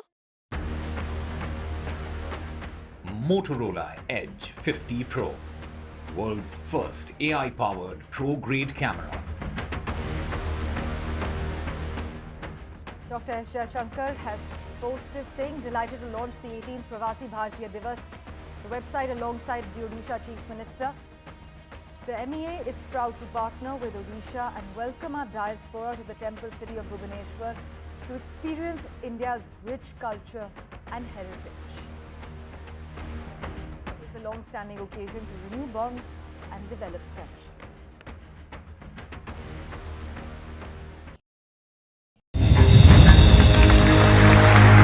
I now request the Honorable Prime Minister to launch NDTV World and address the summit. It was the grand launch of NDTV World by Prime Minister Narendra Modi. NDTV World, as he laid out his vision for the India century at the NDTV World Summit. ऐसी सदी जिसमें भारत के प्रयासों से दुनिया में स्थिरता आए. In the presence of those who are shaping our future. मेरी तरफ से आपको ढेर सारी शुभकामनाएं हैं. NDTV World, your new home for global news is here. NDTV proudly presents NDTV World Summit 2024, the India Century. I now request the Honorable Prime Minister to launch NDTV World and address the summit. Prime Minister Narendra Modi's inaugural session at the NDTV Summit outlined his vision for the India Century, driven by aspirational India. हमारा प्रयास होगा भारत की century सिर्फ भारत की नहीं बल्कि पूरी मानवता की जीत की सेंचुरी बने. The summit brought together prominent global leaders, highlighting India's pivotal role on the world stage. Not just Indians trusting India's leadership, but the global South especially trusting India's leadership. Permanent seat on the UN Security Council is something that should be India's right. Canada is concerned, I think there are some very specific issues. I think a lot of people know that. AI is going to be one of the most important, drivers. It's a very exciting time for India, Indian cinema as well at a global level. NDTV World Summit was more than just a conversation. It was a confluence of ideas poised to shape our global future.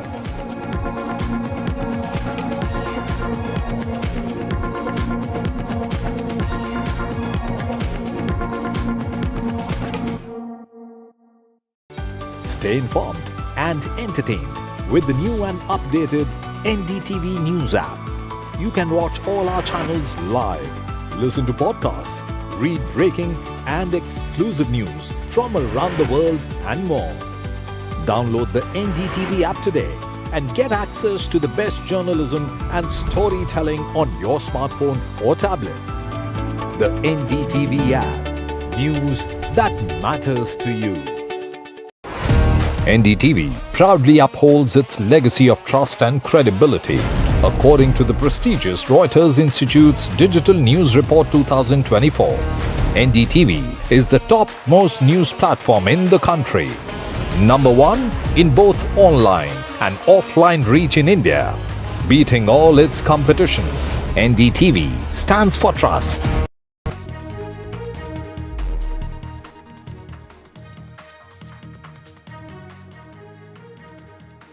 The Supreme Court verdict on the bulldozer action. The Supreme Court says excesses cannot be tolerated by the court and the states have to ensure non-arbitrary action. The executive cannot replace the judiciary and legal process should not prejudge the guilt of an accused. Politics over luggage checks as far as leaders of Maharashtra is concerned. And a day after Uddhav Thackeray has gone on to say that why questioning as to why was his bag being checked. Now videos have surfaced of Devendra Fadnavis's bag being checked, and of course the BJP, they're sharing those videos saying that this is nothing but a way to distract the attention after UBT Sena alleged a bias. Dense smog. This is dense smog as far as the Delhi NCR region is concerned. Flight operations have been hit. 7 flights were diverted. The air quality is extremely poor. When we're talking about the air quality levels, it is the worst of the season. Phase 1 polling underway in Jharkhand's 43 seats. Prominent faces like former Chief Minister Champai Soren and his son, former Chief Minister Arjun Munda's wife, in the fray. And from up until now, a 13% voter turnout has been reported. By-elections underway in 31 assembly seats across 10 states. By-polls also in Wayanad Lok Sabha seat of Kerala, a very important seat for Priyanka Gandhi Vadra, who's making her electoral debut from there. And India withdraws from the Asian elite boxing meet. India skips the Asian boxing in order to avoid the this is the IOC. Do remember that India has skipped the organized tournament that was, it is the IOC that has suspended IBA, and a new world body has been formed, and the IOC is recognizing that new body. So this is in order to avoid all those complications, which is why India is skipping the Asian boxing.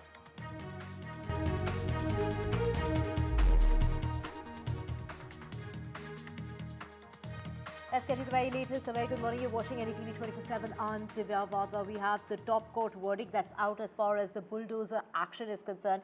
The top court's stern message to states and saying that the states have to ensure non-arbitrary action. The law is foundation of democracy. Arbitrary demolition violates powers, and the officials can't take law into their hands. And to get more on this, we have Sunil joining us. Sunil, take us through this verdict that's come about. Of course, the Supreme Court there, who has been, talking on this similar lines as, a message that has been put out, talking about that action, this bulldozer action cannot even be taken against a convict. Forget somebody who has, who's being tried for a crime. So take us through what really happened in court.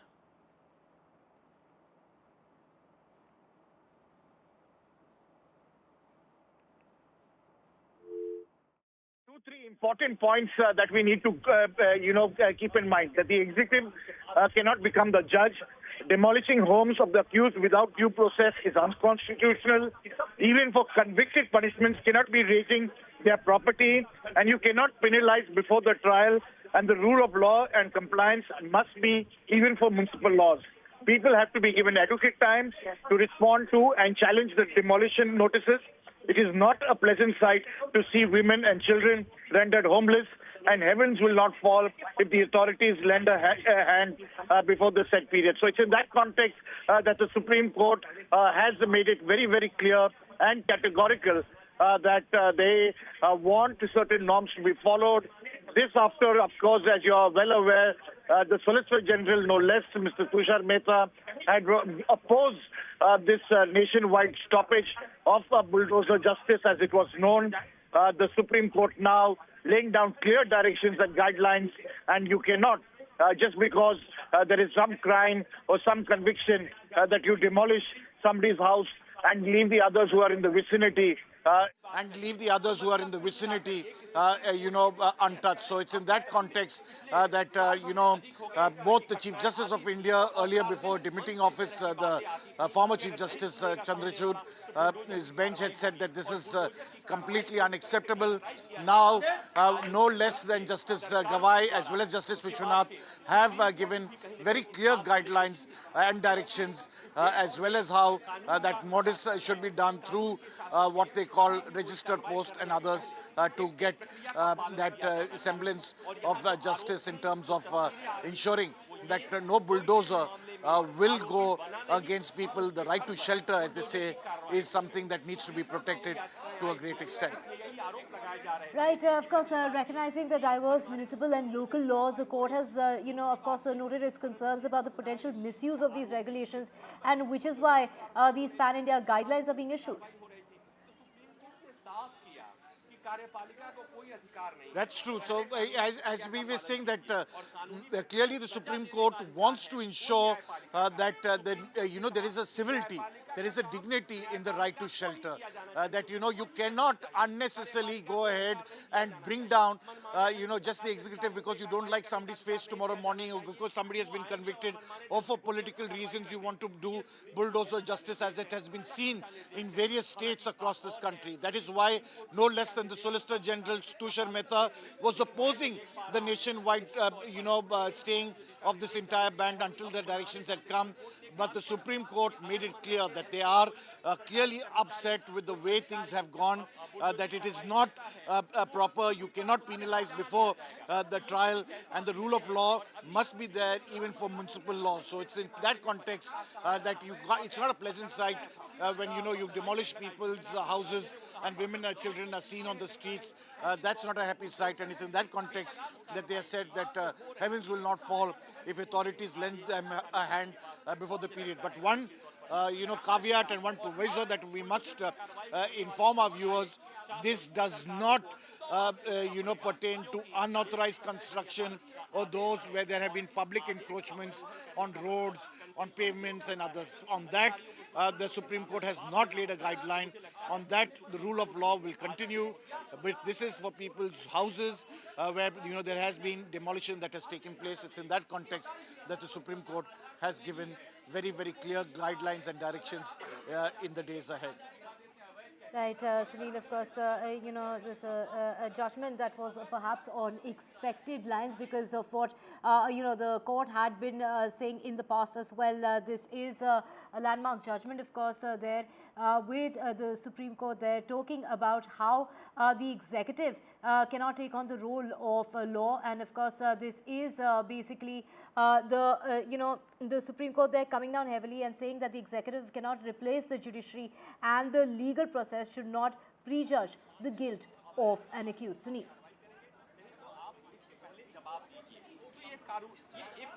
That's right. So as we've been saying, this is a landmark justice. The Supreme Court deciding to take note of what was called bulldozer justice. Everybody, be it the former Chief Justice of India in his bench, Justice Parthiwala and Justice Manoj Mishra, have also said very categorically there in their own judgment that this is unacceptable and this goes against the very, canons of law.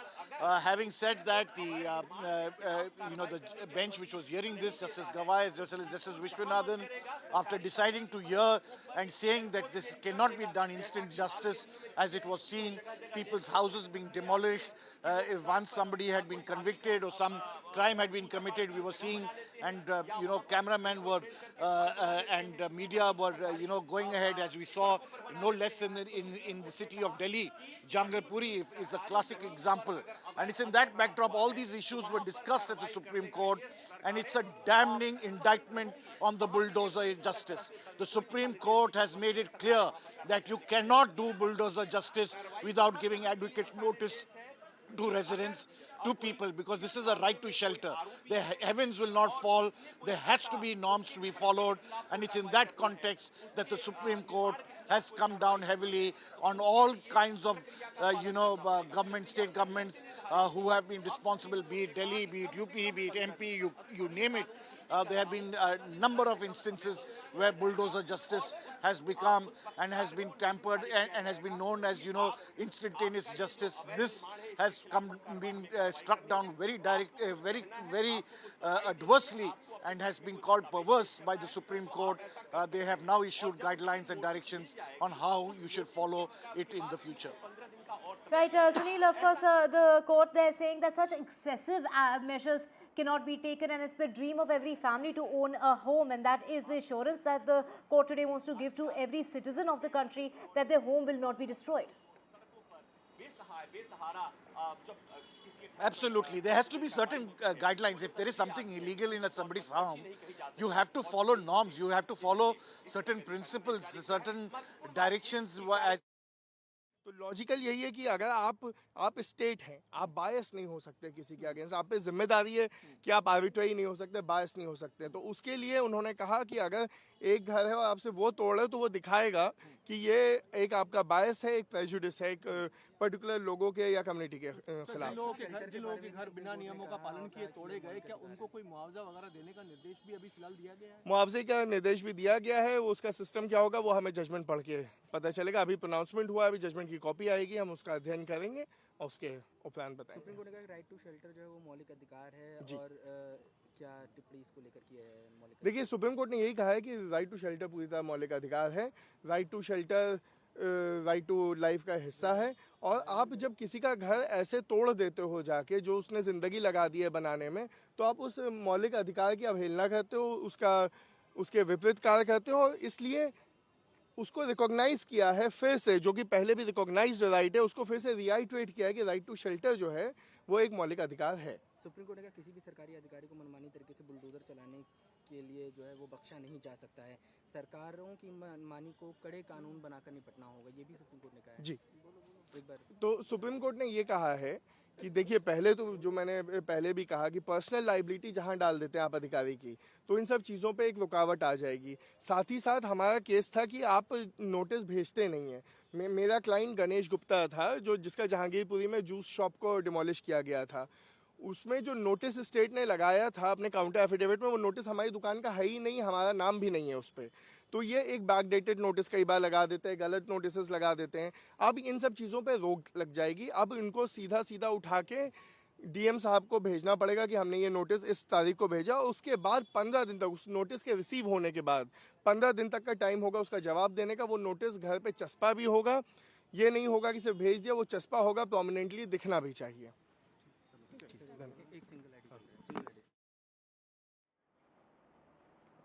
And we have Ashwini Dubey, advocate of the Supreme Court, joining us on the phone line to take us through this landmark judgment that's come about. Of course, Mr. Dubey, the court there saying that officials can't take such arbitrary measures, and that accountability must be fixed as far as public officials are concerned, who take law into their own hands and act in this high-handed manner, and which is why these guidelines need to have been framed. Yes, that's correct. See, the first thing is that Supreme Court has said that the violation of guidelines will invite contempt and officials will be liable to pay costs from the salaries. This is one of the significance view of the Supreme Court, which will definitely deter the officials to arbitrarily demolish the house of a person who is an accused in any case. See, there are two things. The balance, one is that if house has been built encroaching the land, that too on the government land, there is a process given in the municipal or local laws to demolish that. Supreme Court, while formulating guidelines, laid down certain parameters. One, that the executive cannot become judge in demolishing home of accused without due process is unconstitutional. And even for convicted punishment, so the Supreme Court said that their house cannot be razed, their house cannot be demolished, and he cannot be penalized before the trial. Means that one thing is that the person who is implicated, or who has been found for committing any offense, his house cannot be demolished unless and until his house has been built on a government land and encroaching, because the balance is there, encroachment of land and demolishing the house arbitrarily. People have to be given adequate time to respond to and challenge the demolition notices. That is why the Supreme Court says that minimum 15 days notice should be given before demolition of house, and notice sent by a registered person should be pasted on the outer portion of the house. And even the Supreme Court says that the compliance of the above guidelines should be on the digital portal within 3 months. And if demolition found necessary, the reason should be given, whether full property or only part that is illegal to be razed. And 15 days time each for appellate process, if any, as well as remove illegal structure.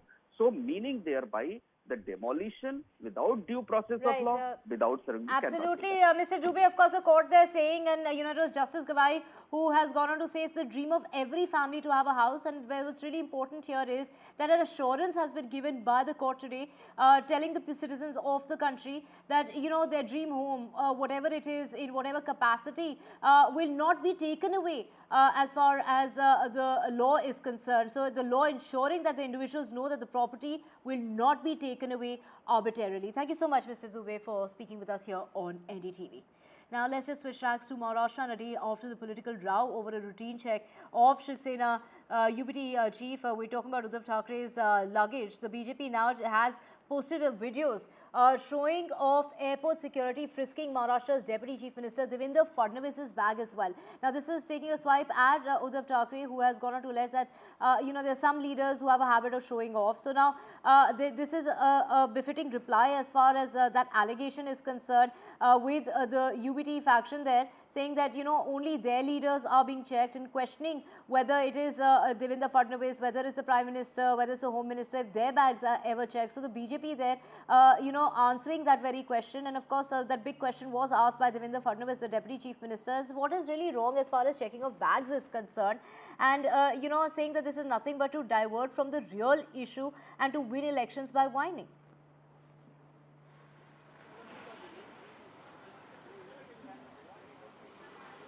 So we have Anuj and Radhika joining us. Anuj, over to you first. Take us through, these videos that have been shared. How old are these videos?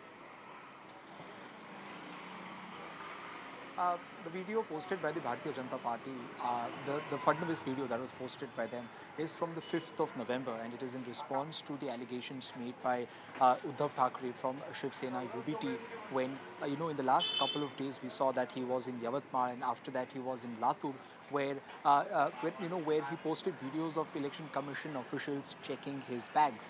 And not just that, he also asked those officials about when was the last time they had checked bags of the Deputy Chief Minister here in the state, that is Devendra Fadnavis, Chief Minister Eknath Shinde, and the Prime Minister and Home Minister of the country. As a response to that, we saw that the Bharatiya Janata Party today have put two videos, firstly of Devendra Fadnavis from the 5th of November, where they've shown that Devendra Fadnavis's bags have been checked by the ECI officials. And after that we saw that Amit Malviya also posted a video where he posted a tweet where he talked about how Nitin Gadkari, Union Minister's bags were also checked when he was campaigning here in Maharashtra. This is an add-on to what the Shinde Shiv Sena people have been saying, about the example they give is from the 2024 Lok Sabha elections, when Mr. Eknath Shinde's helicopter was checked in Nashik.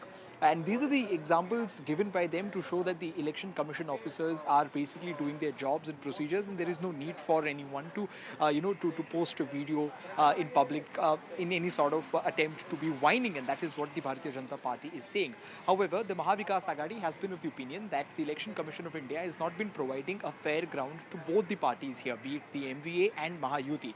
We saw that reactions came in from different leaders yesterday, from Sharad Pawar to Sanjay Rao to Supriya Sule, and even Amol Kole, whose bag was checked a couple of days ago as well, where they talked about that, on different occasions there have been rules which have been a little different, or, at least have been implemented a little differently for the MVA leaders as compared to the Mahayuti leaders. But after these videos were posted today morning by the Bharatiya Janata Party, we are still awaiting for a response from a representative of the Mahavikas Aghadi to how would they retort or revert to the Bharatiya Janata Party posting of videos of their leaders' bags getting checked as well.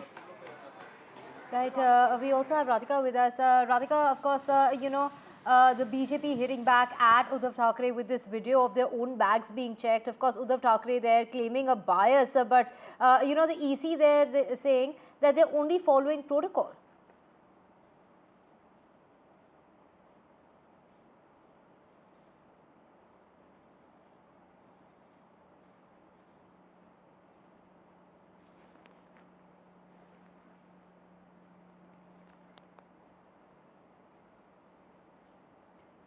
So the BJP hitting back at Uddhav Thackeray with a video showing that Deputy Fadnavis, this is the Deputy Chief Minister Devendra Fadnavis bag, who is also being checked after Uddhav Thackeray yesterday claimed, asking question as to why his bag was really being checked, and it is only the MBA leaders' bags that are being checked.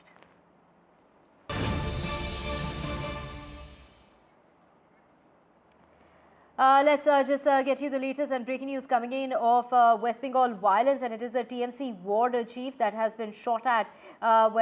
These are miscreants that opened fire this morning, and it is in what reports are suggesting is crude bombs were hurled, and the Election Commission is seeking action that will be taken in this regard. And now this is the area which is the BJP Arjun Munda's stronghold, where violence has been reported.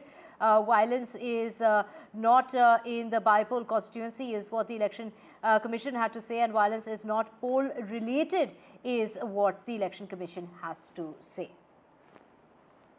We have my colleague Saurabh joining us. Saurabh, get us up to speed with this breaking news coming in of this violence that is being reported of the TMC ward chief who's been shot at. Well, a Trinamool ward president has been shot at in Bhatpara, and of course this is an area which is BJP leader Arjun Singh's stronghold. Now, Bhatpara is not part of the areas that are seeing bypolls today, but it is located right next to Noihati, which is where the bypoll is taking place, which is where we are. Now, because of its proximity to this Noihati Assembly constituency, the Election Commission has asked for an action taken report. While the Election Commission sources have also clarified that this is not related to any assembly constituency that is seeing a bypoll, but because of its proximity to Noihati, where the bypoll is taking place, this action taken report has been sought. However, this is an incident that's taking place in the district in which two assembly constituencies are seeing bypolls today. One is, of course, Haroa and one is Noihati. We were reporting earlier in the morning from Haroa, and now we are reporting from Noihati. Both these seats are seeing bypolls because the former MLAs vacated their seats to become MPs. But there is one concern that always accompanies elections in West Bengal, and that is where there could be violence or not. And this time, of course, not in the assembly constituency where the bypoll is taking place, but in neighbouring Bhatpara, a Trinamool ward president has been shot at, and this is something that is a cause of concern. Right, Saurabh, of course, these miscreants that opened fire this morning and crude bombs that were hurled with the Election Commission, they're seeking action, taking into account that this is really the BJP's stronghold when it comes to Arjun Munda, but the TMC ward chief who's been shot at Bhatpara. Thank you so much, Saurabh, for those details. Let's just switch tracks now to the dense fog that one saw early this morning. This has been the most dense fog that we've seen of the season. This is a deadly duo of smog this morning. Of course, this is on accord of the air quality, which is in the severe category. It reached the severe category this morning, of course, the worst of the season. And various areas which are above 400 points. At least 7 flights have been diverted. Visibility was badly impacted this morning. There was absolutely no visibility when one was driving here to work. We're talking about 5 Air India flights that were diverted because of the pollution situation this morning, and flight operations have been impacted. There were 6 Delhi flights that were diverted to Jaipur and 1 Delhi flight that was diverted to Lucknow.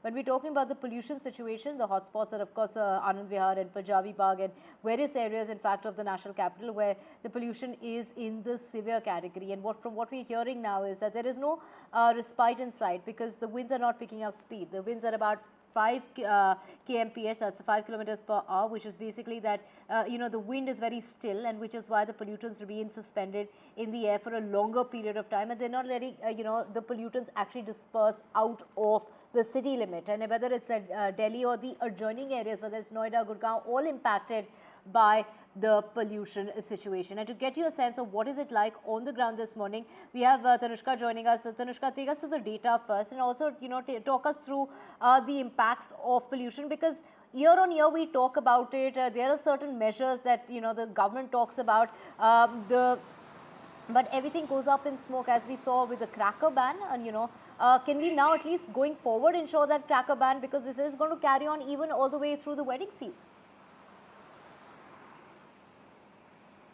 Well, Divya, it's November. It's only November, and already we're seeing Delhi seeing its season's first fog, and of course it's double disadvantaged with the pollution as well. So at this point, since morning, especially at 7 a.m. in the morning, the entire capital was engulfed with this dense layer of smog. The pollution levels have remained in the very poor category. This is the 15th consecutive day that the Delhi station, as per the Met Department data, has recorded Delhi at a very poor air quality index category, and as of now the air quality index in Delhi stands at 351. Of course, in some areas like Anand Vihar and Punjabi Bagh in Delhi, the air quality index has risen to the severe category, which is of 400 AQI or more. What we're also understanding is, of course, such weather conditions with the wind speed also being very still at 5.4 km per hour. The flight situation as well at the Delhi airport is affected. I'm currently at the Delhi Indira Gandhi International Airport, where, as you can see, the environment here, the atmosphere is still pretty smoggy out here. You can hardly see the buildings in the skyline here, and as we already have discussed, that 7 flights have been diverted, out of which 6 were headed to Lucknow and 1 was headed to Jaipur. 5 of Air India flights have also been delayed as well as diverted. 4 have made their way back as of now, and 1 is on its way back to Delhi. The rate at which this average delay time of flights is as of now is at 30 minutes across board for all the flights flying in and out of Delhi's Indira Gandhi International Airport. And what we also understand is, of course, with such adverse weather conditions, such flight delays are expected. 1 flight which was flying out to Amritsar this morning was cancelled. The visibility, the general visibility at the airport remains at a 0 meters to 200 meters category as of now. At early in the morning at around 7-8 a.m. it was at 0 meters. There was no visibility at the airport. Even at Amritsar airport the visibility stands at 50 meters. So very low visibility even at the runways here at the airport, which is why all of these flights are being diverted or being delayed accordingly. Right, thank you so much for joining us with those details, Tanushka. Of course, no respite in sight, and of course the site that has visually we are seeing the impacts of smog this morning, and of course this is going to continue, and this does feel like it's actually the middle of January as opposed to the middle of November. So the smog season setting in even earlier than time. Quite an indication of what it's going to look like through the course of the winter season, with many suggesting that it could be a harsher winter this time around due to the impact of La Nina. Moving on now, in a significant development regarding the attempt to attack the Vikarabad district collector, it is BRS former MLA Narendra Reddy, who has been arrested by the police. Now, he was reportedly taken into custody while he was on his morning walk. Of course, he is the brother of Mahendra Reddy, who is now in the Congress party. And we have Uma joining us. Uma, take us through what's really happened here. It's a former BRS MLA and 4 others who've been taken into custody.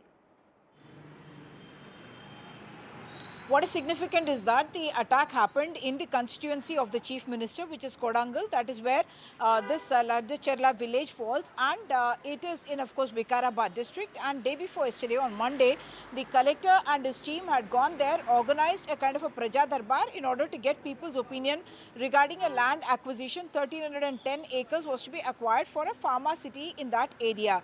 And now the arrest, or rather taking into custody of the former Kodangal MLA MLA, Mr. Narendra Reddy, Patnam Narendra Reddy, who has in fact defeated in the past Revant Reddy from Kodangal in 2018. His link is being made to the attack that happened on the collector and his team. There was a person identified as Suresh who had urged the collector and the team members to go about 1.5 kilometers away, where he said the villagers had gathered instead of the original place where the pandal had been put up by the district authorities in order to gather people's opinion on the land acquisition, to look after their apprehensions and address their grievances as well with regard to land acquisition. What happened was that the police have found that this Suresh was in fact belonging to the BRS. Not just that, they also say that he had spoken multiple times to Mr. Patnam Narendra Reddy over phone. Whether Mr. Narendra Reddy had given any direct instructions with regard to the disturbance and tensions that happened on Monday, that is being probed by the police. The second aspect is that after the collector and his team in their vehicles reached the spot where the villagers were there, the allegation is that they were already ready with the stones and the sticks, and that even before a negotiation could start or tensions rise in that manner, the attack had begun within minutes of the collector landing there, and therefore this is being thought of as something that was well planned and organized, and therefore being called as a political conspiracy. I spoke to the senior minister Sridhar Babu regarding this, and he said this is very clearly a political conspiracy in order to stop development projects in the state, and that's why the BRS had seems to have been hand in glove with those who have created violence and tension in that area. 4 officers were injured, and the government was going to take a very serious view on this issue. Pharma City in that area, which was to come up, was acquiring this land, and we are being told now that it is not just pharma units that were to come up, but other units as well. And the government believes that there is a conspiracy to bring disrepute to the government as well as to stop these development projects. So we are likely to see more developments in this issue. As of now, 16 people were yesterday sent to judicial remand after about 55 people being taken into custody and being questioned. And we are expecting that at least 6 more people who have been questioned may also be detained by the police. And we also are being told that the former MLA and 4 others are likely to be arrested and remanded as well. Back to you. Right, thank you so much, Uma, for joining us with all those details. And with that, we're slipping into a very short break, back with a whole lot more, including the elections which are taking place in Jharkhand, the first phase of elections today in Jharkhand. Of course, it is going to be a 2-phase election. We'll get you all the details of what really is happening with a voter turnout of over 13% so far. That and a whole lot more on the other side.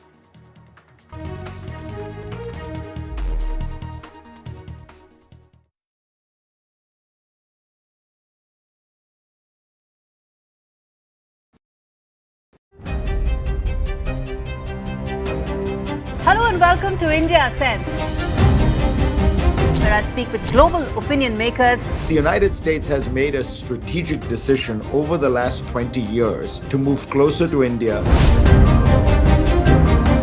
So a $7 trillion economy seems a perfectly conceivable number. If you want to be a national party, it's that you sort of accept the way the world is rather than want to endlessly hark back to how it was.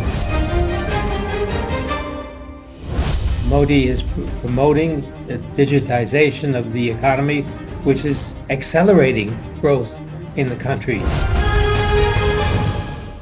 I want to thank the American people for the extraordinary honor of being elected your 47th president. Donald triumphs. What does Trump's win mean for America, for the world, for the wars, and for India-US relations? Non-stop coverage on NDTV. Top analysts and voices from the ground. Extensive coverage on NDTV.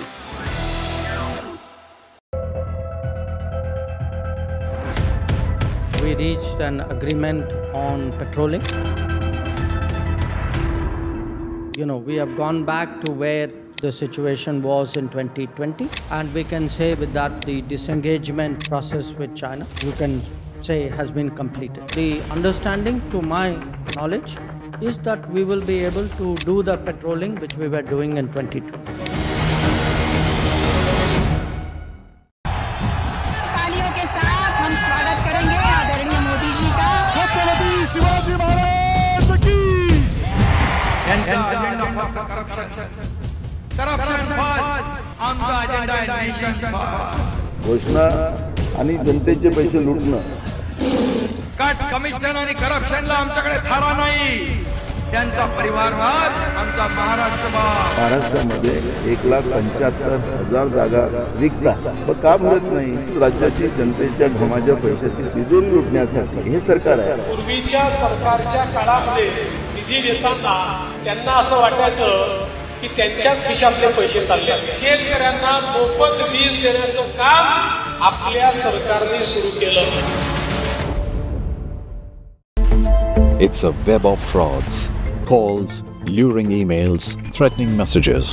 Cyber frauds have cast their net wide and everyone is at risk. We track the victims, their horror stories as they get conned online, extorted and robbed of their hard-earned money. How to identify a cyber fraud and how to stay cyber.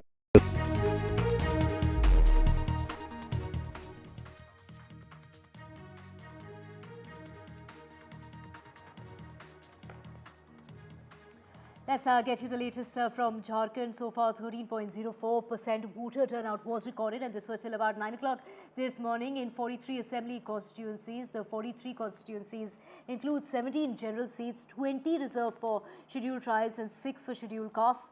The remaining 38 seats will vote in phase 2, which is going to take place on the 20th of November in a week's time. And of course, the Election Commission of India has made elaborate security arrangements. We talk about 950 polling booths that have been identified as sensitive areas across 31 constituencies. So the voting there will end slightly earlier than the 5 p.m. Deadline in other areas, and this is a very crucial electoral battle that's being found. This is the BJP has gone all out to dethrone Hemant Soren, and of course it is the BJP that in its attempt to woo the tribals, the women and the youth into their fold, all of whom are extremely crucial as far as winning this battle is concerned. Now, Jharkhand, like we mentioned, it's a two-phased election and elaborate security arrangements are in place. In those sensitive booths, those are those 950 where voting will end at about 4 p.m. These are those 31 constituencies, and as you know, Jharkhand has often been in the limelight as far as unstable government, hung assemblies and numerous chief ministerial terms. However, 2014 and 2019 became